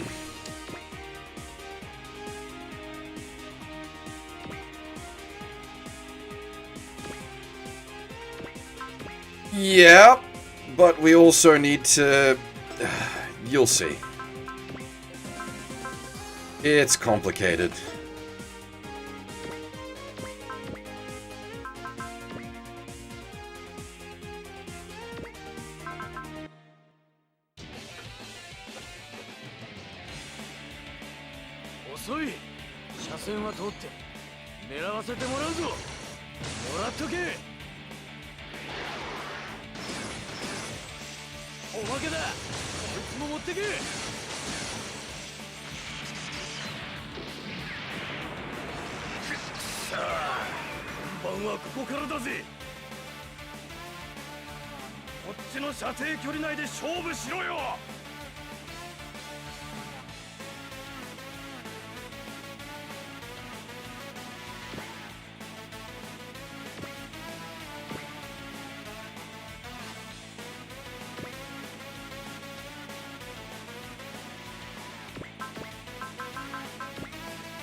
There we go. We pushed it. Alright. L detects more units incoming, but Rand's not concerned. Able to smack down any random thugs that show up. These aren't just random thugs, they're some sort of flying mechs.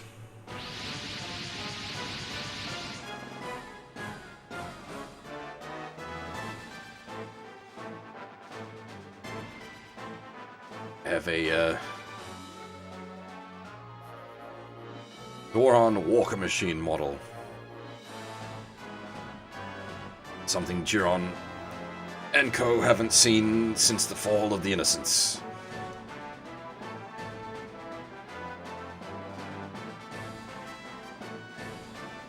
It's because it is the Greta Classic.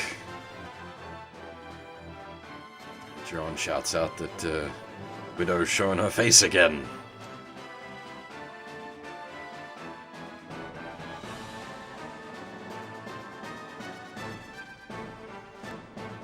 Oddly, Hejinan and his buddy NJ?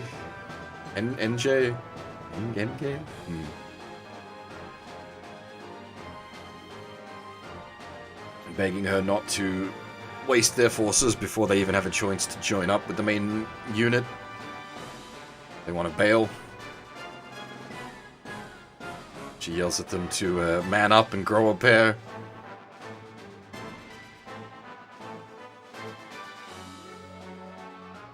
I think that the whole point of hiring the Karas gang was to fight. Should just wrap this up now.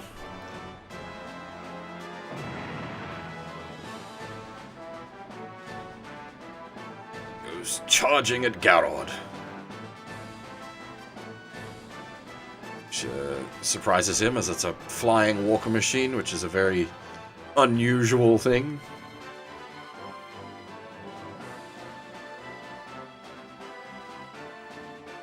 Ala not happy at getting slammed by the old lady.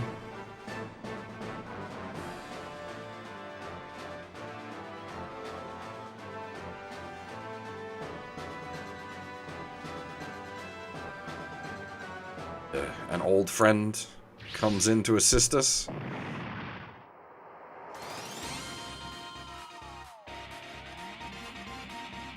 Emil chasing off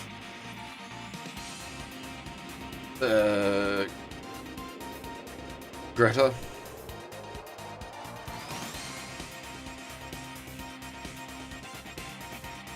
Says she's here to lend us a hand as a way of repaying Garrod for what he's done. Tells her not to worry about it, and that she's already done enough for us.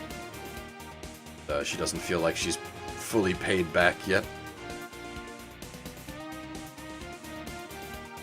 And telling her friends don't need to worry about that kind of stuff. And she's still not happy that she's that Garrod doesn't see her as more than a friend. Which has rather impressed Kay.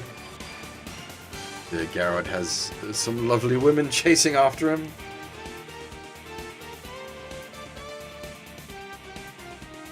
Greta pissed off that another little girl is messing with her.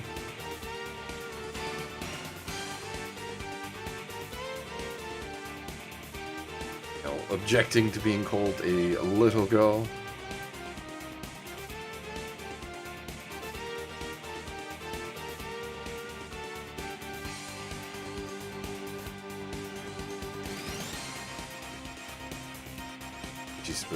She's not quite a little girl like Parla, that said. She's not a hag way past her prime either.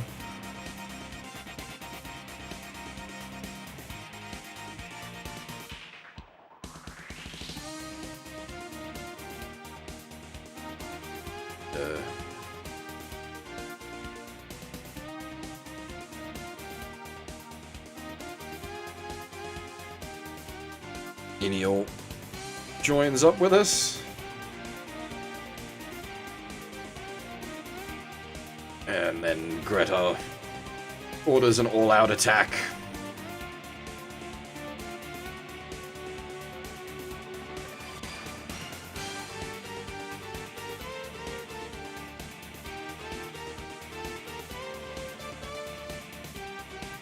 Saying that she'll make the kids regret looking down on her.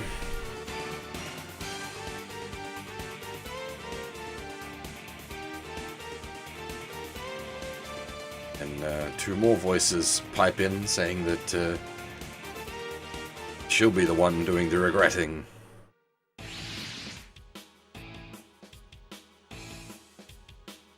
Ooh, we got dialogue. More of them? Hold on, I think it's that couple from before. Got that right, kid. Sorry we're late. Whole lot of effort to put that party together. You're here to pay them back in full for messing it up. Hey, those are some pretty cool looking KLFs. Thanks, bud. These are our pride and joy, the spearheads. One thing after another with this people. Going all out then. Heads up, people. The hag's boiling mad. Alright, Kay. Get in there and take care of that old lady. I've got no problem with older women, but I avoid crazies as a general rule. Kane, you're up. Sorry, but my rifle's not made to target ladies. Come on, Hotshot, you can't be picky. I'm not, I just have more refined taste than that. You assholes. Those big mouths of yours need a real whooping. Oh, you think you're taunting her a bit too much? Don't worry, that's just how we do battle. Yeah? Alright, let's get going. This whole area is gonna be our dance floor. Alright, as said, we need to feed kills into Charles and Ray. We also need to get down to the other end of the pitch from the looks of it. She does have speed up, good. So, Charles and Ray are not perma-recruitables, but if you hit all of their secret requirements,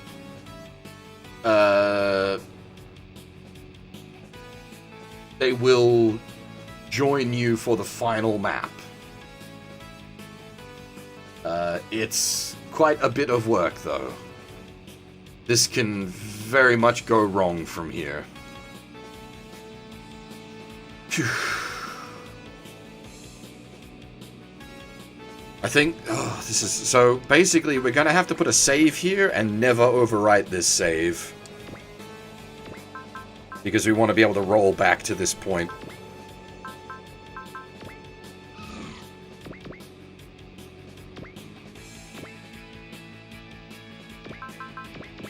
Neither of you have speed up, do you? Have that, though. I keep forgetting about that.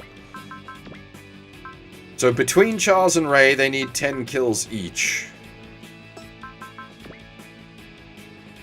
And the,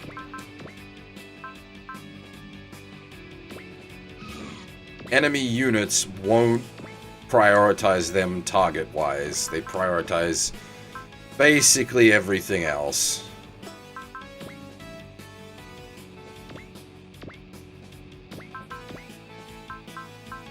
What the dickens is that?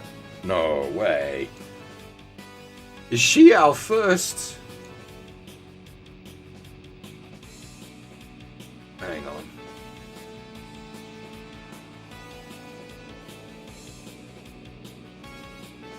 Oh, so where have I put that?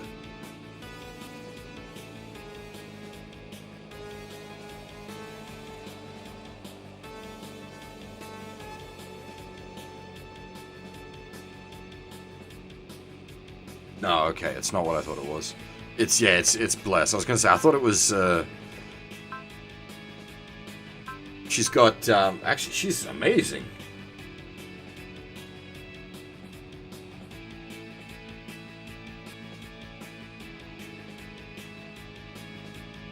She has Bless and Cheer.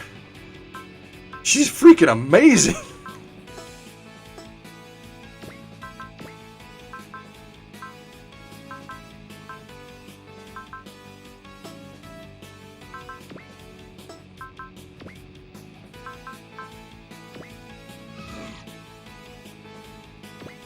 We won't get to make use of that, but damn.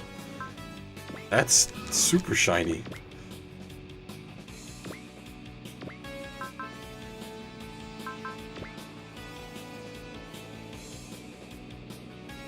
Okay, so we basically don't need to cast hit chance up.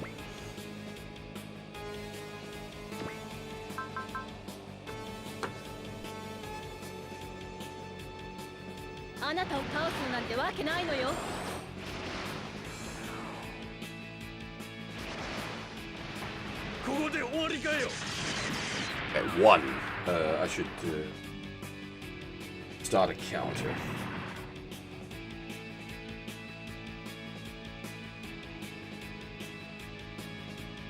How many is left over here? 1, 2, 3, 4, 6, 7, 8. Alright, so if they're able to clear up everything over here and pick up, like, 2 kills from over there as well.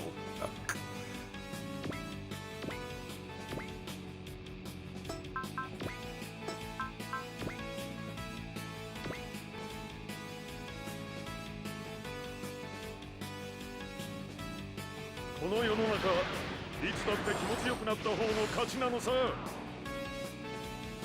There's a couple of like Korean accounts that have followed the stream today. I don't know if they're bots or if people from Korea are actually watching. That would be weird.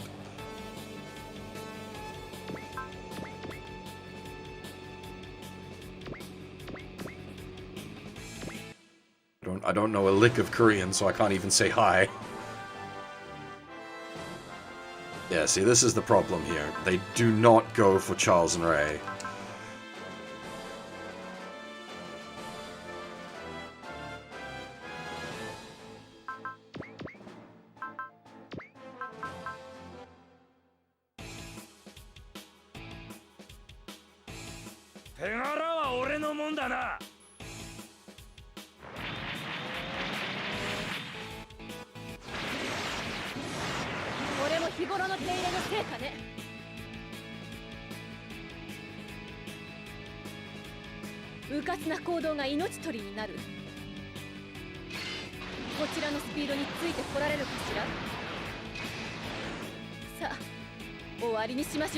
I don't believe they have hidden away. It'd be real handy if they did.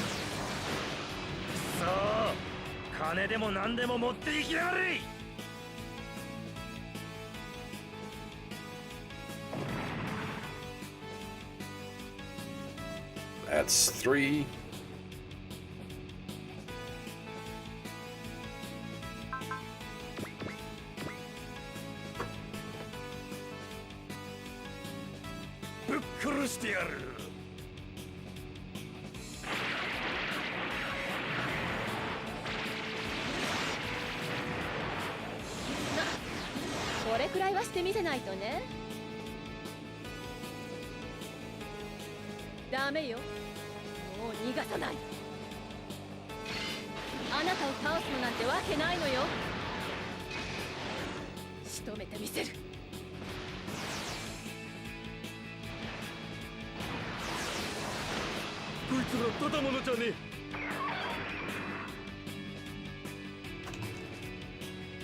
God dang it.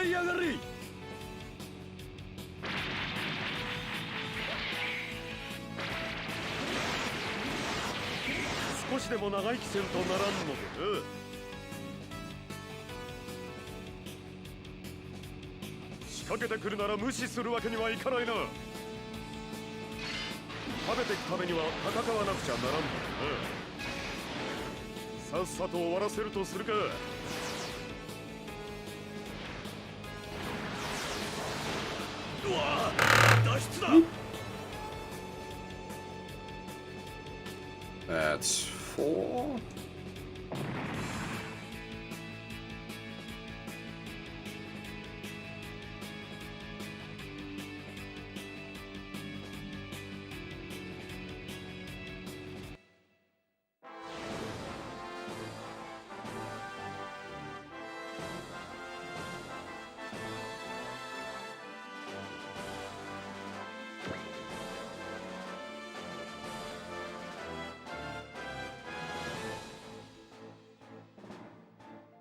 Did I miscount?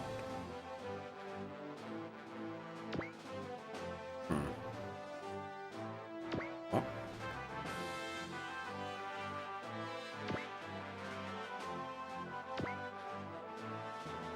On turn 3, right? Yeah, okay.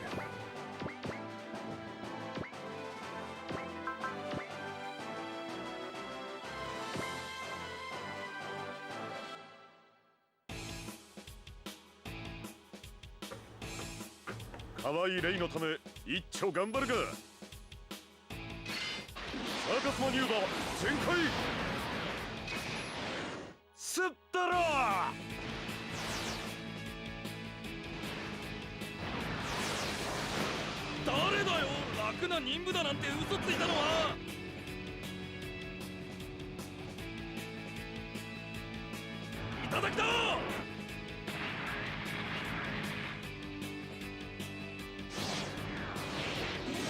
悪かったな。当たってはやれないんだ。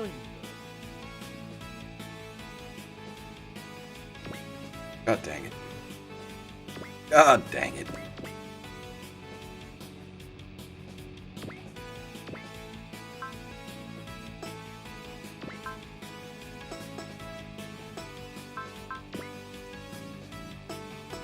Hmm.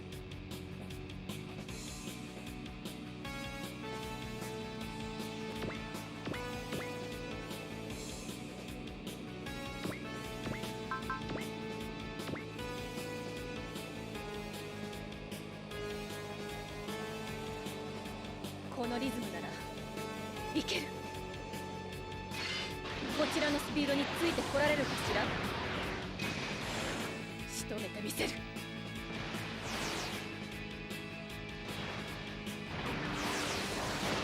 たまには遠慮して攻撃しろってんで。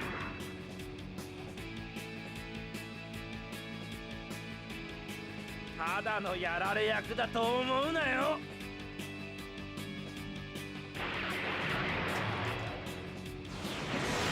これも日頃の手入れの成果ね。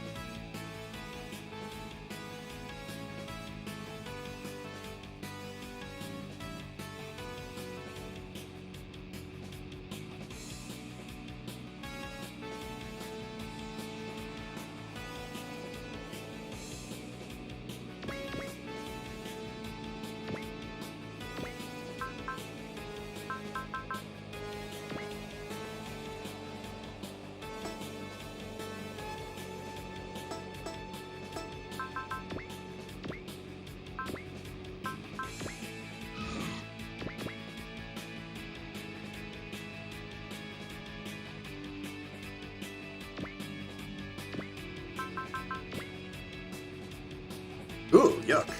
Oh, I suppose that is a boss character.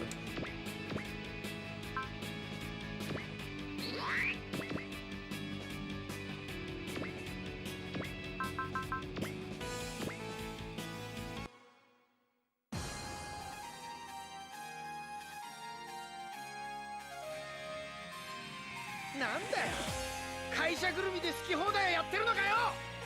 懐に飛び込みさえすれば。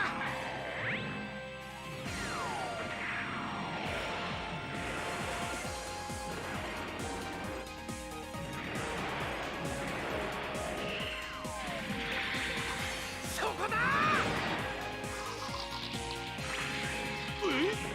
そんなのあり？手堅く行くぜ。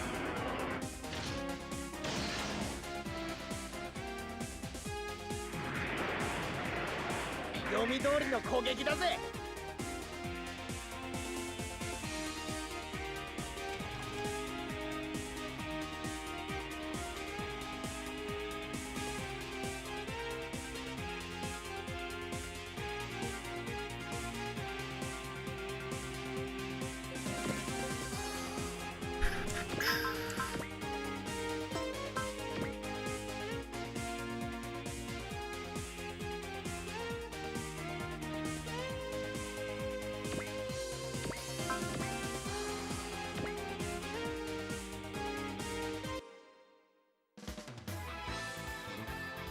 Nope, we haven't reset anything yet. It's sort of going okay at the moment.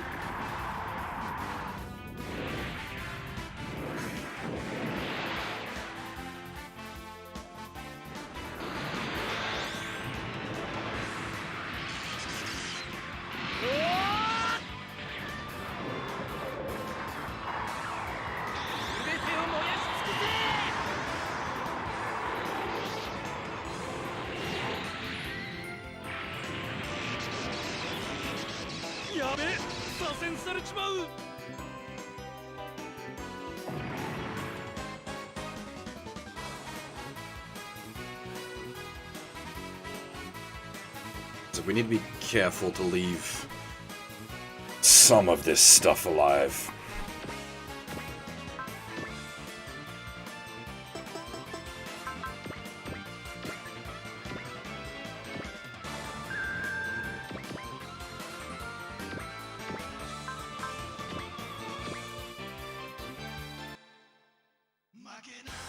Oh, I forgot. Mid-season upgrade.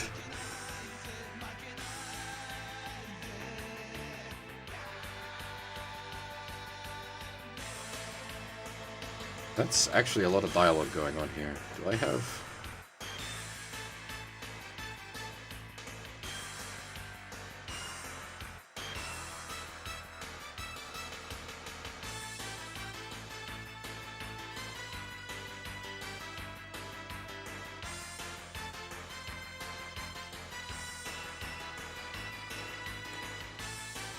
Ah, okay, yeah. So, the banter between these guys. Mel starts out by saying, "Do it, darling, smack that old lady."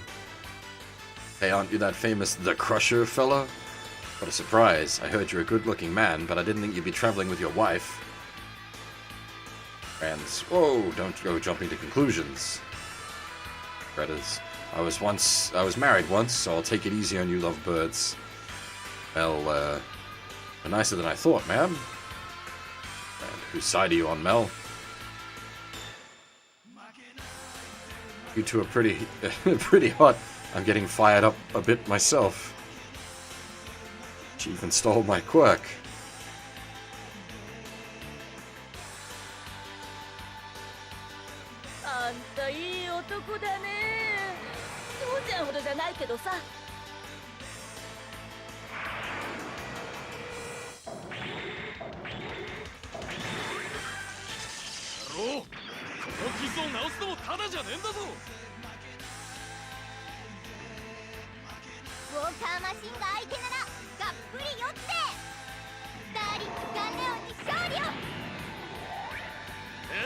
Angry boy.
God damn, son!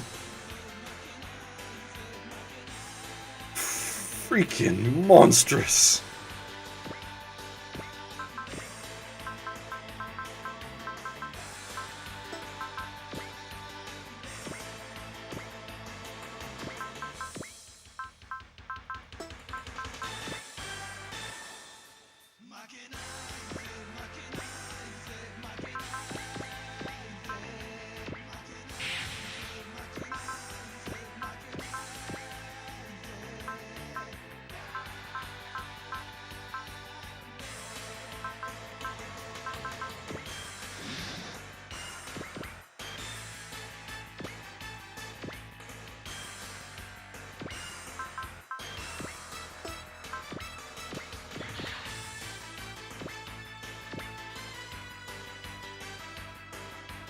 Hopefully they all pile in on Ray. Because if they don't, we're in trouble.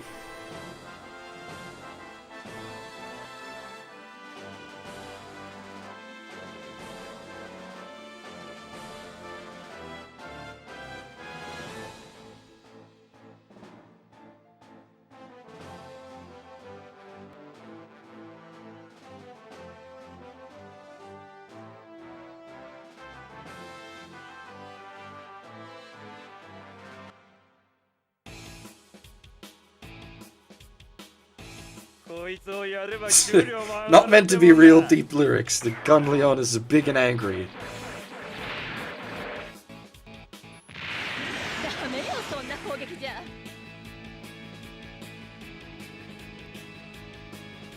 あなたを倒すのなんてわけないのよ。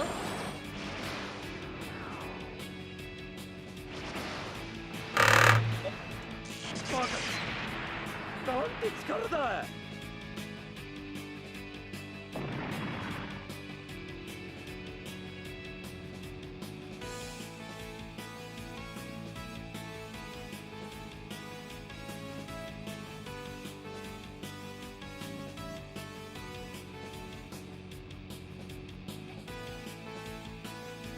Oop, that's 6.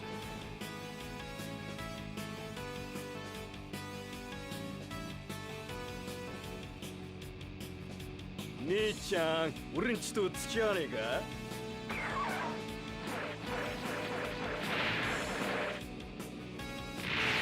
そんな攻撃に当たる私じゃないわよ。攻撃したからには反撃される覚悟もあったわけでしょ。こちらのスピードについてこられるかしら。さあ、終わりにしましょう。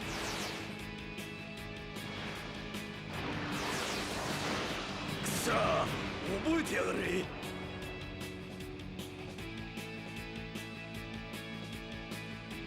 7.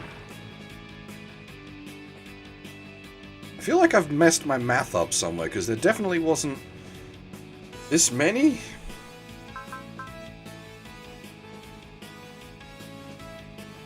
Eight.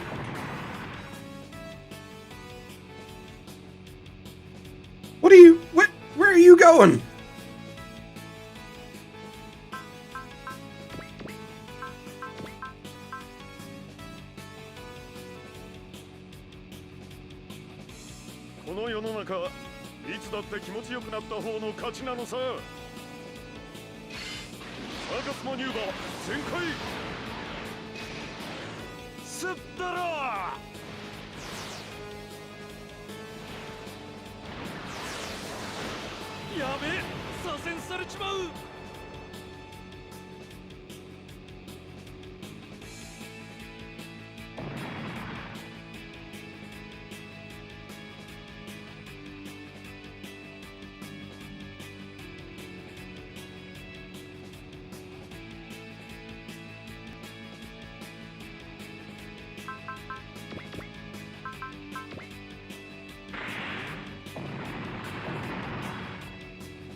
Tricky bit's gonna be those two assholes down the back, because they're actually reasonably tanky, so swatting them is gonna be mildly difficult.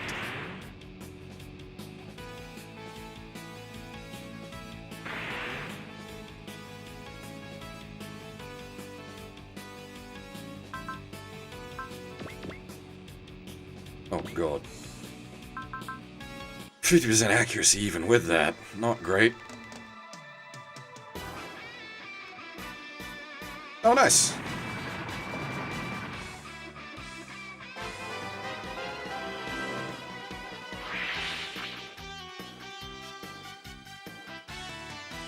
Standard, I'll get you next time gadget retreating line.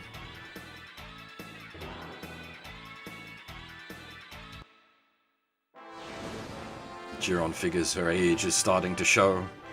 Not as strong as she used to be.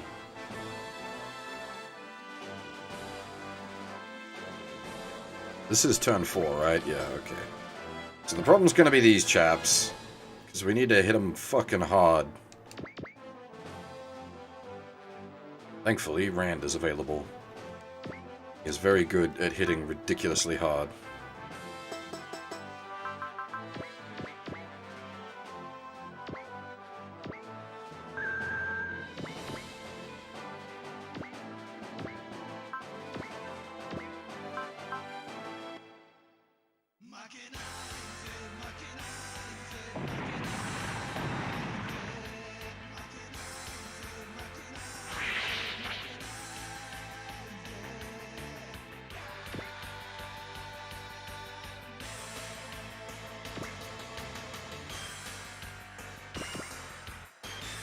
This might come down to some serious shenanigans.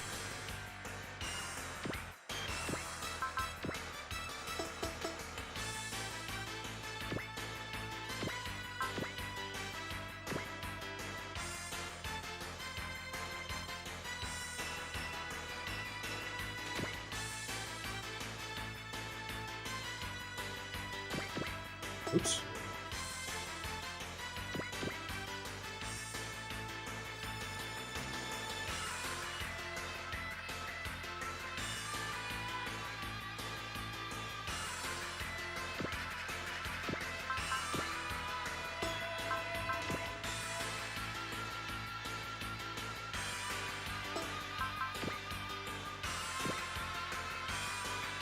That should be 10, but I don't trust myself.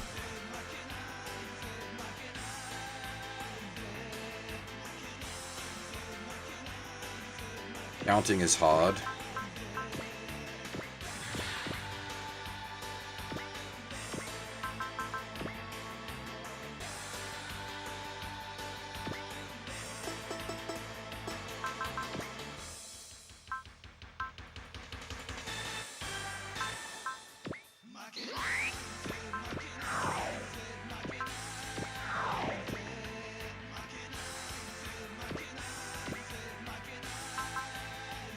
That's probably going to be better, because he can... Oh, no, he can't support it. Oh, yeah, okay, their skill's going to be too high, because they're boss characters.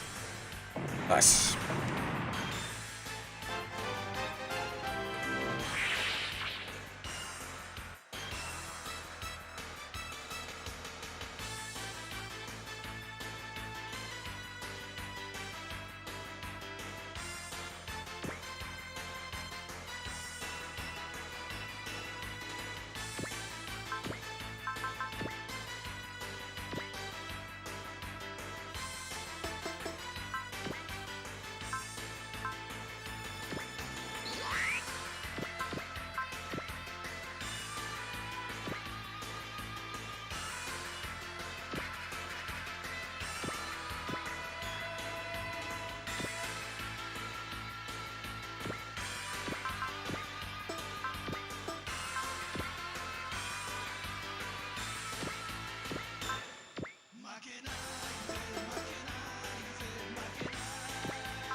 It's gonna come down to this thing attacking what I want it to attack.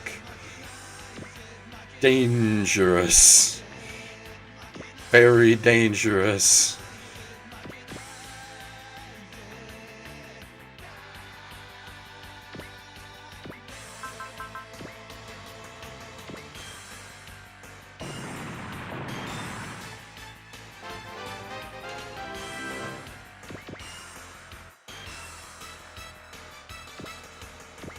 It should.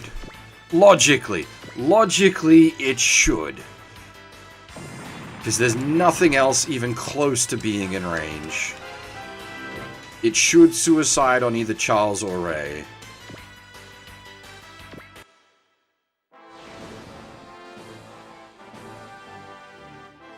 Thank God.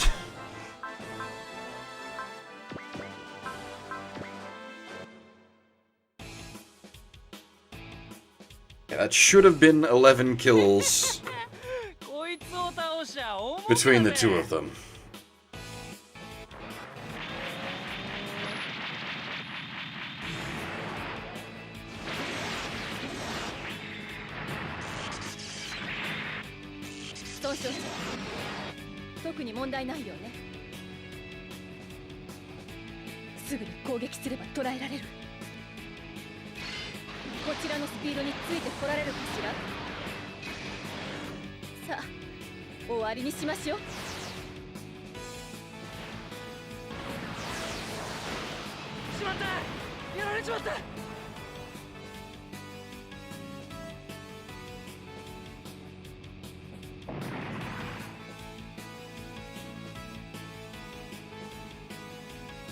Alright, so that gets us the SR, and that should have got us the secret. I'm just worried that my count was off. I'll have to check the VOD, I think, and count through their kills.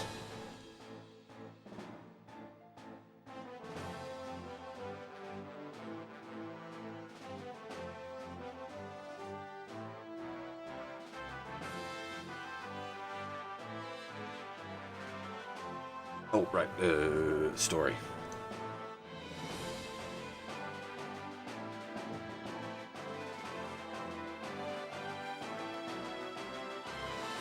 Alright. Yeah, so Ray's still upset that their party got wrecked. Charles says not to worry, as long as there's music and lifting in the world, the journey is never over.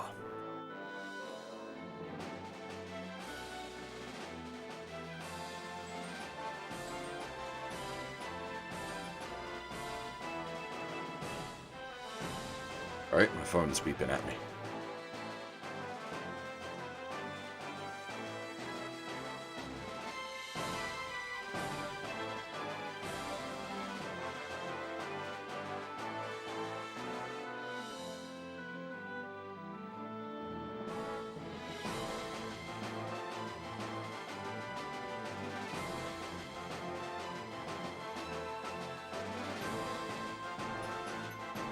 Where was I?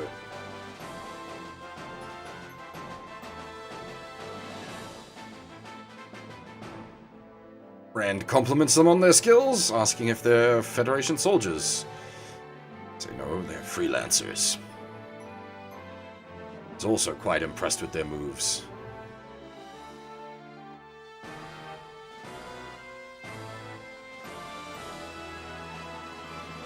Says, they owe us one for today. Garrett tells them not to sweat it.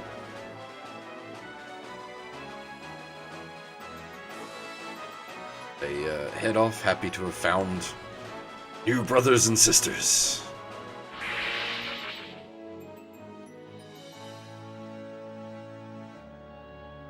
That kind of easygoing attitude is what Rand thinks lifters are supposed to be like, unlike cranky old Holland.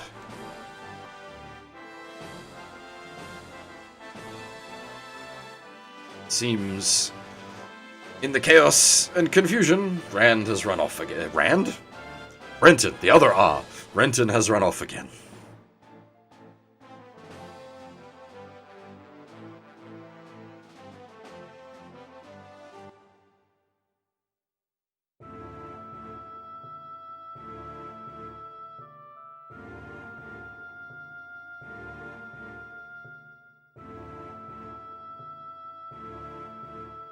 Garrod brings Paula up to speed.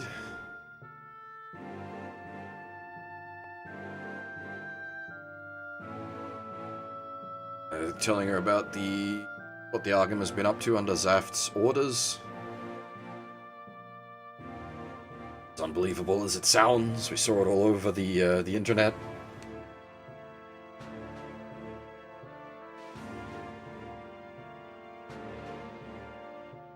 Seems that having been assimilated into Zaft, our other half will do as ordered.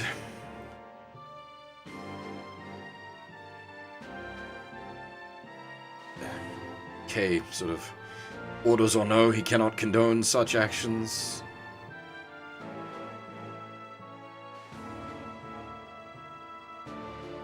This is exactly what Arlo was worried about. Garrett asks her what's been going on in space. He says, tells of a fight against the Space Revolutionary Army, part of a group called Satellicon?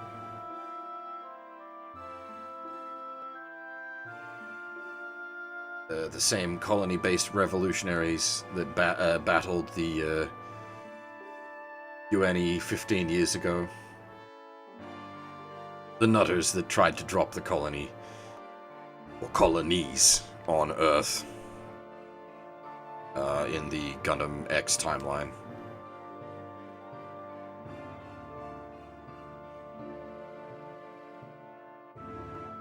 Only lesson they learned is that they can't win a head-to-head war with the Earth. Instead, they've taken to terrorist acts. Allah's not fond of the New Earth Federation either. It fears that letting the revolutionaries run riot could be even worse. That's why she joined the AUG. Head to the Argama as reinforcements for them.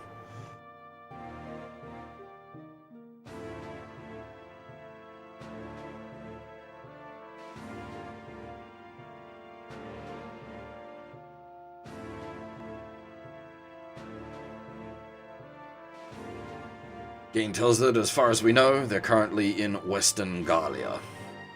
Wonders if she'll head there after them. No, if they've become a tool of Zaft, there's no point in trying to join them.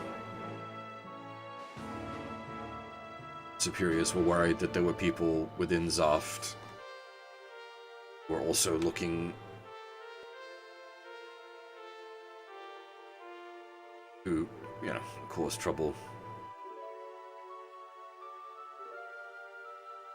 Garrett says if she has no place to go, she's welcome to stay with us. That the G-Falcon, quite handy to have around.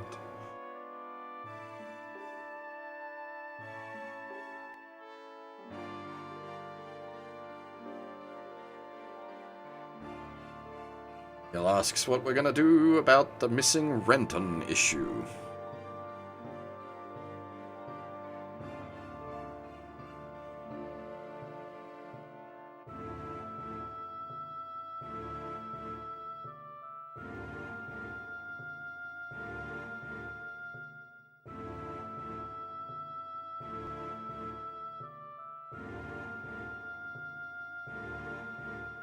Jerome wonders if Renton's likely to even come back at this point, and Garrett thinks it's not likely.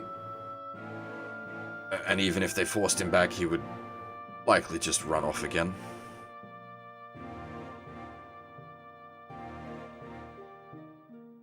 Mel wonders if Renton hasn't ended up coming to hate us, but Garrett thinks he left in order to search for something, try to find himself, as it were. He'll never be at peace until he finds it. Maine recommends leaving him be for now. It sounds like he's actually got a decent reason for running away. Wasn't just fear of Holland.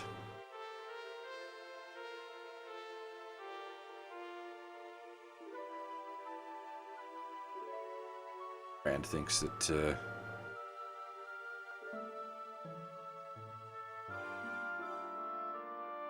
the kid's given it a decent amount of thought, and it would be a bit shitty to try to force him back at this point.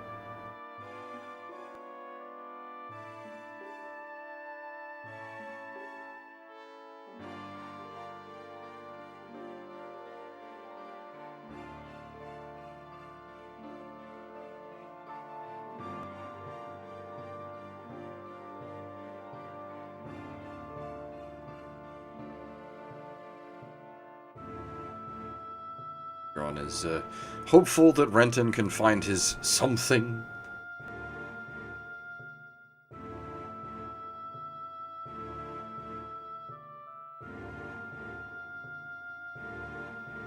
Kay makes Mel promise that if the day does come where Renton makes Holland apologize, that she'll take a picture of it.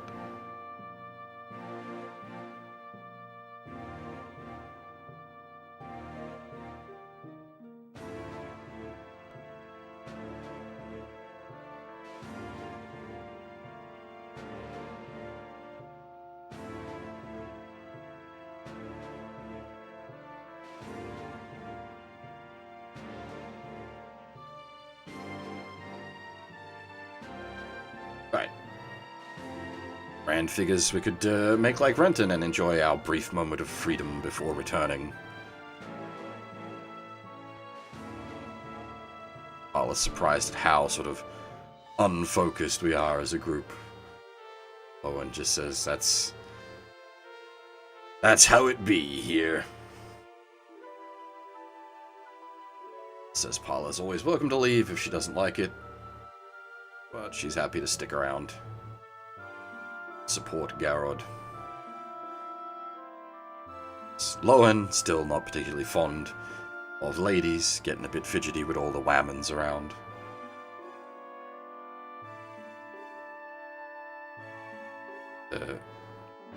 Kay and Gain both recognizing that Garrod now has 3 ladies chasing him.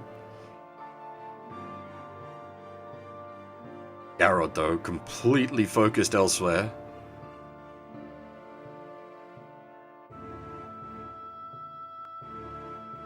But his concern fully on Renton at the moment. The bros before hoes. Good old Garrod. Garrod's a good boy.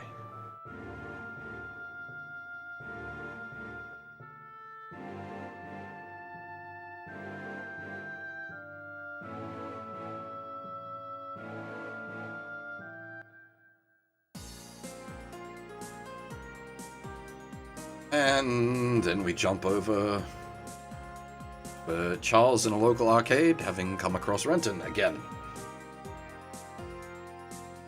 Seems that runaway kids are likely to show up at places like this.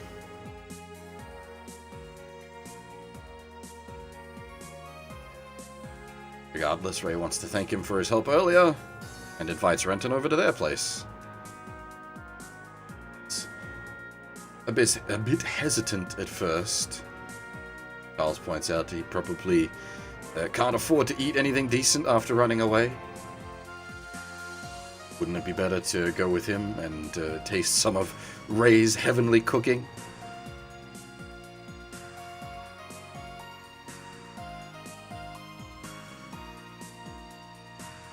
Which Renton agrees. Now, normally kids don't go off with strangers just because they offer you food, but in this particular case, when you've seen already what the strangers are about, they're probably not classified as strangers anymore, and you've fought alongside of them.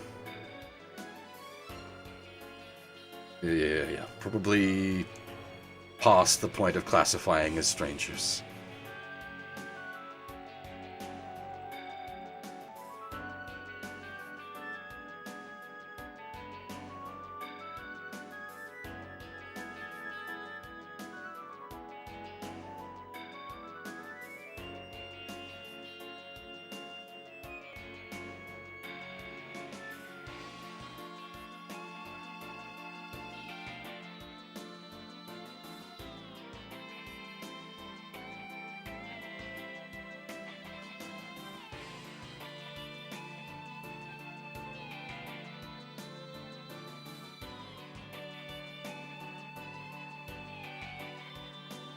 Indeed, they are friends, not strangers. Anyway, Timp, whom we haven't seen for some time, has shown back up again, and not happy to hear about all the troops what got blown up before they could make their way back to the main force. Enge and Kejinan begging for forgiveness and blaming it all on Greta.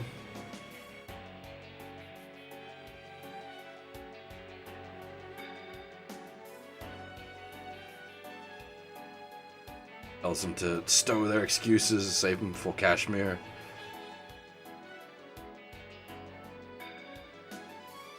Which also gives us a hint that Kashmir is still hanging around. Two are worried that at this rate their pay will be cut so low they won't even be able to afford food. Greta, rather surprisingly, steps up and takes responsibility for the whole mess. Promises to make up for the reduction in firepower herself.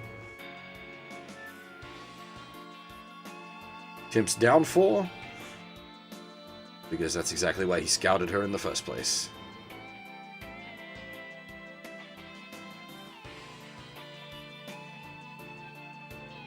She asks if he wanted to end Giron himself. Tim says he doesn't get caught up in vengeance like that. Unlike her or Holder. Just that he had orders from Kidsmund to crush those responsible for the Japan sealing exodus. Plans to do that by striking at Zeuth's main force.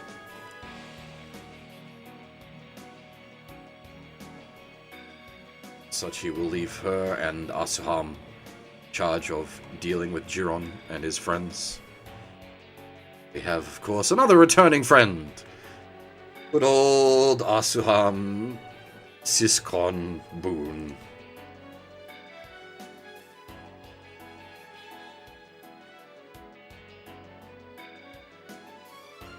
Comes in saying that Greta and her crew will fight under his command. She's rather surprised to see someone as young as him will be leading.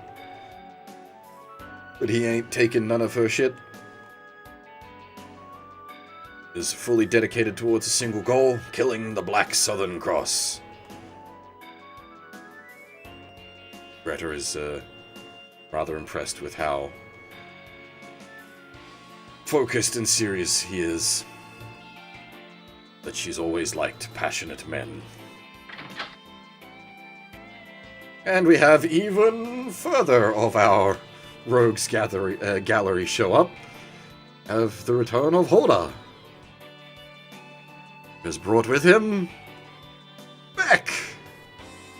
All our old friends, what we have beaten into the dirt a few times now.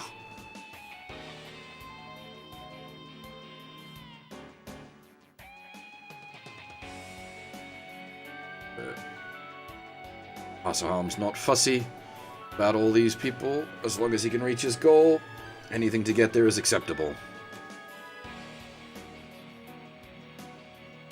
Beck is also agreeable to such terms.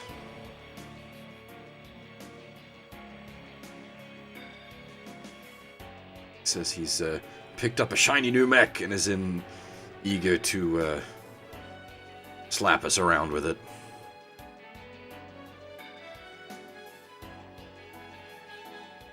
Timp comes in saying he needs to be careful though, because if he blows it with this strong of a lineup, he'll be an absolute laughingstock.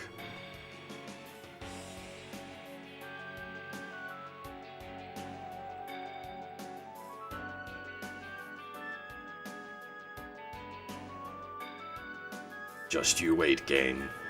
Giving up my position in St. Reagan just to chase you down. Soon, I'll make you painfully aware of both the weight of Karen's grief and just how implacable I can be. As I said, he's still hung up on Olo Dat.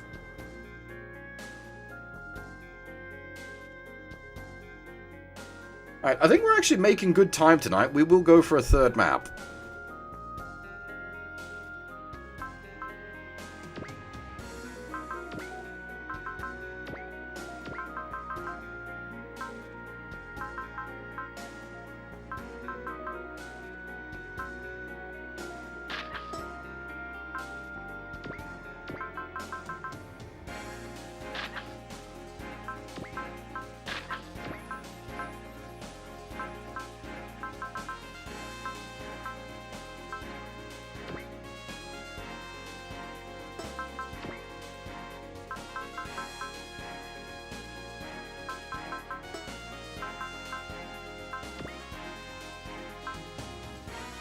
Yeah, well, that was a short map for sure.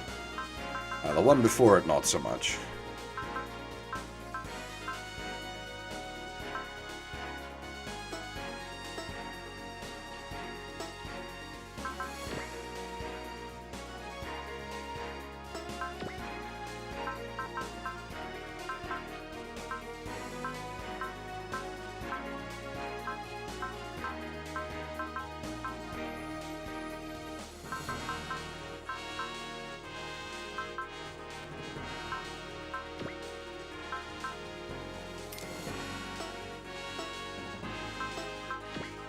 assume we don't really have any pilot points. Oh, we do.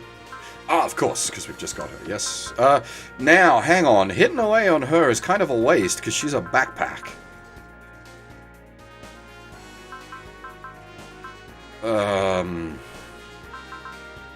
She's mostly just gonna want, like, all the SP forever?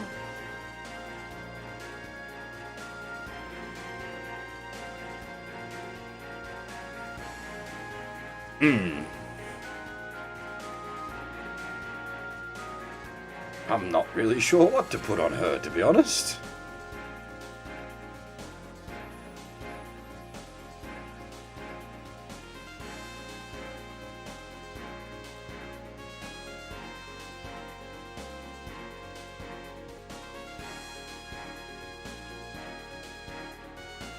Yeah, I'm thinking.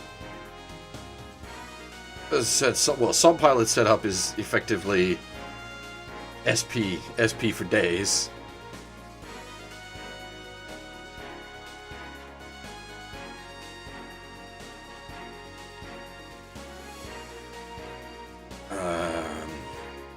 See, I don't know if her, because I'm not quite sure how it works mechanically. I don't know if her stuff,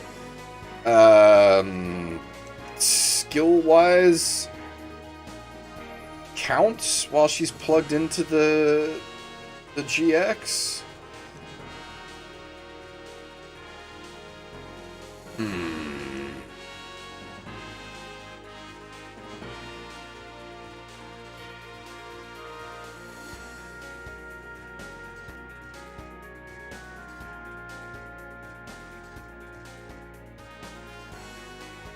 Yeah, I think just piles of SP is the go for her.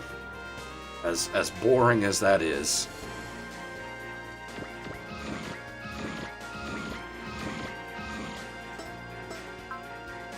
Neil can get stack filler skills because she's actually stack filler.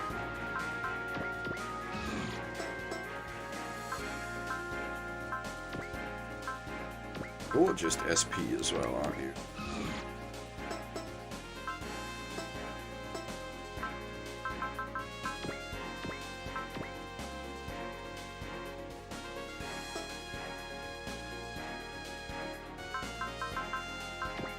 Alright, as always, I will take a short break here. And we'll come back and get another map in.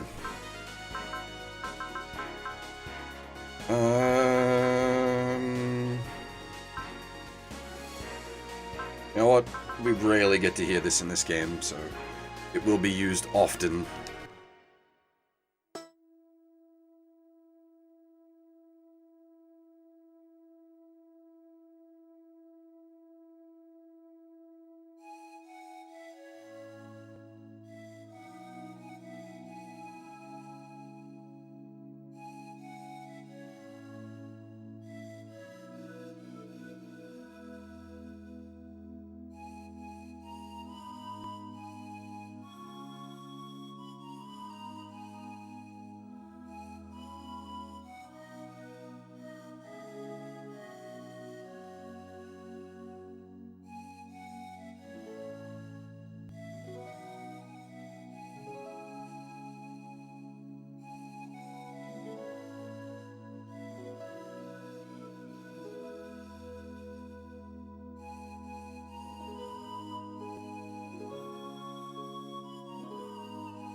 I know I use this song at least once a stream. I don't know if it's like once a stream, but it certainly should be. Because it is fantastic. It's one of my favorite pieces. Not just from this game, just in general. Tsuki no Mayu is top tier.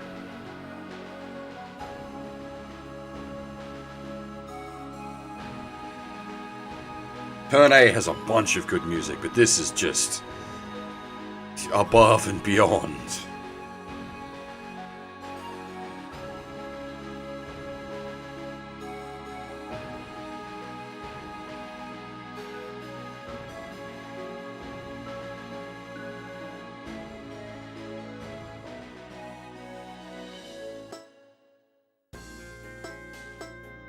That's so good. Memory of Marching Boots, Memory of Military Boots, also excellent track. Also a big fan.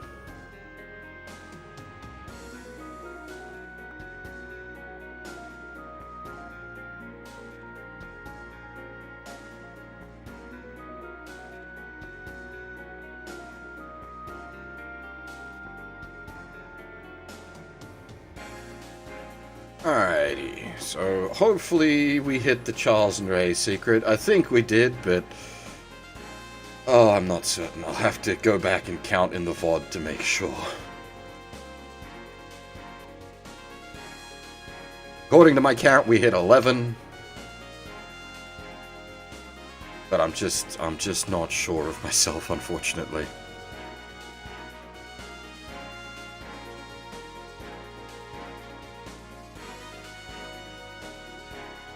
Actually, I should pull up the secrets list for the next map.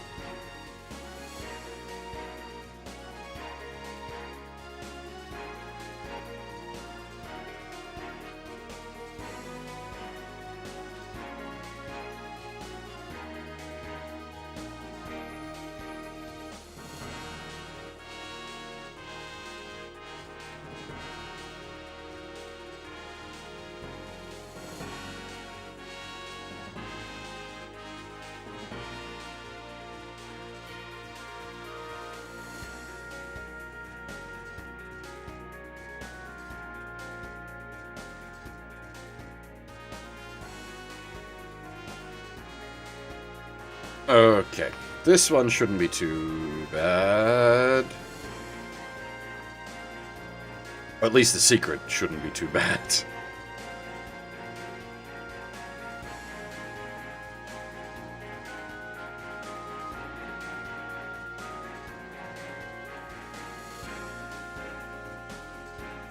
Right. It's nice their ship, like, their custom ship actually gets a map sprite for itself. So, bottoms up. I figured I'd pour myself some of the last of my whiskey.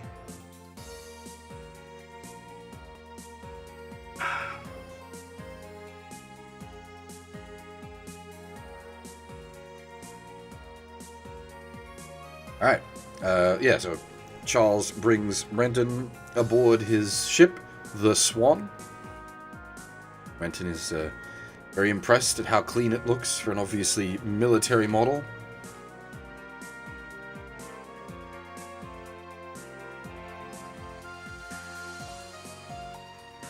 Ray is thankful for the compliment, but Charles says it's unnecessary. Kids should act like kids while they still can, without worrying what the grown-ups think.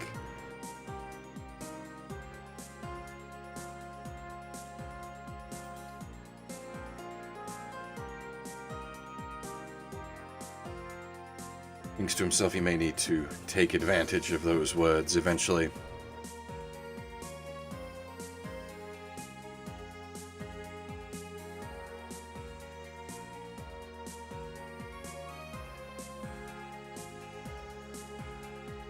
If he really is a good-for-nothing kid, then his only option would be to survive by the hospitality of others.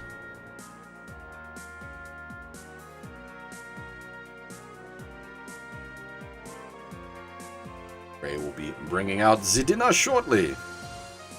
Renton thanks her for. Again, Charles reiterates he need not be so high-strung. He is free to speak as he will. They're done with the dinner. Charles wishes to have a word with him.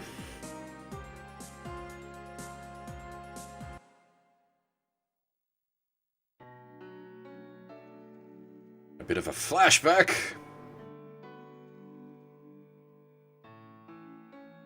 Oh, I got dialogue for this one. Mommy, why don't I have a daddy? Well, your daddy left on a trip somewhere far away.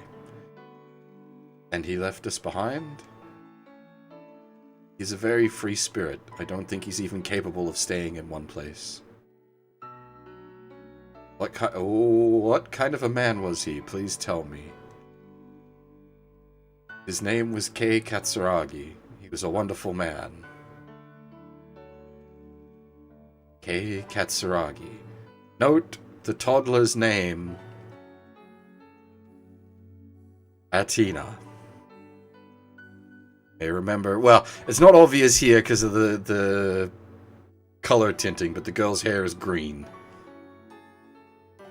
We have known a mysterious green-haired girl what is angry at Kay.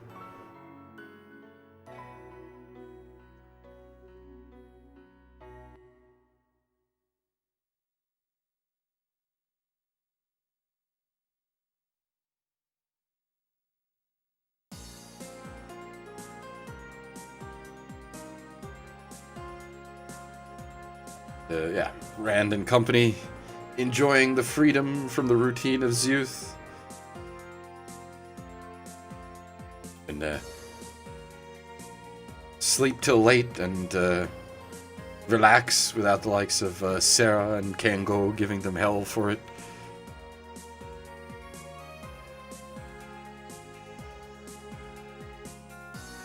Euron kind of agrees. There's a surprising amount of nagging going on, considering their group.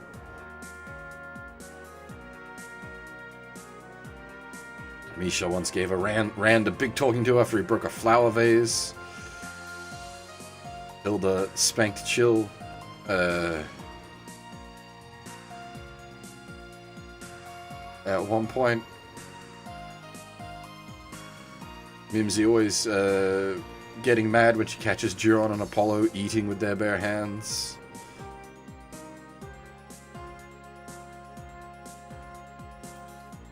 But Lawrence, he doesn't see it as nagging, just calling attention to their flaws that they could fix. Nothing major, no.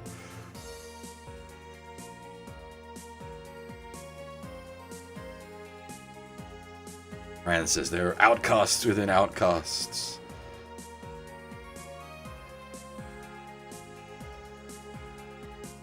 For the time being, Lowen to take it easy. Lowen thinks that he came with the wrong group. Mel tells him to cheer up and relax a bit.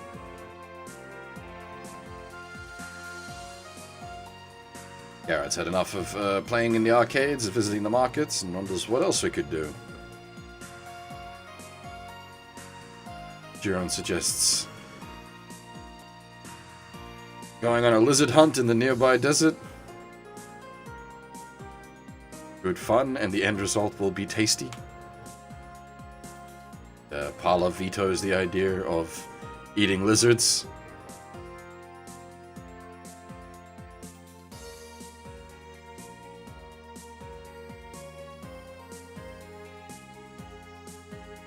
Kay finds amusing that Jiron and company are always wanting to go lizard hunting, and suggests that instead they should try to pick up some ladies.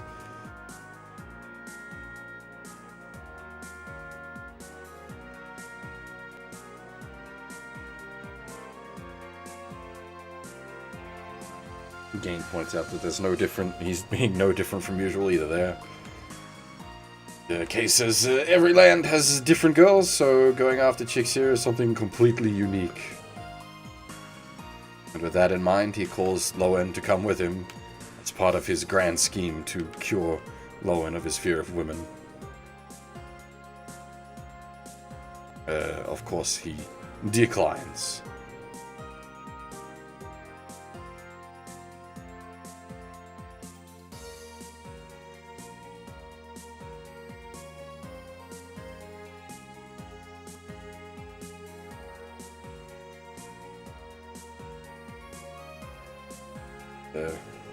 Goes to Garrod that enjoying your freedom is all well and good.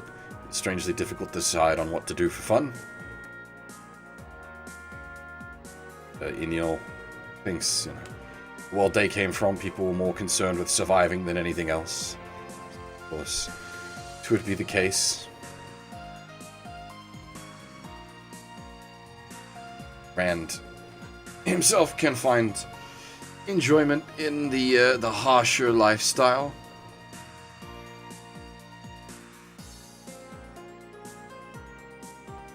Al thinks that the Gecko State crew would have had a way to pass time.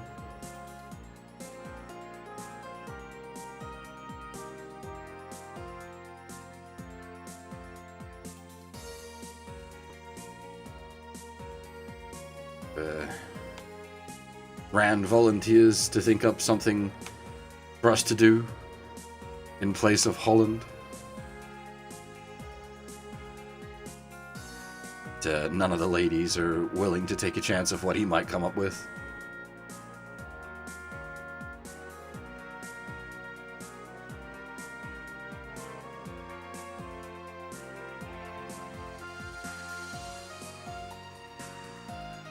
But Lauren, still being a bit of a party poop, wonders if it's so safe to just be wandering around town with the Singularity, as the Cheerarm's detectors can pick him up. Gain finds it actually a bit odd that we haven't had anyone come after us for Kay.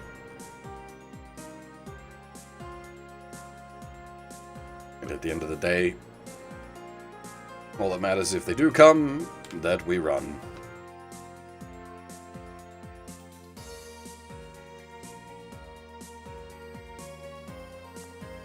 A certain man overhears our conversation.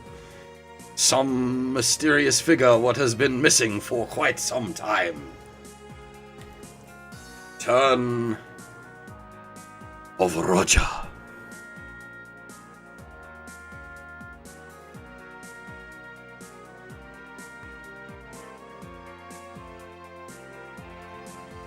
Who sticks his head in and is happy to see that everyone's been doing well.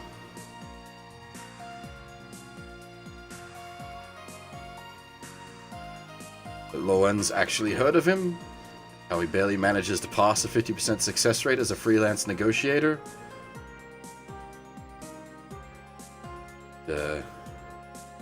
Roger complains that rumors is rumors. Very irresponsible medium to be listening to.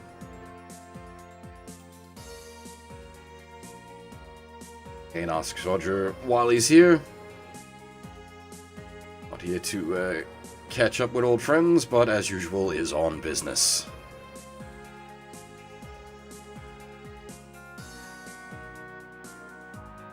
Here to escort Kay to a certain location.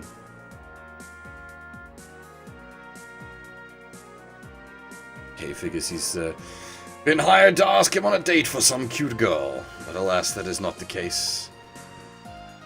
But he is also not at liberty to say who the client is or where the meeting is supposed to take place. The client insisted Kay be brought alone.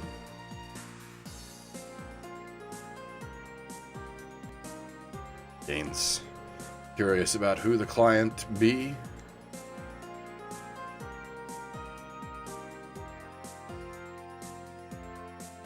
All that Roger has to add is that it seems the client has something very important to discuss with Kay privately, that Roger also guarantees Kay's safety. Kay's not so inclined to go along with the whole thing, rather unsurprising that.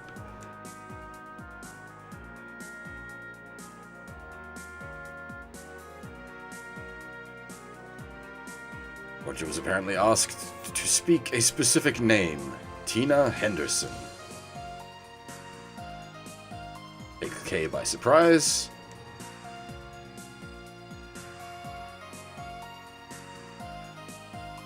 he agrees to Roger's request to come to the park at 10 p.m. and to come alone.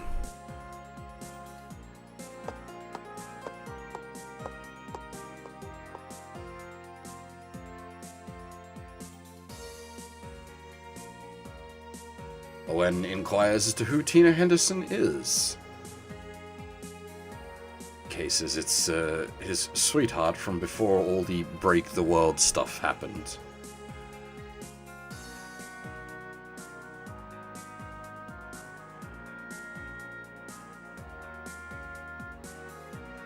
He's not sure whether it'd be an old acquaintance or not, but doesn't think that Roger's client would be able to pull that name out of thin air. That means something. Says he will go, and he will go alone. Gain says to be careful.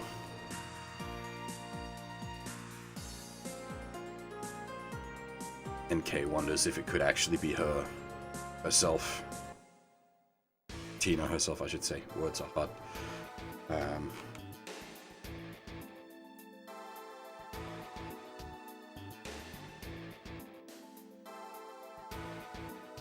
It's a day for running into old friends for Roger, as he has bumped into Angel.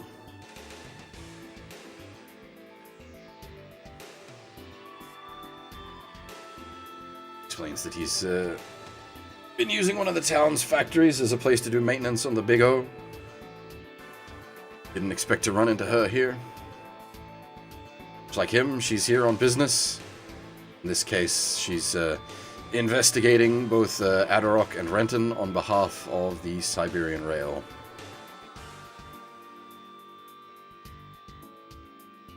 Roger's surprised to find that she's still working for the guy. Well, in this case, the guy being the Siberian Rail's president. Says that he's actually quite charming, on par even with Alex Rosewater. Remember him? We met him way back. The previous, how do you call it, like administrator president of Paradigm City. Oh wait, no, is that the current and the other one's his dad? I don't remember. One of them. The Rosewaters are the ones that run the place.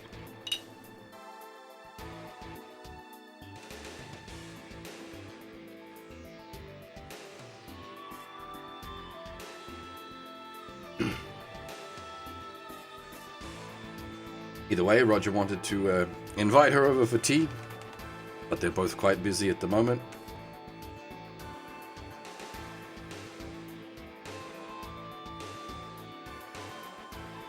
Angel's sure they can postpone it till next time.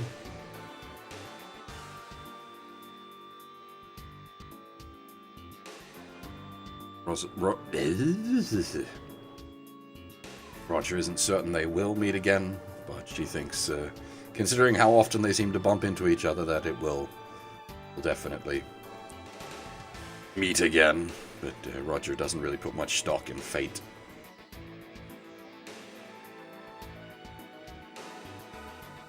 So sure, they will meet again soon. She has a piece of the truth Roger is seeking.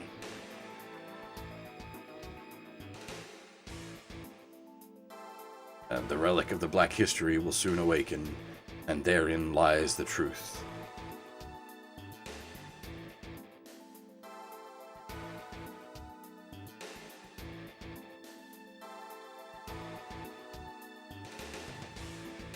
That she takes her leave, and sends her regards to Roger's morose doll.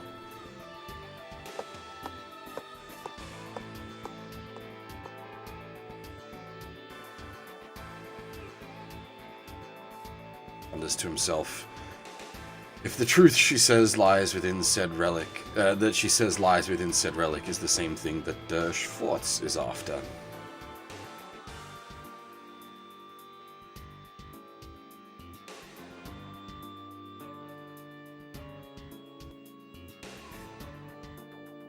And we have Vera, who's observing and realizes that Roger is the dominus of the Black Mega Deus.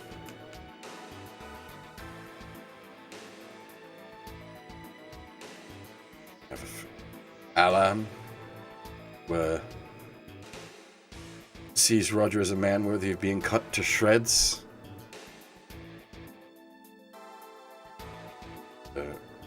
She tells Unit 271 to wait. Roger's status as a dominus makes him more useful alive than dead. Bigger problem right now is Unit 340 seems to be straying from her mission.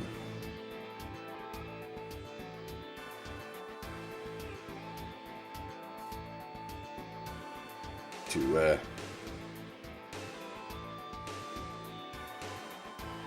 check in on Angel and see where her loyalties lie. She does turn out to be a traitor. She will be eliminated.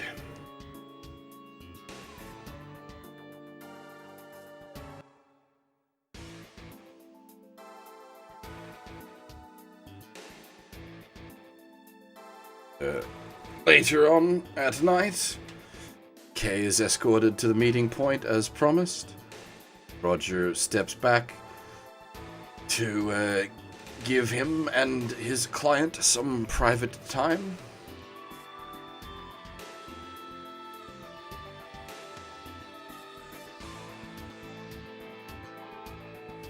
Kay says, Momay would love to see Dorothy again. Roger promises to pass it along and backs out.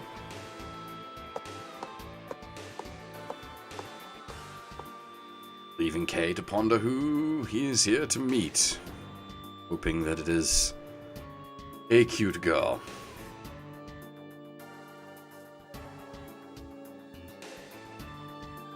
Then he is indeed soon approached by a cute girl who demands him to come with her.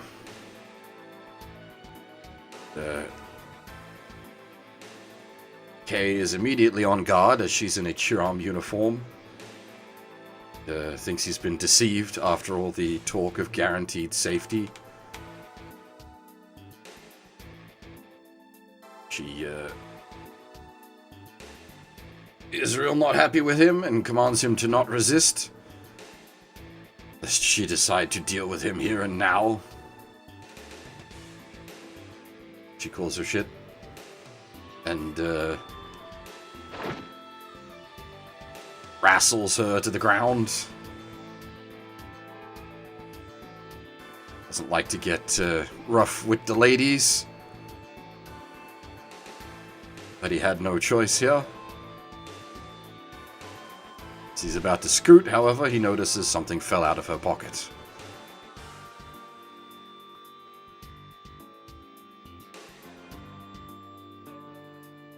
I've not actually seen this far in August. I'm picturing some level of, if you've seen the original Macross, when Max and Miria first meet.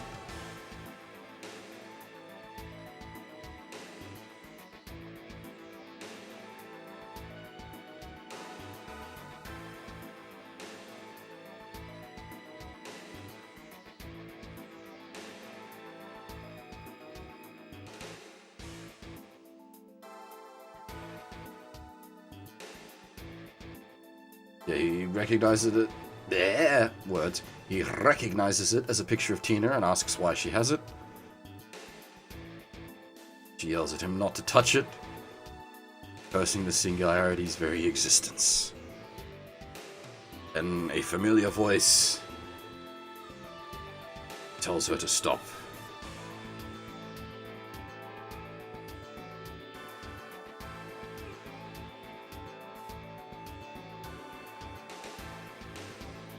Oji-san.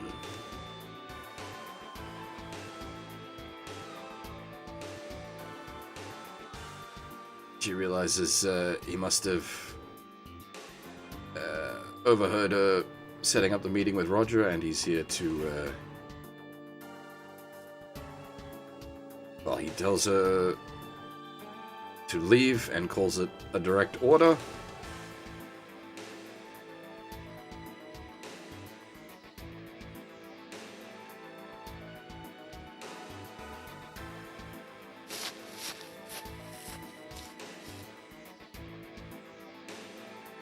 He realizes this guy is the real client.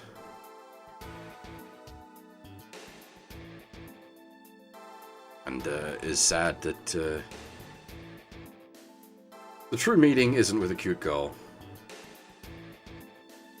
but would prefer this over someone trying to kill him. Olsen's relieved to see that Kay hasn't changed at all. He's also surprised.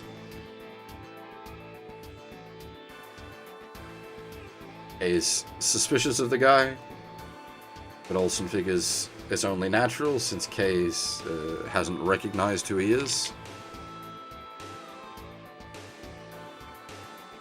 Takes off the shades.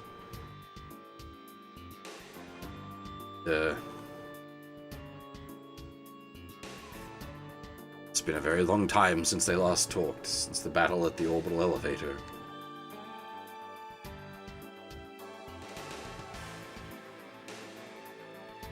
And Kay realizes how the client would have known Tina's name now.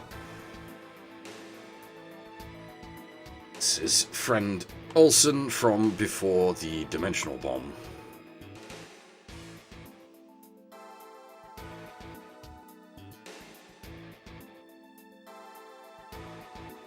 Olsen has been working, is now a major general in the Chiram Special Forces, and his mission is to capture singularities.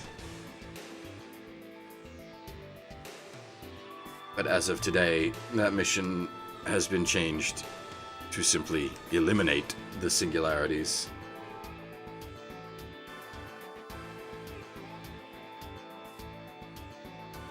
So that puts Kay on edge, but he says, Olsen says to calm down. If he wanted to kill him, he would have already done so.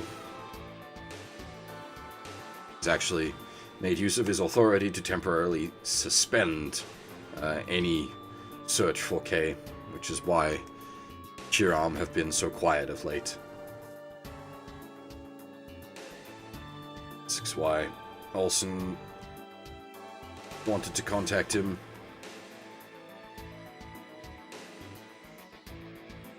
Olsen says he'll get to that, but first he must explain what happened to him. Well, it's only been a year for Kay since the battle at the elevator. Olsen was warped in much earlier, 5 years earlier.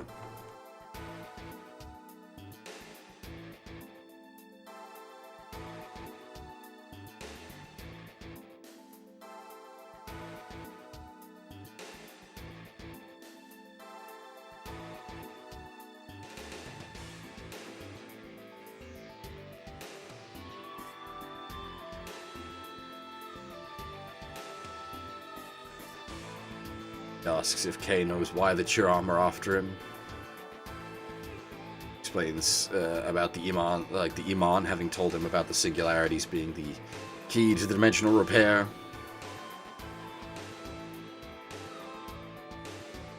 And the thing about the Chiram being a remnant of their original nation.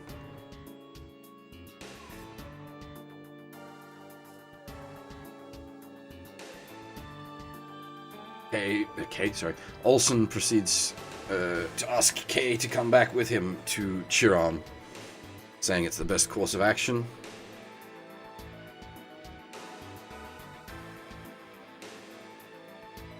Kay refuses, saying he can't agree to the idea of only saving some countries and their people and leaving others to be destroyed. Feels no sense of duty towards the Chiram, if they were originally his nation. He says the Chiram isn't just their old homeland, it's also the home of his daughter.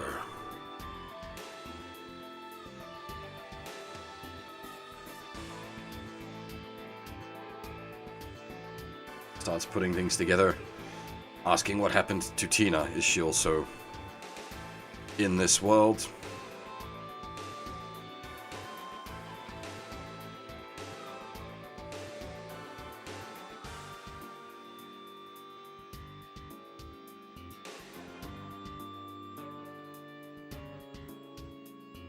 Explains that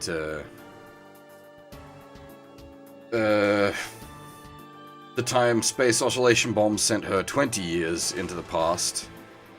She lived as a Chiram citizen until her death a couple of years ago, leaving behind his daughter. K can't believe A, that she was pregnant, and B, is now dead. And also puts together that if she was warped here 20 years ago, that his child would now be a grown woman. And pointing out for the slow of thinking, yes, indeed, his daughter is Atina.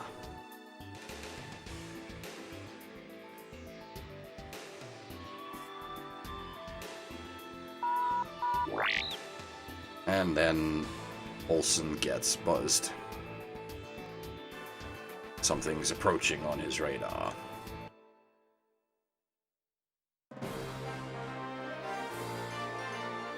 Scenario 34, Strange Contact.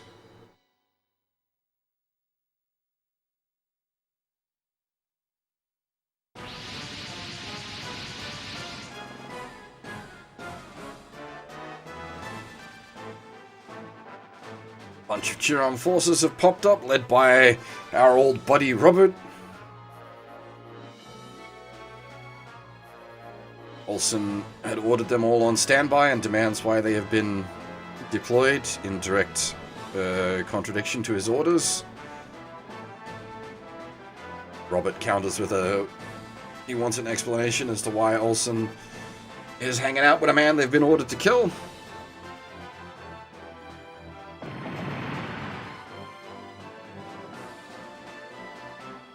Olsen tries to pull rank, getting them to retreat, but Robert declares him a traitor and opts to eliminate him and the Singularity in one swoop.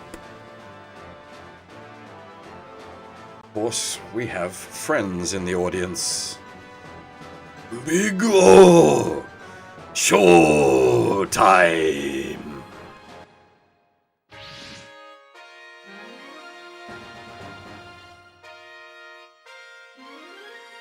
Big O! Is that you, Mr. Negotiator? I did say I would guarantee your safety. Considering that promise, I've a duty to abide by it until the end. Bastard Giant, are you actually thinking of getting in our way? Really want to be faithful to my professional obligations. As for you, unfair gentlemen, you will become very aware of just how foolish your methods are. Charge, Henry. We'll dispose of both the Singularities and this meddler. Understood. All units, attack. You leave me no choice. If you disregard my warning, I shall take up the gauntlet. Big Whoa! Action! Okay, you have to run. I'll stay and do whatever I can. Alright, but you better not die, Olsen. Alright, so... 6 turns, kill everything. We do have some secrets to do, but they're not currently active.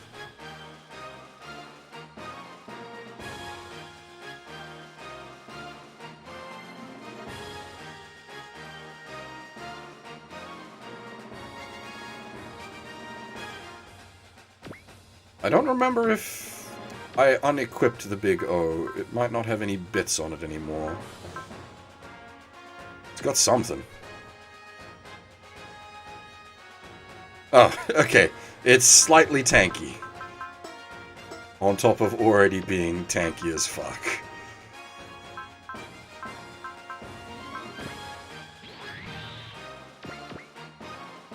Fortunately, we are slow.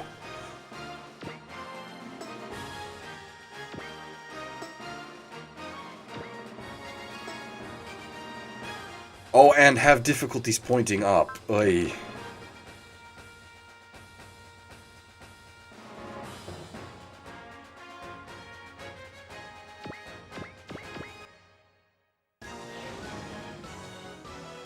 Candidates for the spare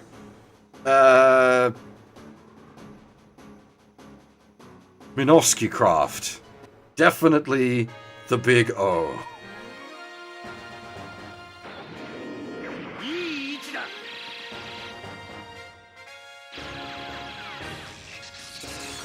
どこにでもお祭り騒ぎが好きな連中がいるものだ。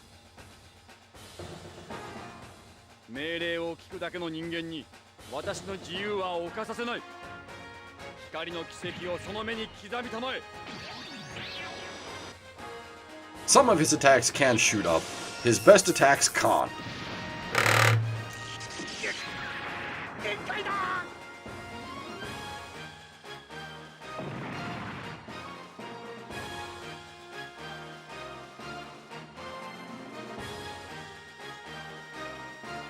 We do really want to land both of these attacks because the double shoot down will trigger the next story bit to happen. この程度で倒れるビッグ王ではない。どうやら交渉の通じる相手ではないらしい。この光受けていただこう。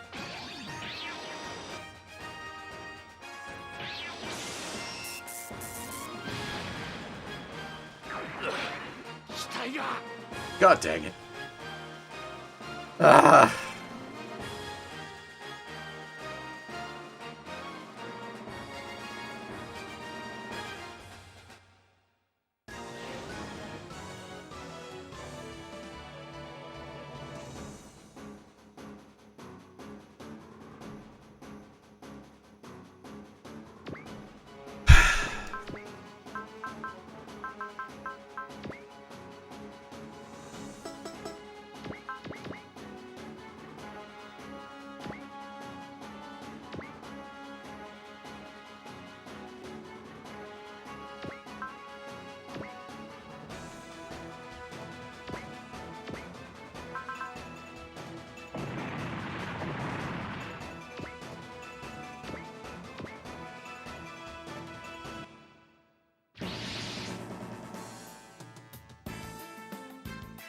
Alrighty.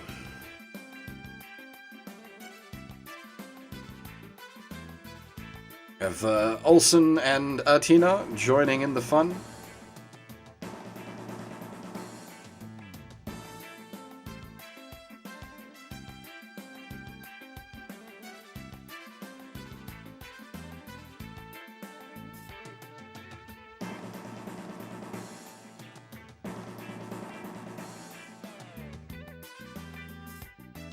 To punish the insubordination as such.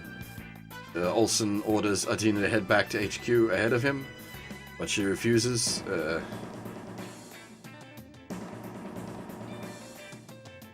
Says she'll stay here to watch his back.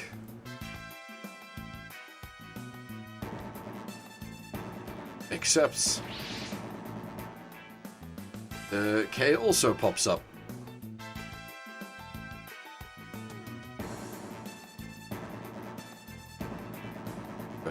Lots of things he wants to talk to Olsen about as well. Never the type to run away when told to do so.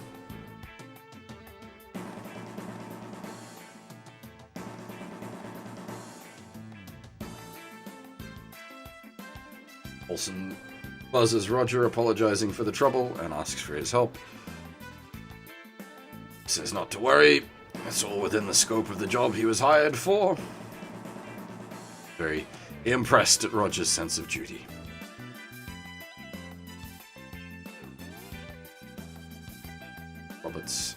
Robert is glad Kay came back, as he can then take out the traitor and the singularity all in one go.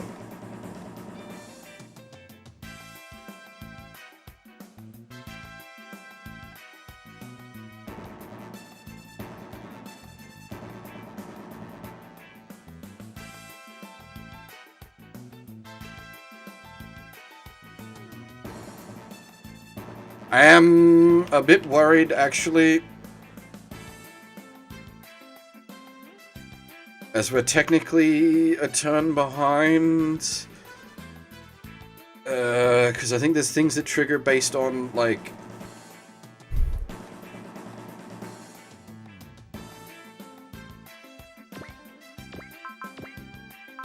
Because I don't want to push this through and then get to the end of it and be like, ah, crap.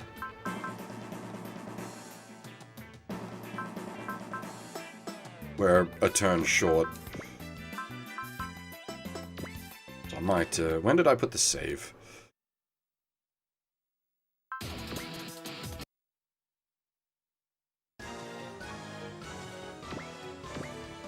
Okay, started turn 2. Alright, we'll wind it back.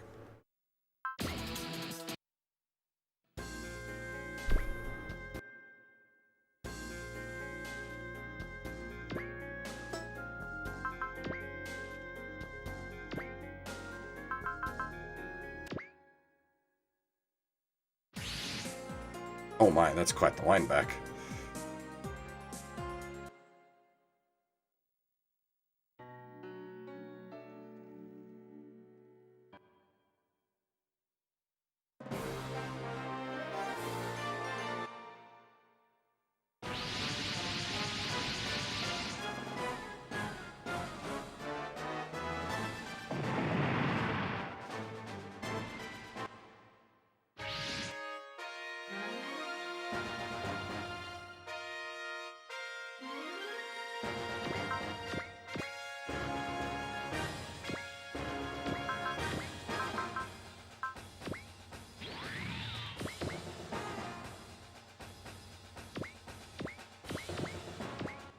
Fortunately, we need to hit both counters, and need to hit them hard.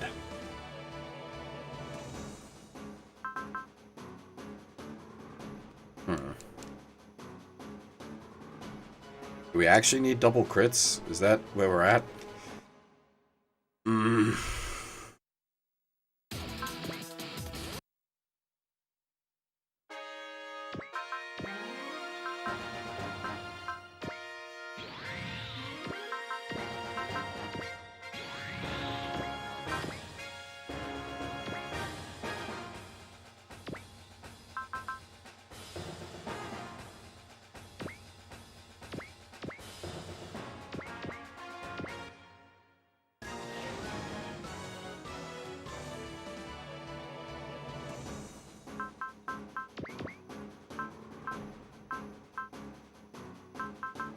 The fact that he can't point up is a problem.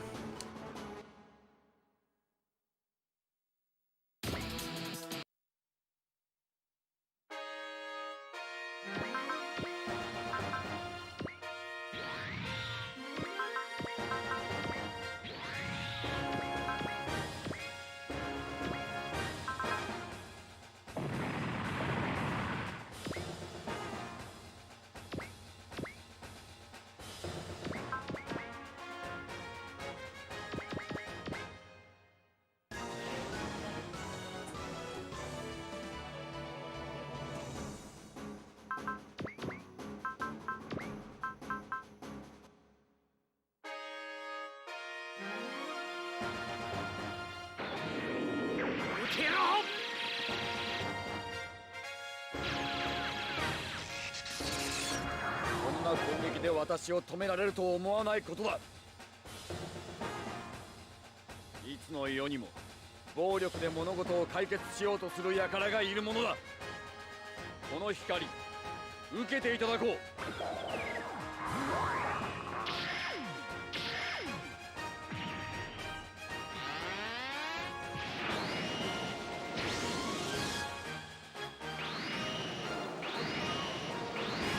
Did it really?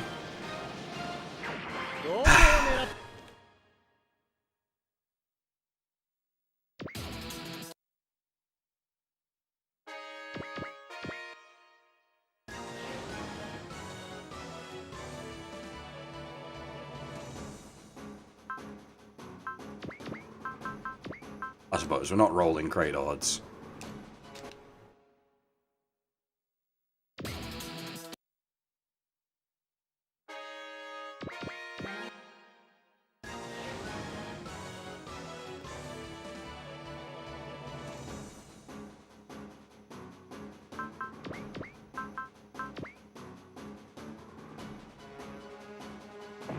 There we go.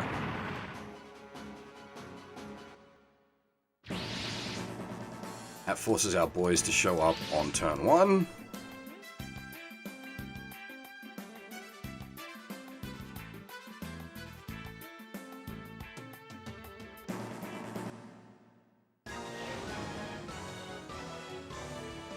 Should then, yeah, cause further to happen.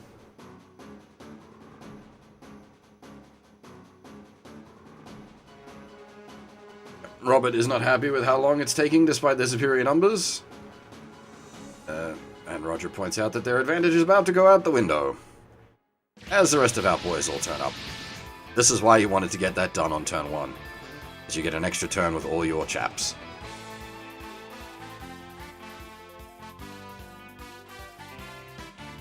Kay wonders what took them so long. Kane points out that he was the one that told them to keep away. Chill is not happy at his attitude, considering how quickly they managed to get here once they saw the combat had started.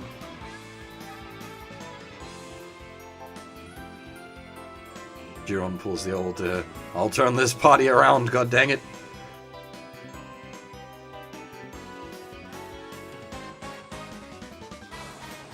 Kay apologizes and asks them to lend a hand. And points out that the other 2 Cheer-Arm units are with him, and not to worry.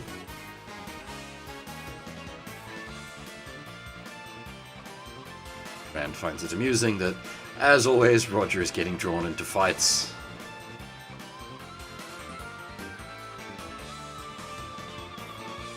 Rand knows dat feel, well aware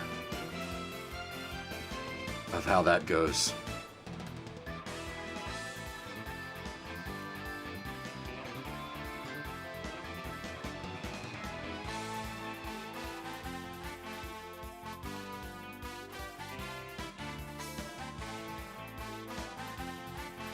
Right.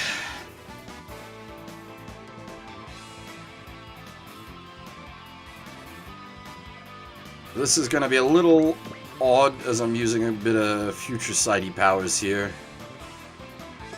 We need to move this way with the big O.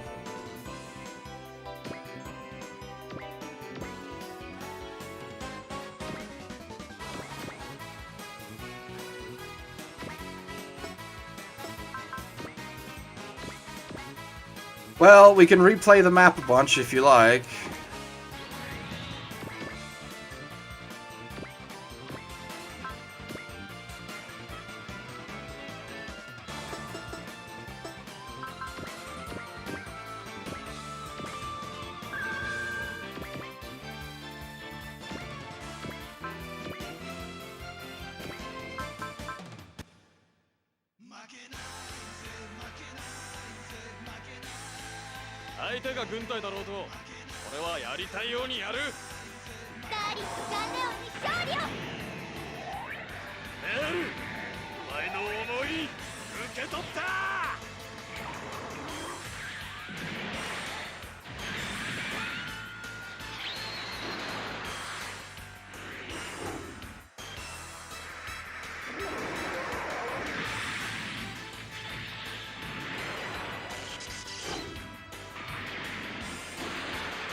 Get fucked, son!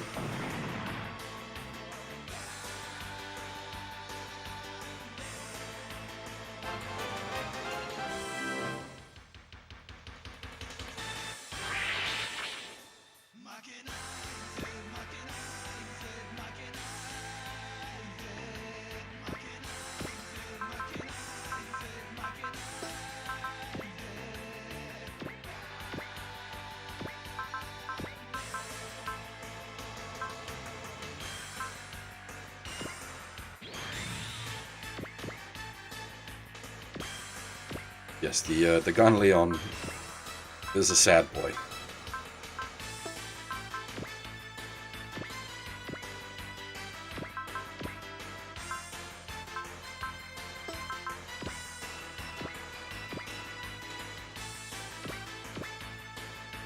Can we gut tie?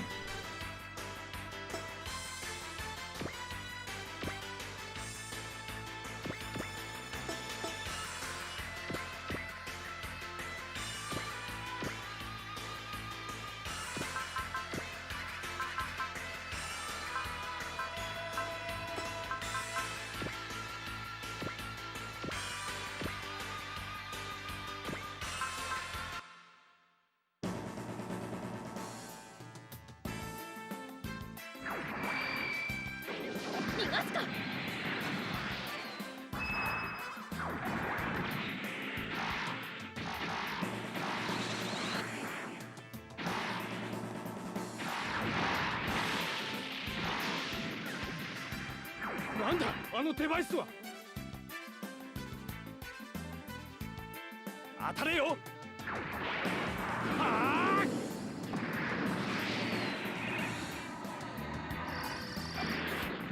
私を狙っても無駄だ。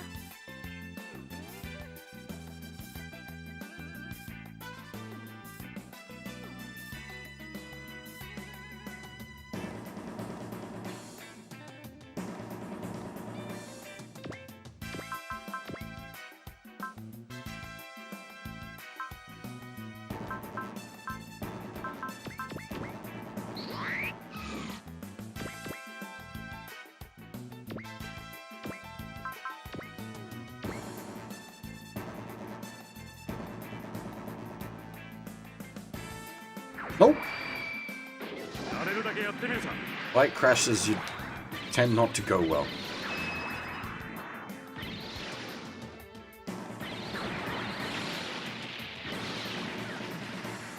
これ以上食らうわけにはいかん。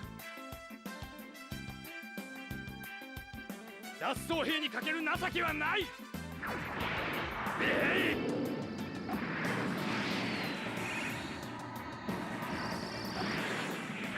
デバイスの使い方がなっていないな。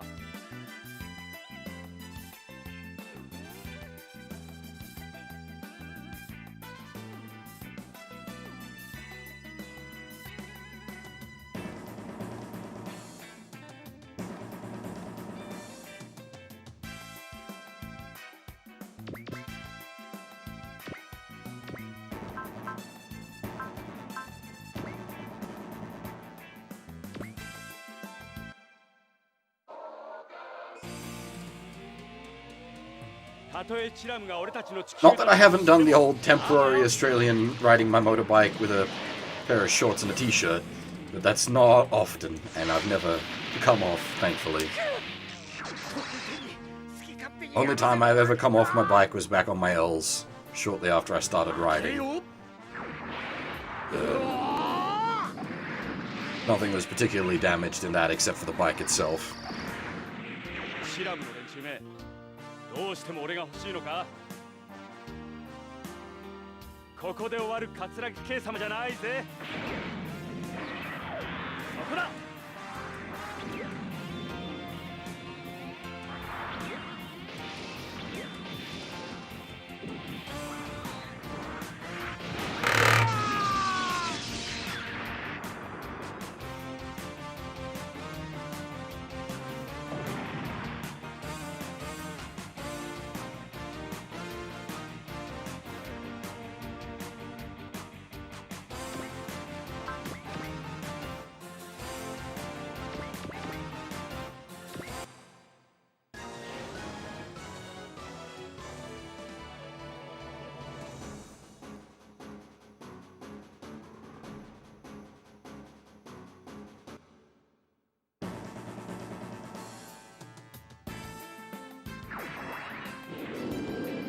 ーゲットロックオン。私を狙っても無駄だ。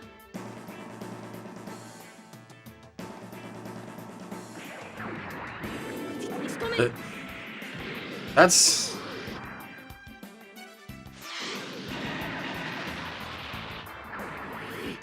どうなっているんだこれは。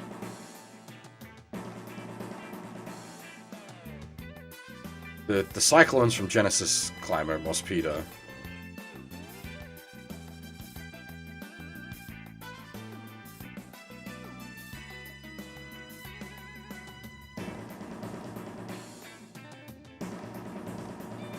Is that one of the Mospedo cyclones?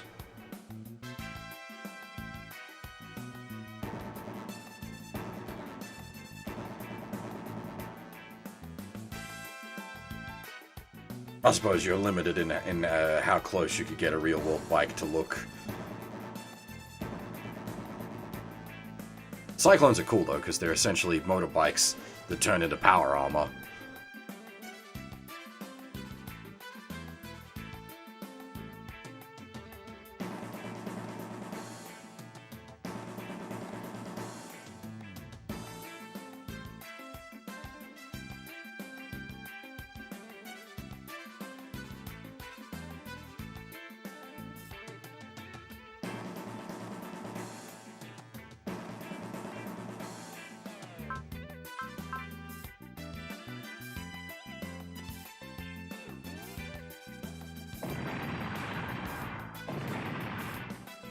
Another good ones are the ride bikes from Rideback, but that's probably much less well known.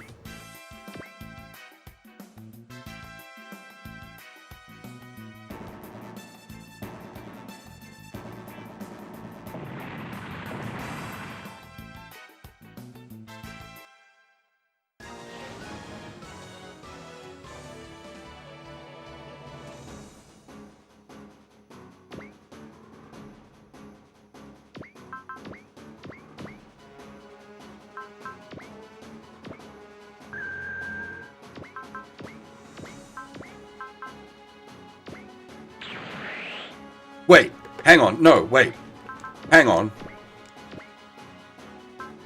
That's not what I thought it was. Oh my, that is something very different.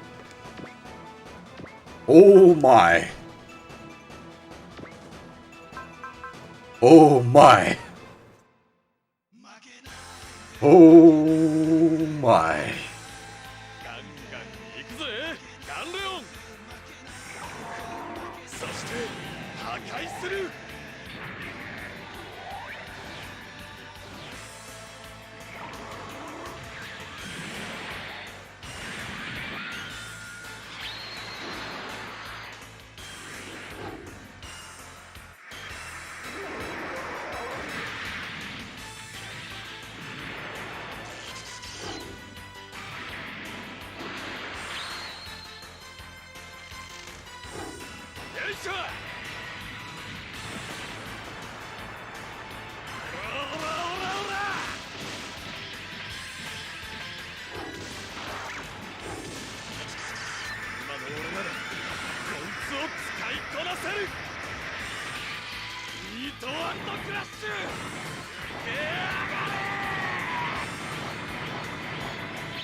$24,000.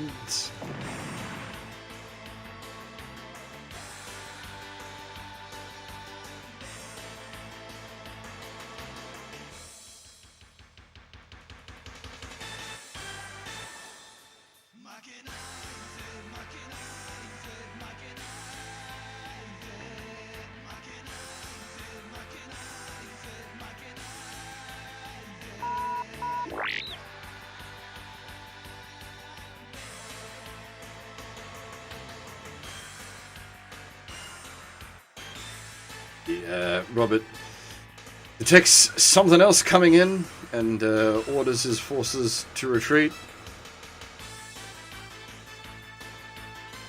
Says to Olsen that he's going to report all his doings to High Command. Better double check. clear the map within 6 turns, not actually kill everything.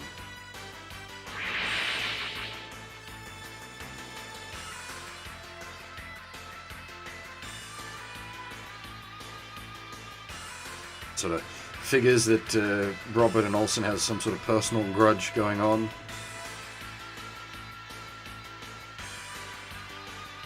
A tries to buzz Tina. Ala tells him to stow it for now. We've got more problems coming in.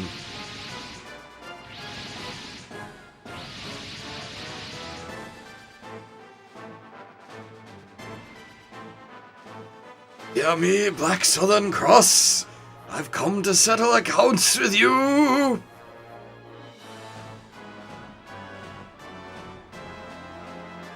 Again, rather surprised to see our old friend Asuham and his crew here. Figuring that he had been fired from the St. Regan forces. Got picked up by the Siberian Rail.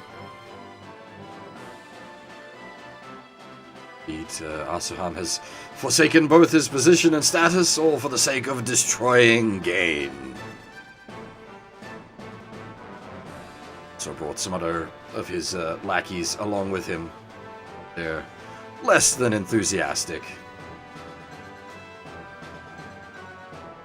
Garrett quickly fills Pala in on the Gain-Asuham rivalry.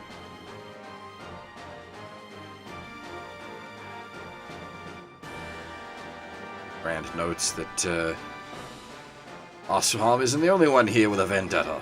It is our old mate Horda. It's here to finish off Chiron once and for all. What he says every time he shows up.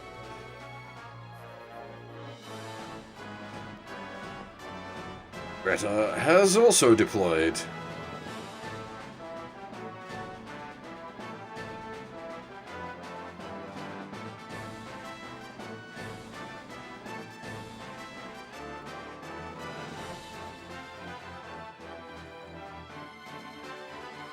Geraba is more focused on the fact that the Crusher is here. Garrod is rather impressed that they chased him all the way here from Galia.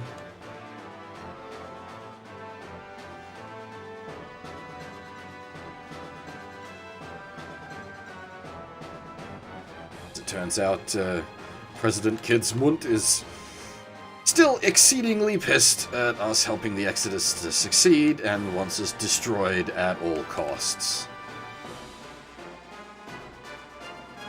As such, he hired all of our previous villains to come take us out.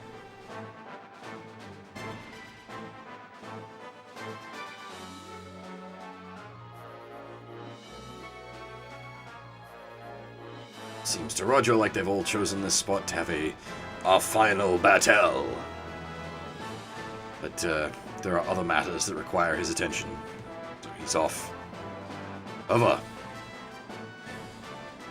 Crit posturing, Crowboy. What's that? A supercar, trailer, and construction vehicle? Final together! Ek the Great RX-3 has arrived! It worked! We're so cool, bro. They combined? Wow, it's just like the Zambot, Getter, and Baldios. Hahaha, Crowboy. You think I'd bump into you while working with Asuham? What luck. I'm so happy I brought my Beck the Great RX-3 along for the ride. I take it that's your new toy, Beck? See how much of a toy it is real soon. This baby's the embodiment of both my brilliant intellect and the technology of the Yoshifura Yakamoto Industries. Play around with it a bit and you're going to get seriously burned.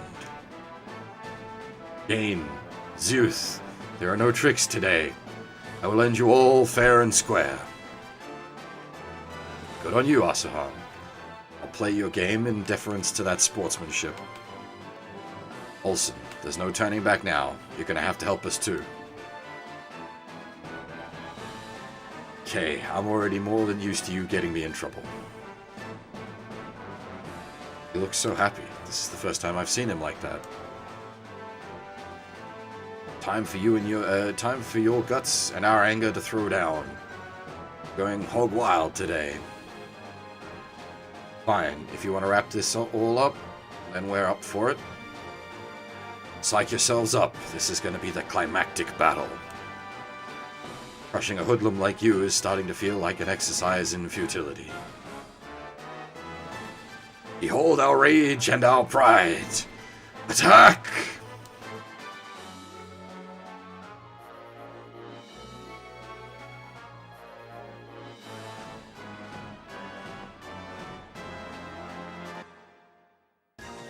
Alright. And this is why we started scooting down to this end of the pitch. Not only do we have secrets to do, but all this shit has to die by the end of turn 6.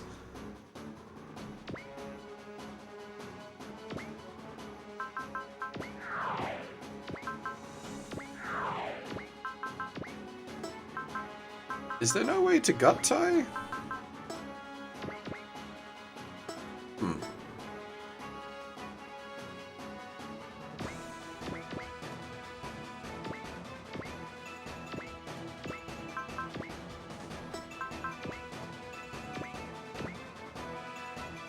Might be something you have to do pre-map, but with this map in particular, it's forced deployments, so we couldn't pre-map.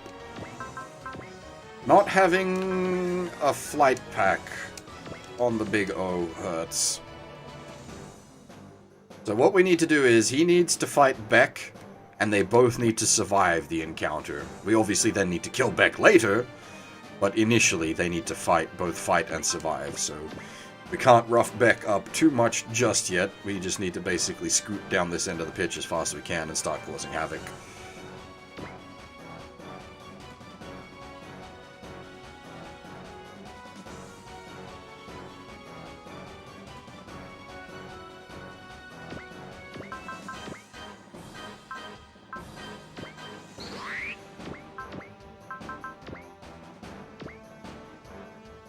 Good use of our hitting away to shifty us around the map. Nice and quick like. Actually, I need to step out for a second. Sorry, I will be right back.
Sorry about that.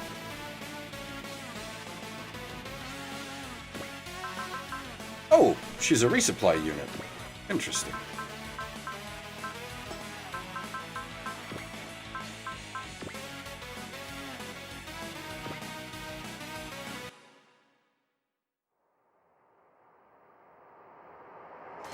命がけの戦いってのもいいものね。やっぱりこうなっちまうのかよ。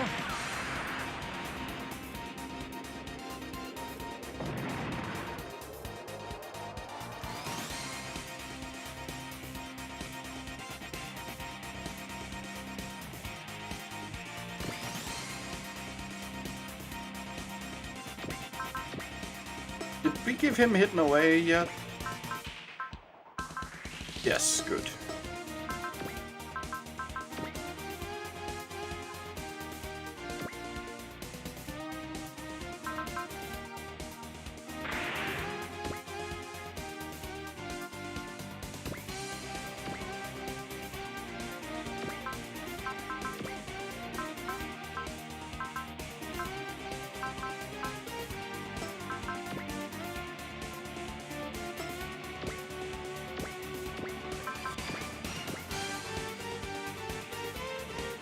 God dang it. Really don't want to be taking chip damage here.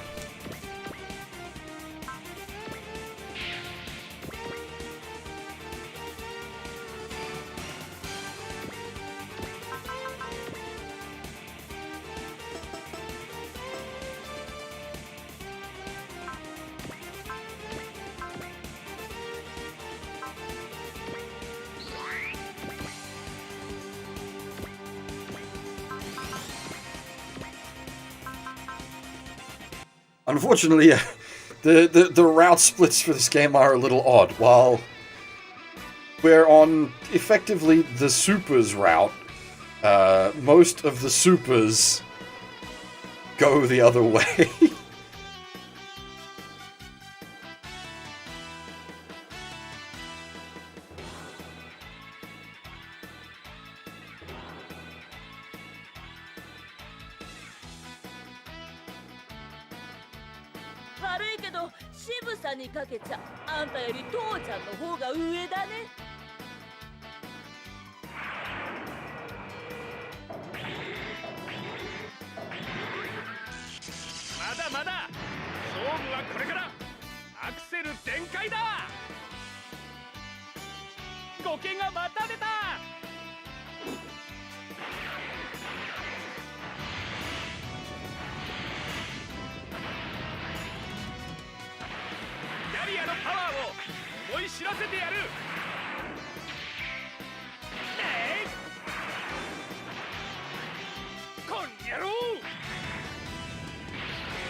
Yeah.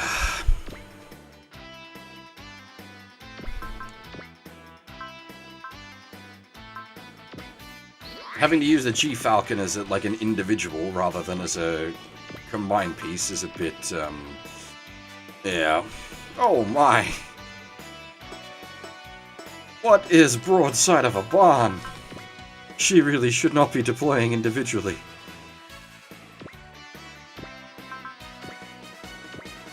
Oh, that must have been a boss unit.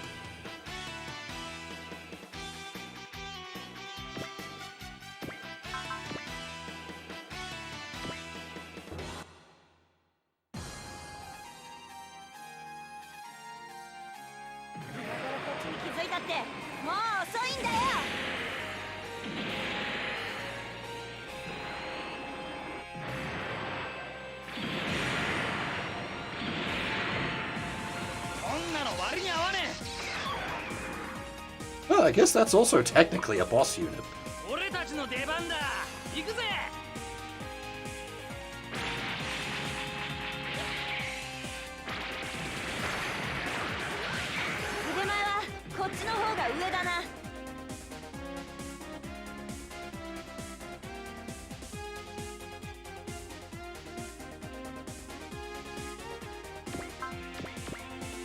Odd question for anyone that's in a Discord server that I'm in. When I'm streaming, does it show up the title of what I'm streaming, or does it just keep my descriptor thingy?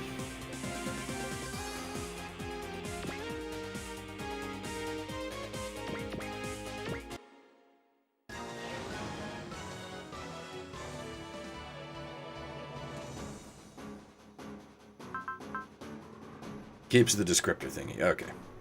6 health? Really? Ah!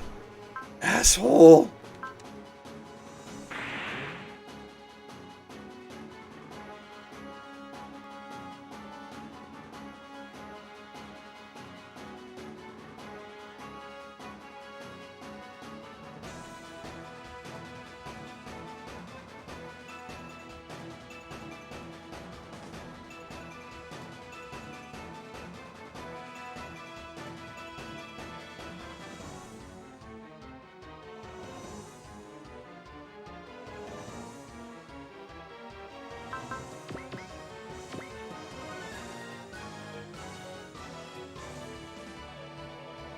It's, I don't want to get rid of my descriptor. I like my descriptor. It's appropriate. It's obscure enough that, like, 95% of people aren't gonna get it.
Yeah, that's now on top of my shelf in the middle of my living room. Off.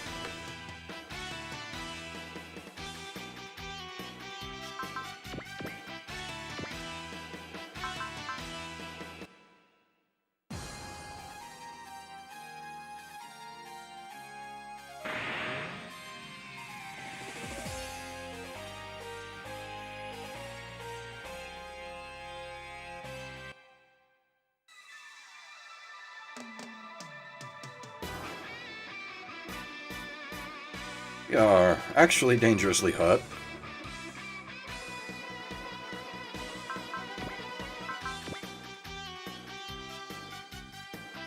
I forgot that has the mirror image. Which is spooky, because that means they rolled the 50%, the 15% chance to hit. But then I rolled the 30% chance to mirror image.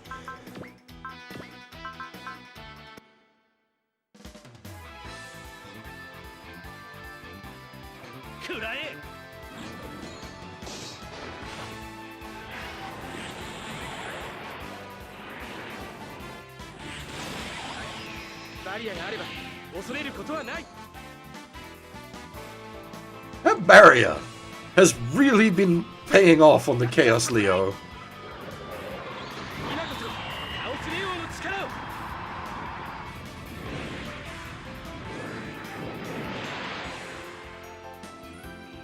That would be because it is off.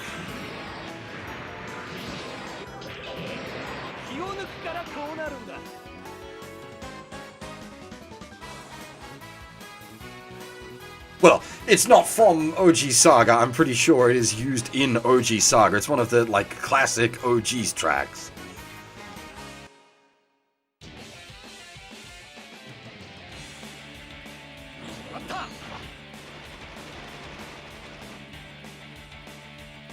Well, this game came out before OG Saga. There's a bunch of OG music that appears in OG Saga. Like the Chaos Leo's track there is one of the sort of quote-unquote generic OG's music.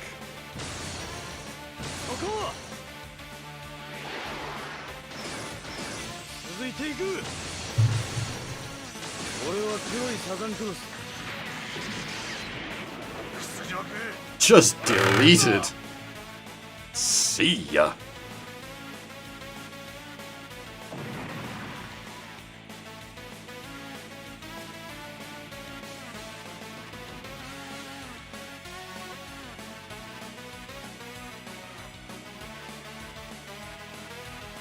Please stop picking on the Walker Gallia.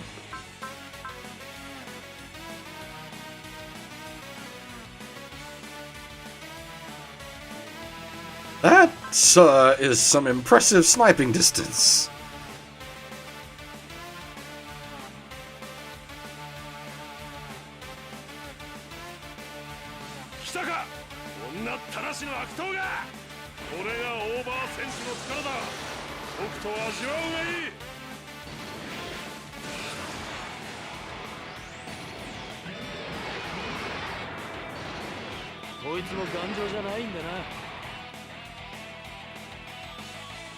And Koyasu is just wow.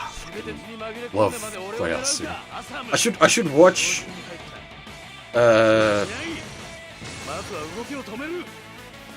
thingy.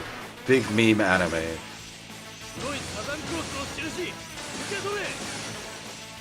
JoJo's one of these days just because Koyasu versus Dio.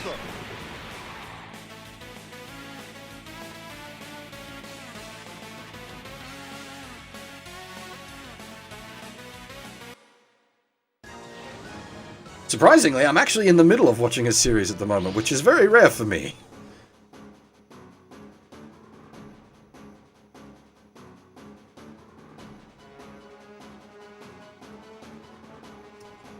Plot! Where's the plot? Here, plot.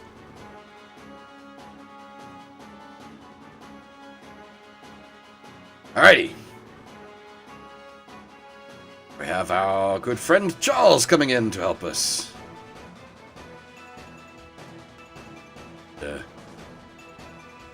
Been giving Renton a demo of the his spearhead. Found himself a battle to participate in.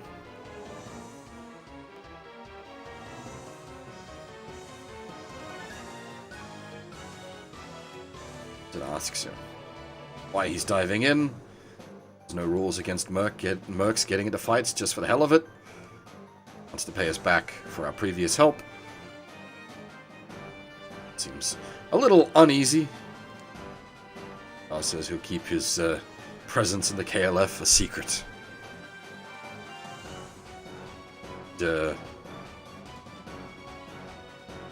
Charges the fuck in.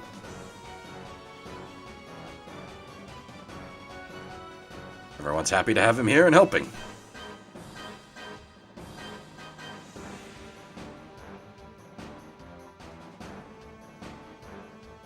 Hello, Charles. What am I watching? I am watching Tateyusha. Rising of the Shield Hero Rising, something like that. Actually, not bad.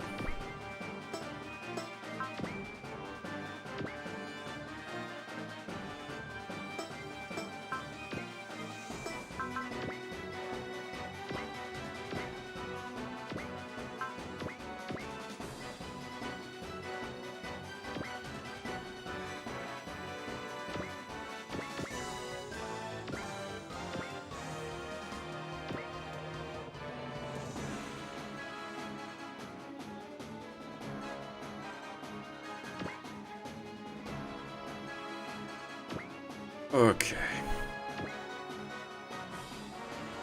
You're not gonna have move and replen, are you? Alright, we need to probably arrange that for you.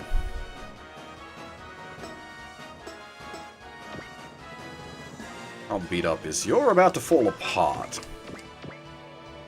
Let's not have that.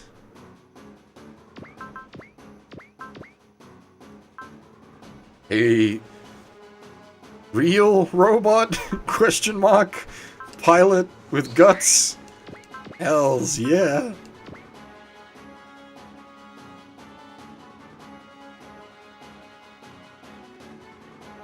But yeah, I'm actually quite enjoying Tateyusha. It's like the quintessential example of like generic isekai anime, but at least thus far it's quite well done.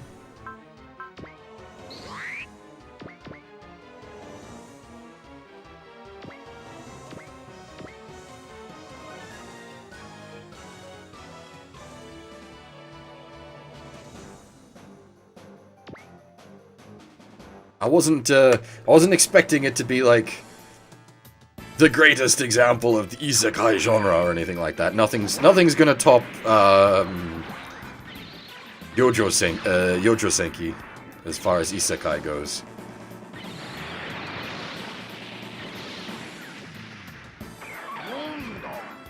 大したことねえ相手だな。行くぜ。 I need to actually watch the movie for Yocho Senki. It's been out for a while and I've just never got around to it.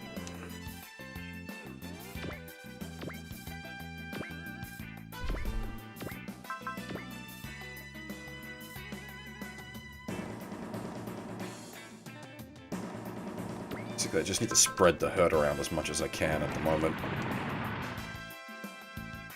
so that we're keeping up with the turn limit.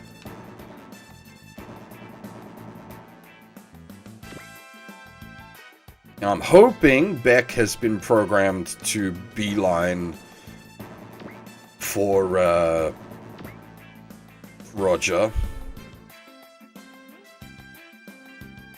Logically, he should be, but you never know.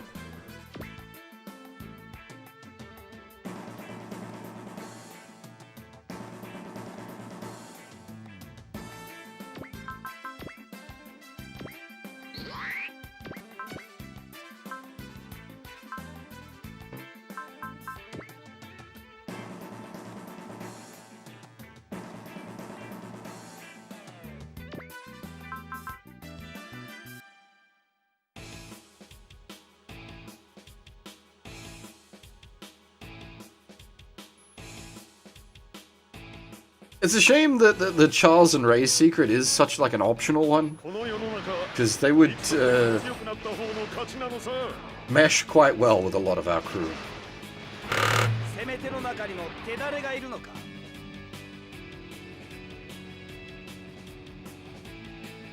セントレーガンの名のもとに。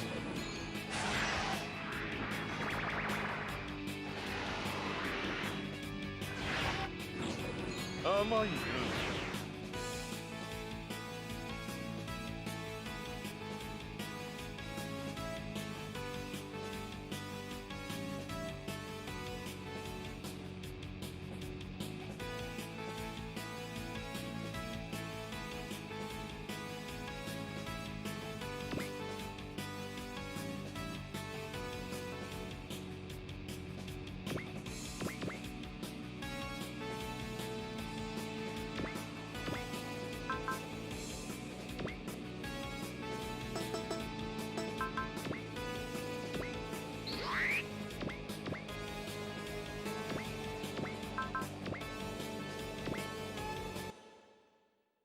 Oh, for anyone wondering, we should hopefully be finishing Moon tonight.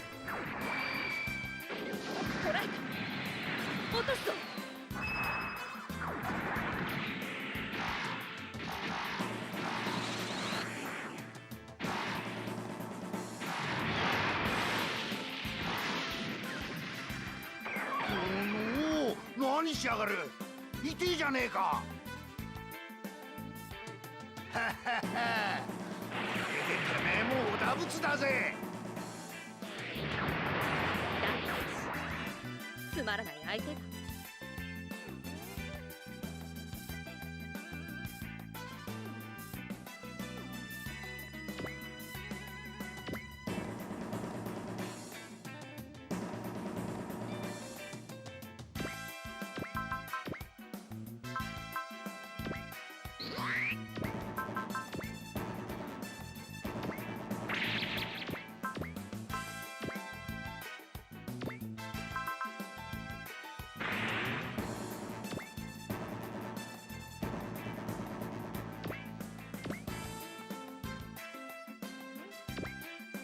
Ashalam is a bit of a concerning problem with just how beefy he is.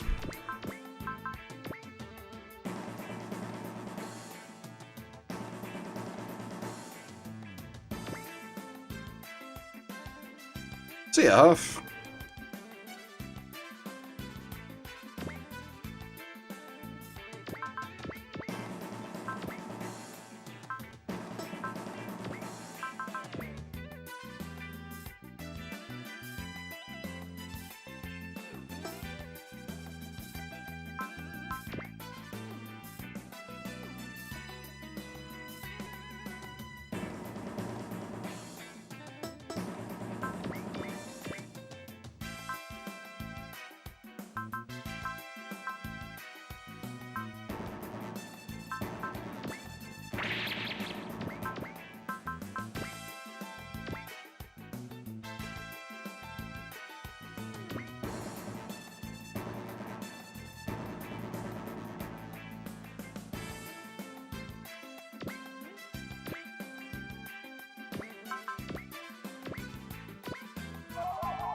probably want to up the EN on the Walker Gallia.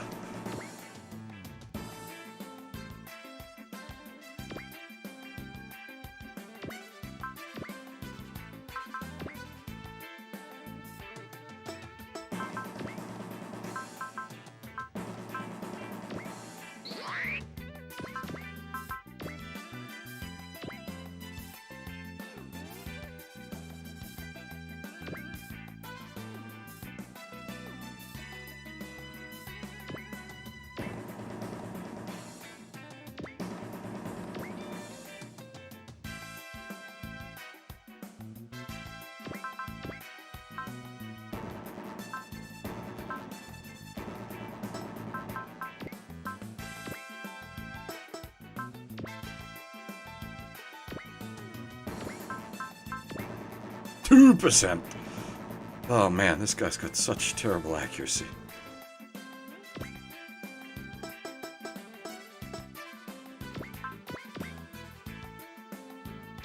What is going on, Wayne? Why can't you hit the broadside of a bomb?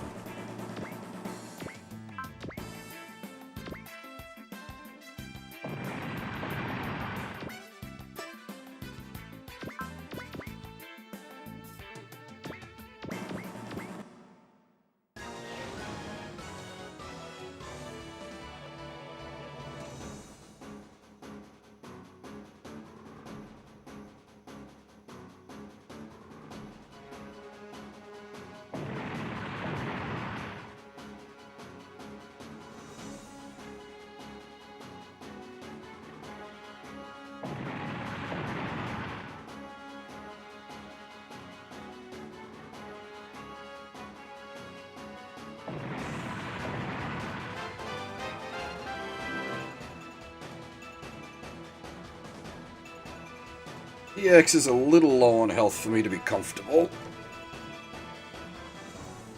Goodbye.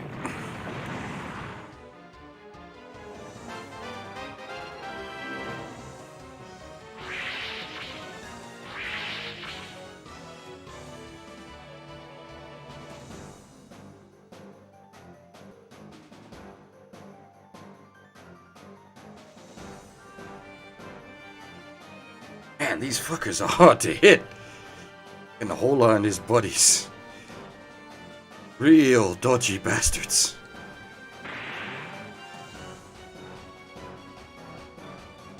Even the Chiron pilots with focus up are only rolling 60s.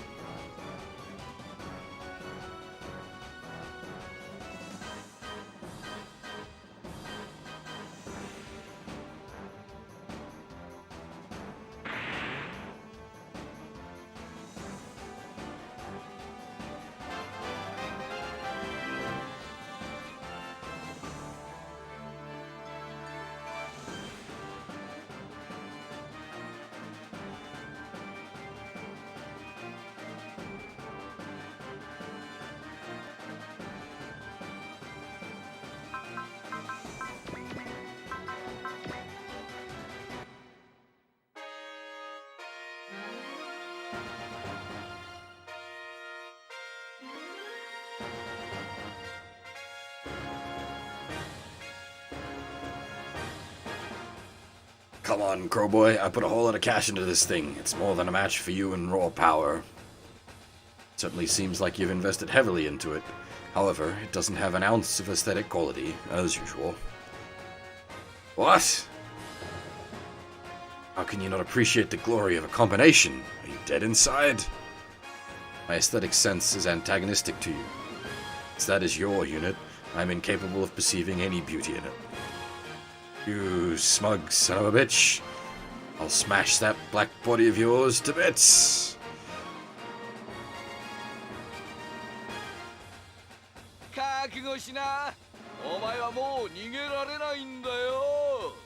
ブラック桜井 RX3 パワー全開だ。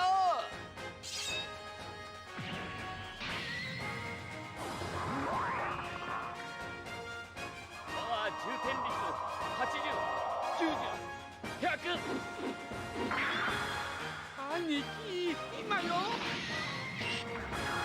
極上で極悪な一撃受けてみやがれ。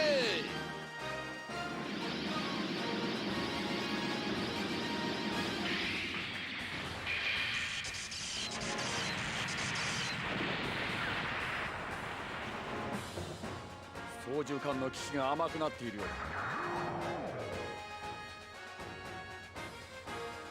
逃がさんぞベック。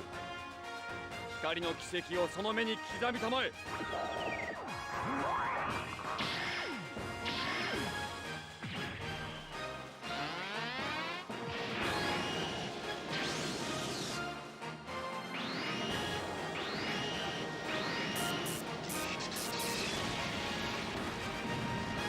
どうじゃめ。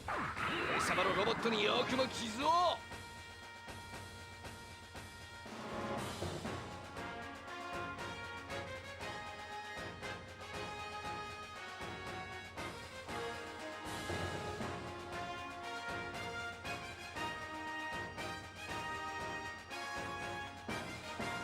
How do you like them apples, negotiator? Scared of the mighty Beck the Great RX3 yet? See, certainly a bit better than all that rubbish you've used thus far. However, for my big O, it's...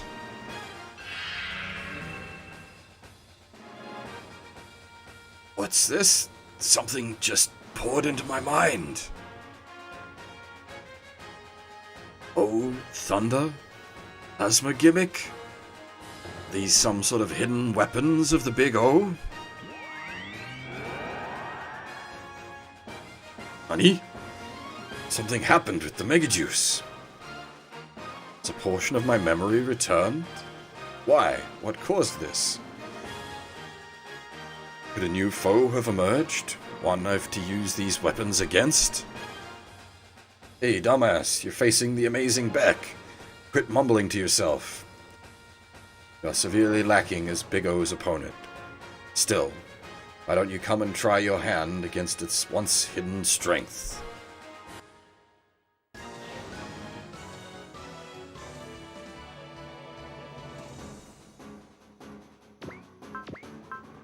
Upgrades, lads!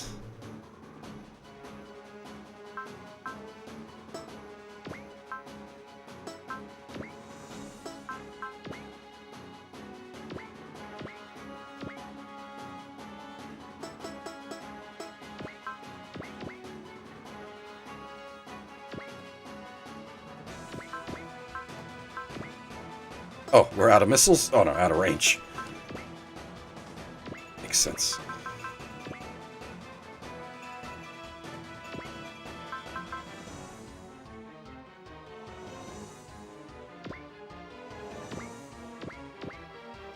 Here we go.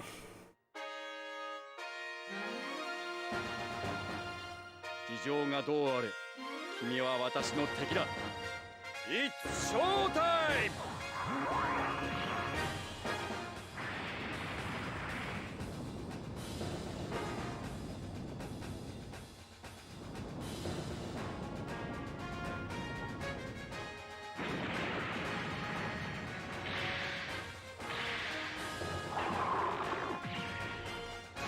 ベック、これが本当のプロというものだ。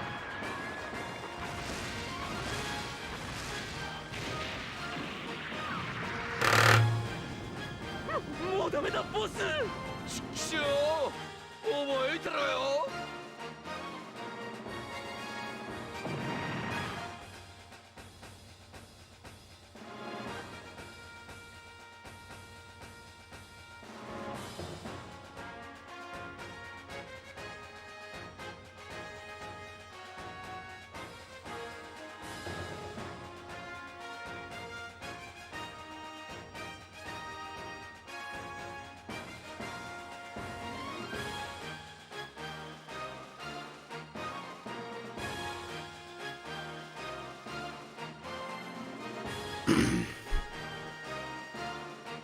Beck, usual bad guy frustrated lines that he can never win, and Roger just tells him to accept his fate.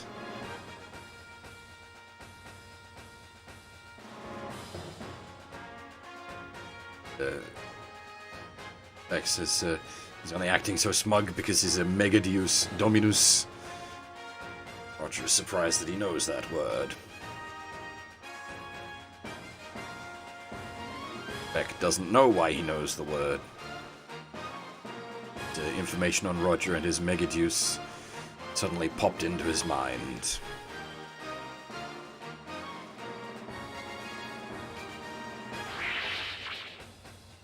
Roger wonders exactly what the Big O is, and perhaps whether the answers lay within the truth Schwartz spoke of. I nearly said the tooth Schwartz spoke of. Got me all tongue-tied there.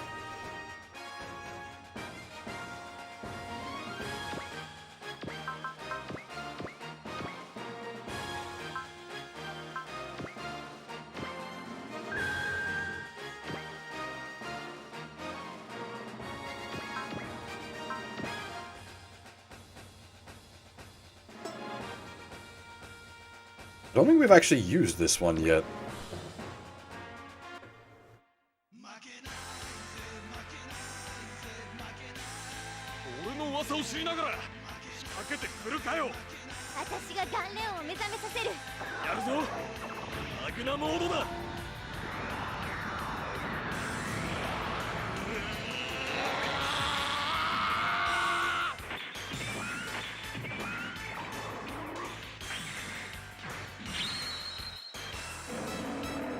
Go.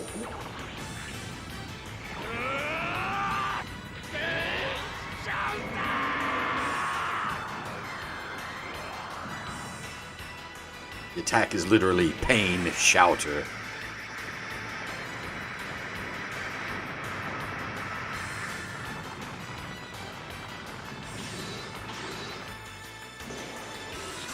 Let me scream my suffering at you.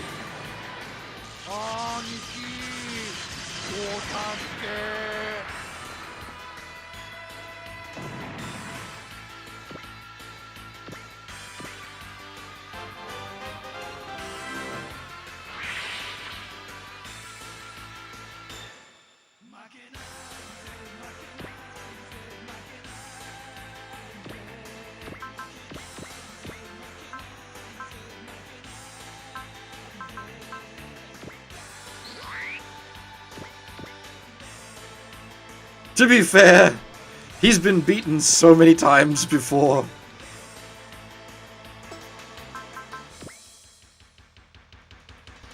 Like, this map is just all of our, like, Monster of the Week bad guys from previous encounters decided to fight us at once.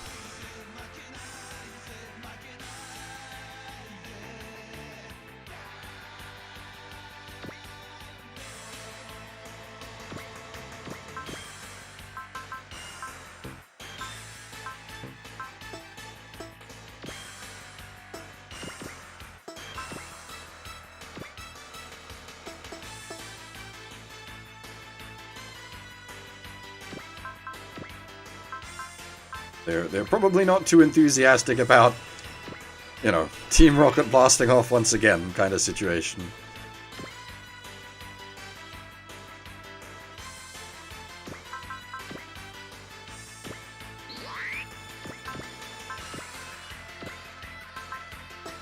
Jesus.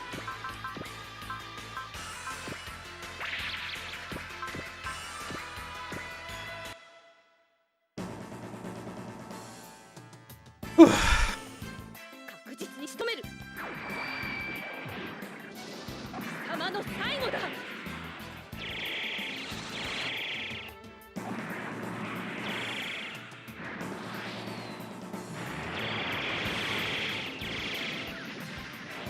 前段叩き込む。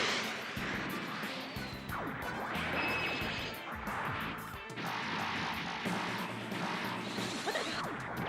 確実を期すには。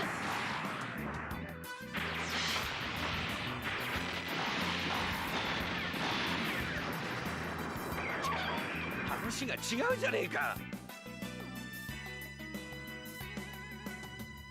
強い者が勝つ、それが掟だ。その程度の腕で。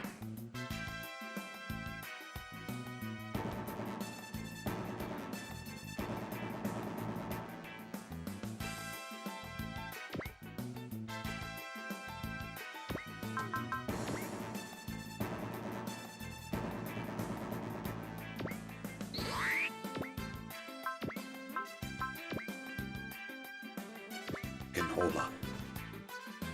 I'm gonna hit this asshole.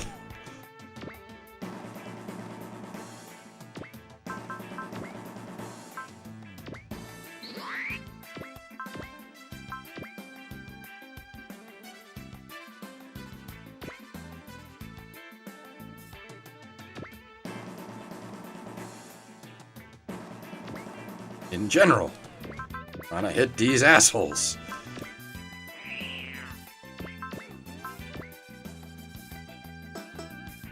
Nobody can shoot straight.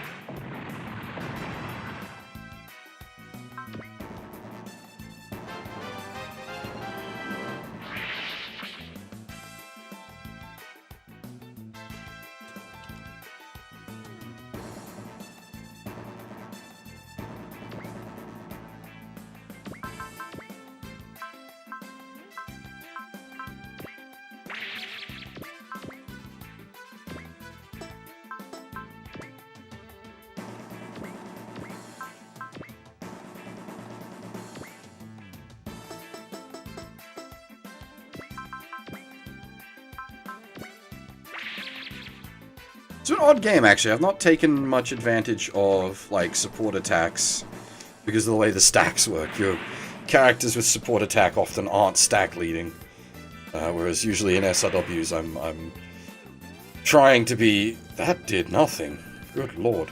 Usually in SRW games I'm trying to be as efficient as possible with support attacks.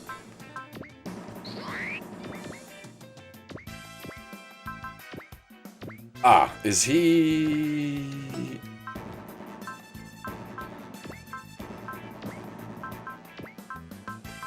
Not using it? Yeah, okay, that's why. He's not using the big one.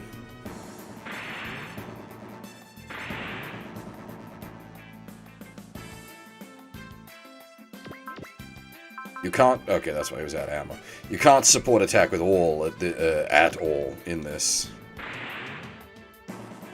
That shield on Asuham is a problem.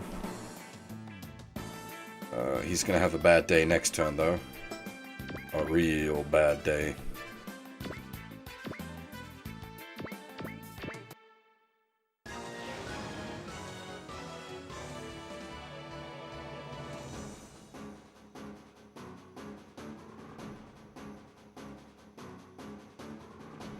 Oh my god!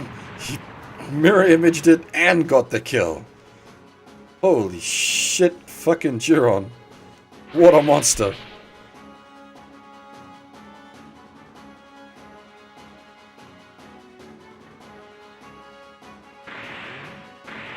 Ow. Huh. However, beep boop boop boop beep. Angry.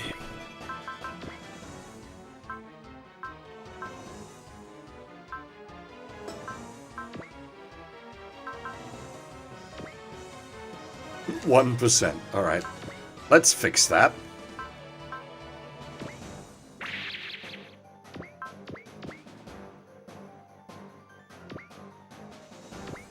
Let's go out in style.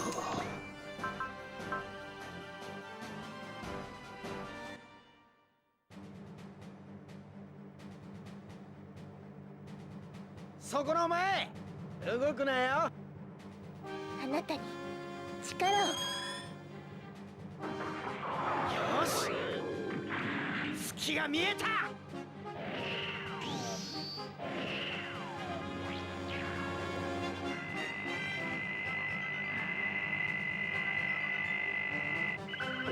マイクロウェーブ来る。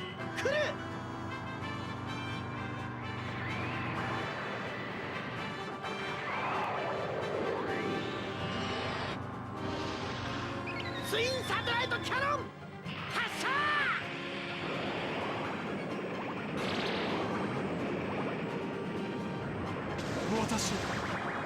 私は Fuck yo, shield!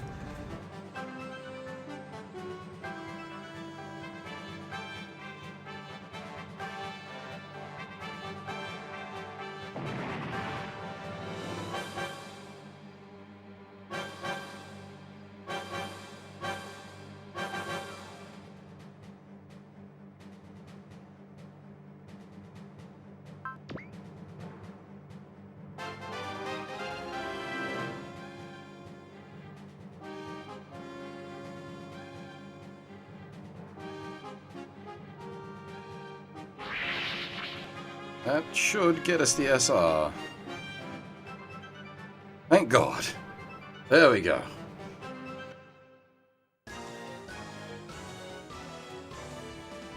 Alright. With the battle over, Charles prepares to bail, and Gain thanks him for the assist. I think thanks is not necessary, he's just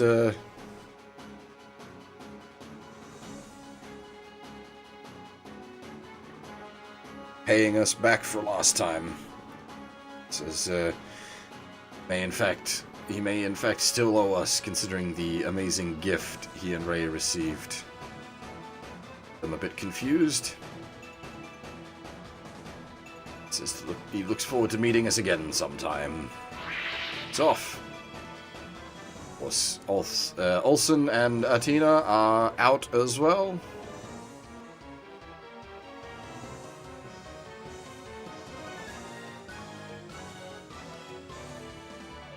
He tries to get in contact with her before she leaves.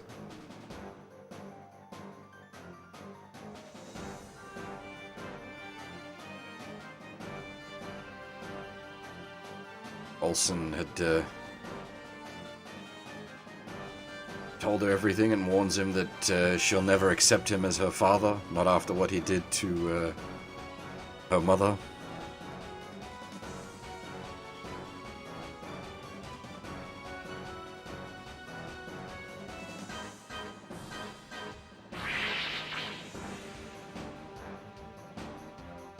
Is Kay quite sad, as even little habits as a pilot mirror his own, like her little habits as a pilot mirror his own?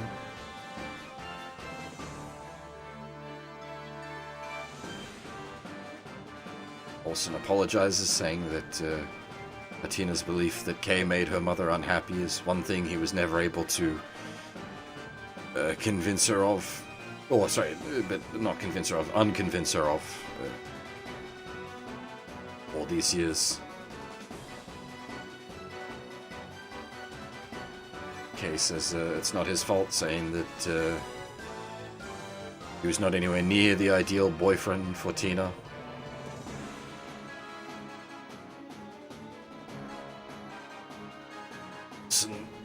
Swings that into saying that if he cares about her, he should consider his offer. Kay says that's two separate matters and has not changed his mind.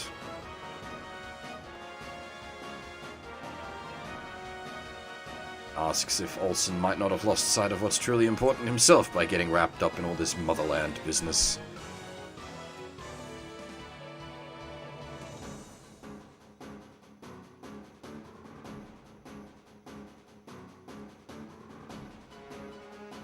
Either way, Kay's not the sort to screw other people over as long as he ends up okay. Remembers that Olsen was also that kind of person 5 years ago. Olsen promises they'll meet again when the time comes.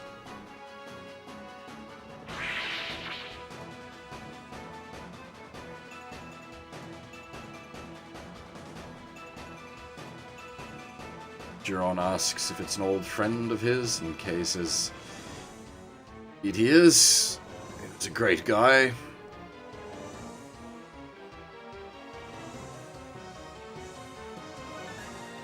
Parla detects something else coming. But thankfully,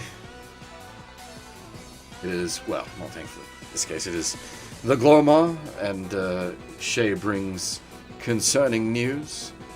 The main force is being attacked by a massive Siberian rail group. Gain realizes that Kidsmunt has decided to hunt down everyone, not just Gain's small group.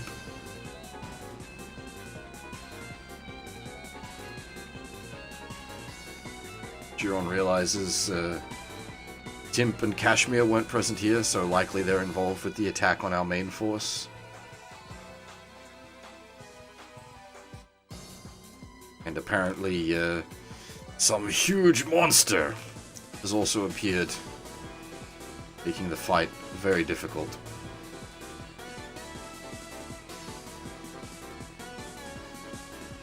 Said monster is apparently some sort of relic from the Black History.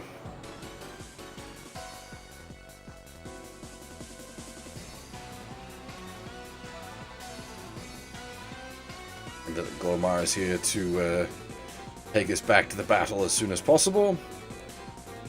Roger also offers to come along.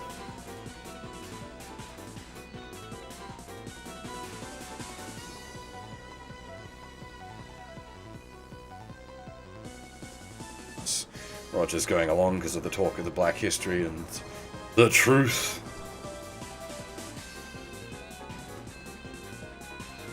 He's happy to have him along, as he won't. Always happy to have extra firepower.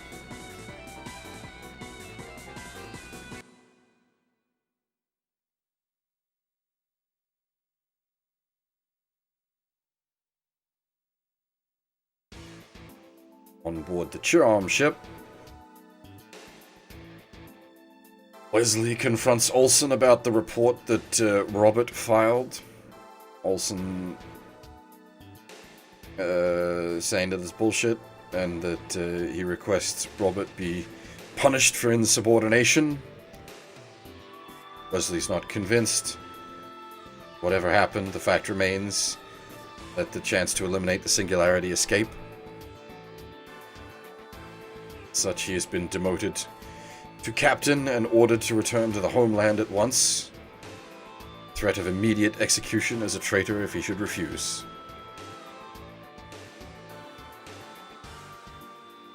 Olsen promises to return, though.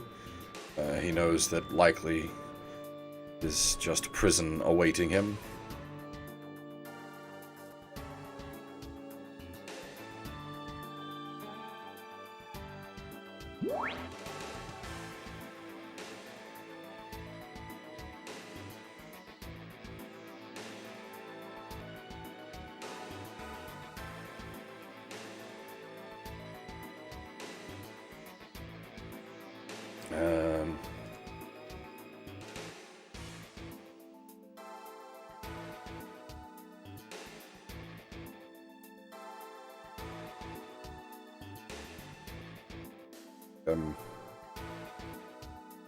Missing information here? Question mark, question mark, question mark?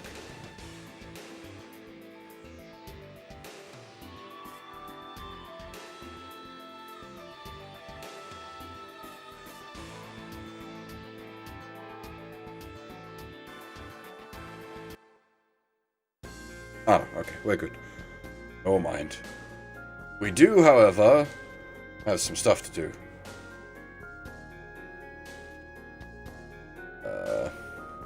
Actually, no, it's not this map, it's the next map, we're fine. I was gonna say, we have something to pick up from the bazaar, but we don't. It's not till the next stage.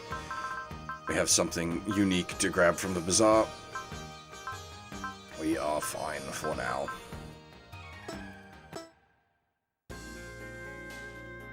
First things first. Oh! Big time route join.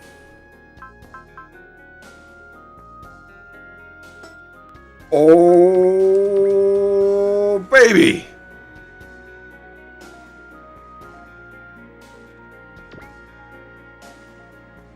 We finally have it! Sikrendaisa.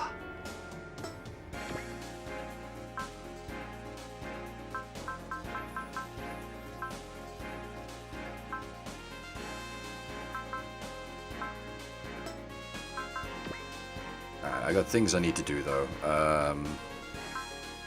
Where's the big O? You need... Where's that Minovsky craft?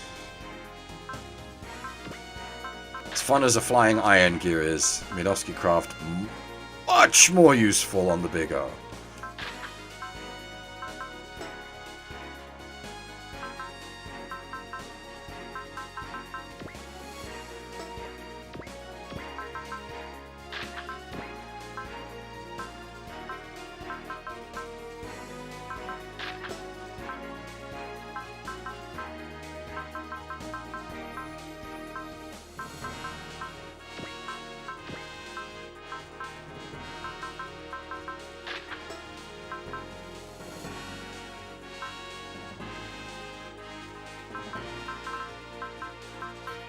So I've got a solar panel, but nowhere to really put it at the moment.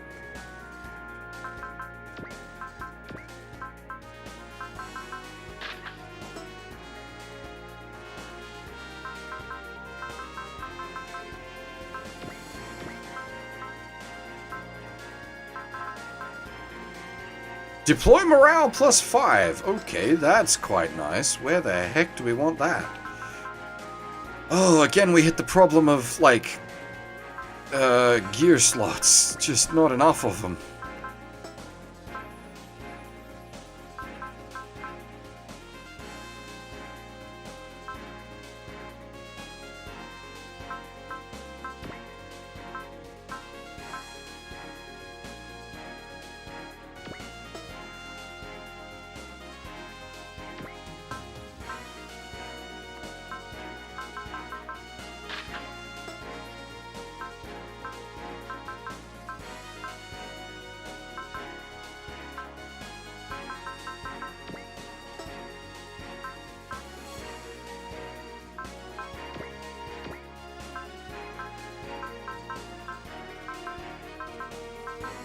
I forgot we've got an A adapter sitting around as well.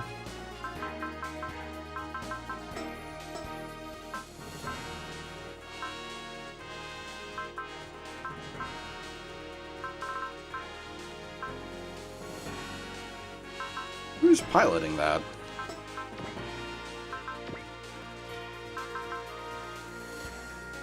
Glorious.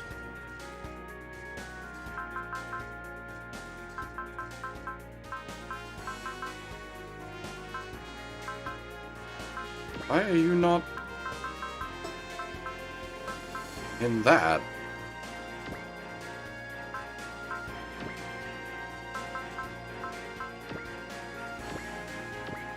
Strange.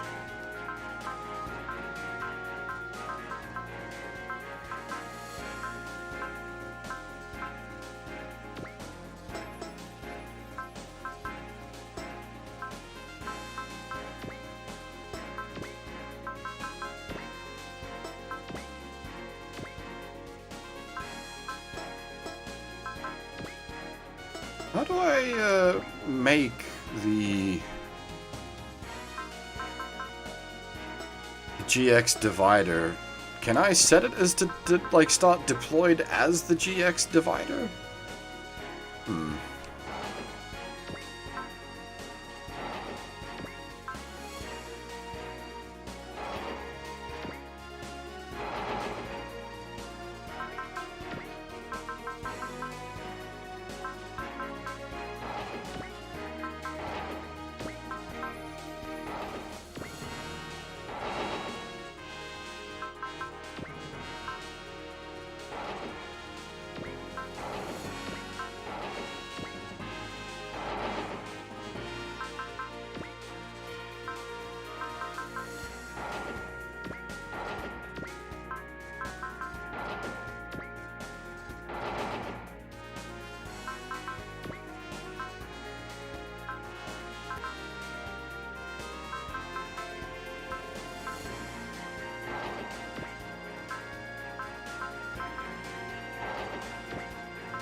Why is she not? Yeah, I know, that's fine. But can I even do that from here?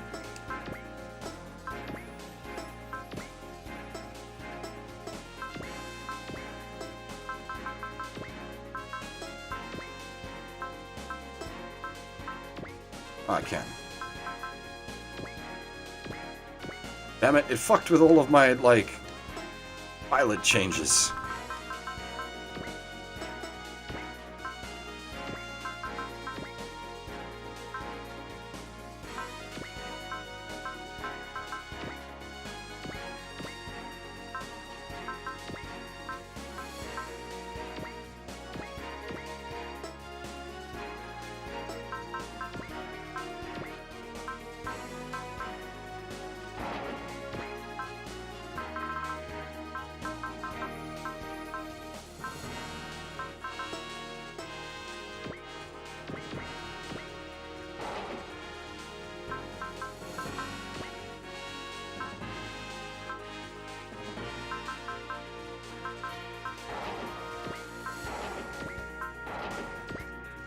The Garrod Harem stack. You have Garrod, Tifa, Iniel, and Paula all in one stack.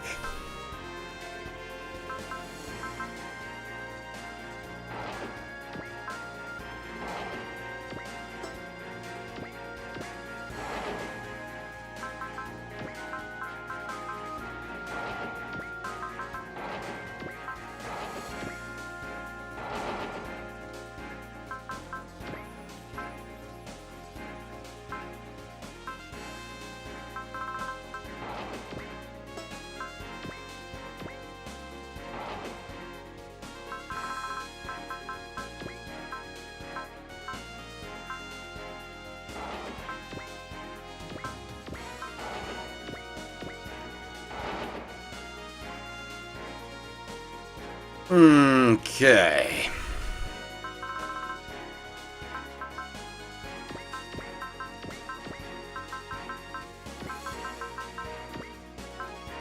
Lads can hang out with a flying Big O, because why not?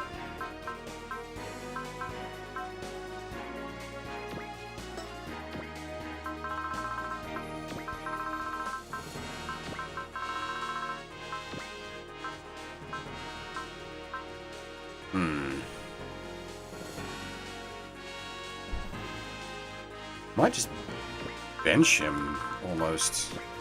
Better to have the Aquarion both flying and able to act independently.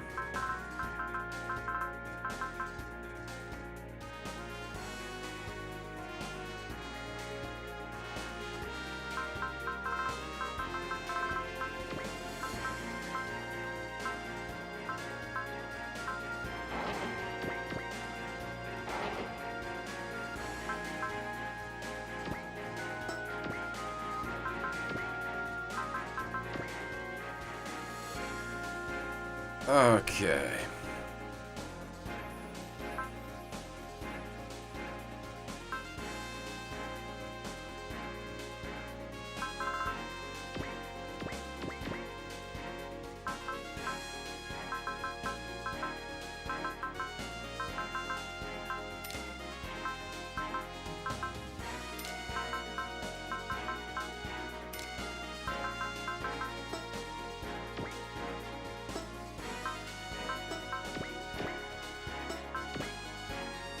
Duke gets hit in the way, of course.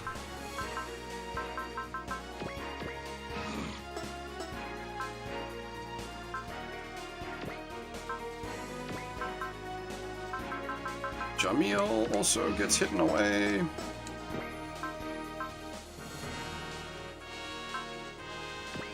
You get hit in the way. Everybody gets hit in the way.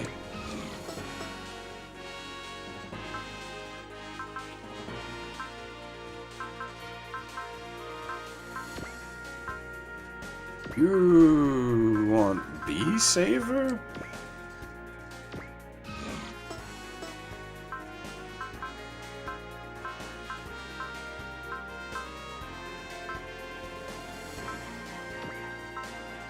You want E-Saver, of all things.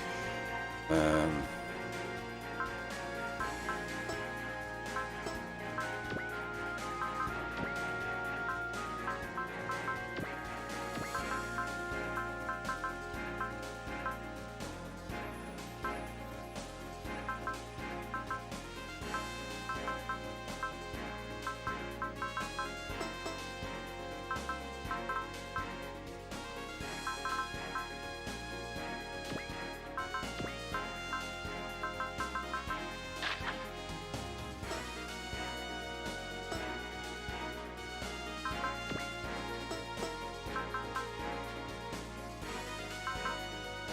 Alright.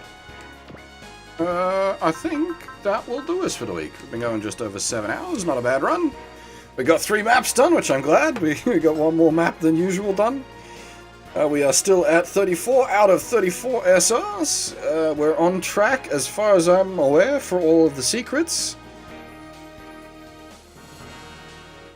With today's secrets being, well, the early access Plasma Gimmick and O Thunder, which... not particularly exciting, but the more interesting one, the Charles and Ray secret, which, as I said before, I'll need to check the VOD for to make sure that we've properly triggered. Hopefully that's the case. And, oh boy. We have quite the mission in front of us for the next part of the Charles and Ray secret. There's a very screwy secret, a very screwy set of conditions to get the Charles and Ray secret, but we shall continue onwards. Hopefully we're able to get it.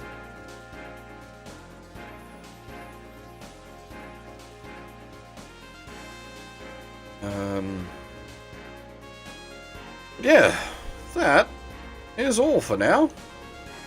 I should be back tonight at the regular time. We'll be finishing off Moon. And if Moon finishes up way early, we'll do some more Suikoden. But for now, that is all. Thanks for watching, everyone, and hopefully I'll see you all next time.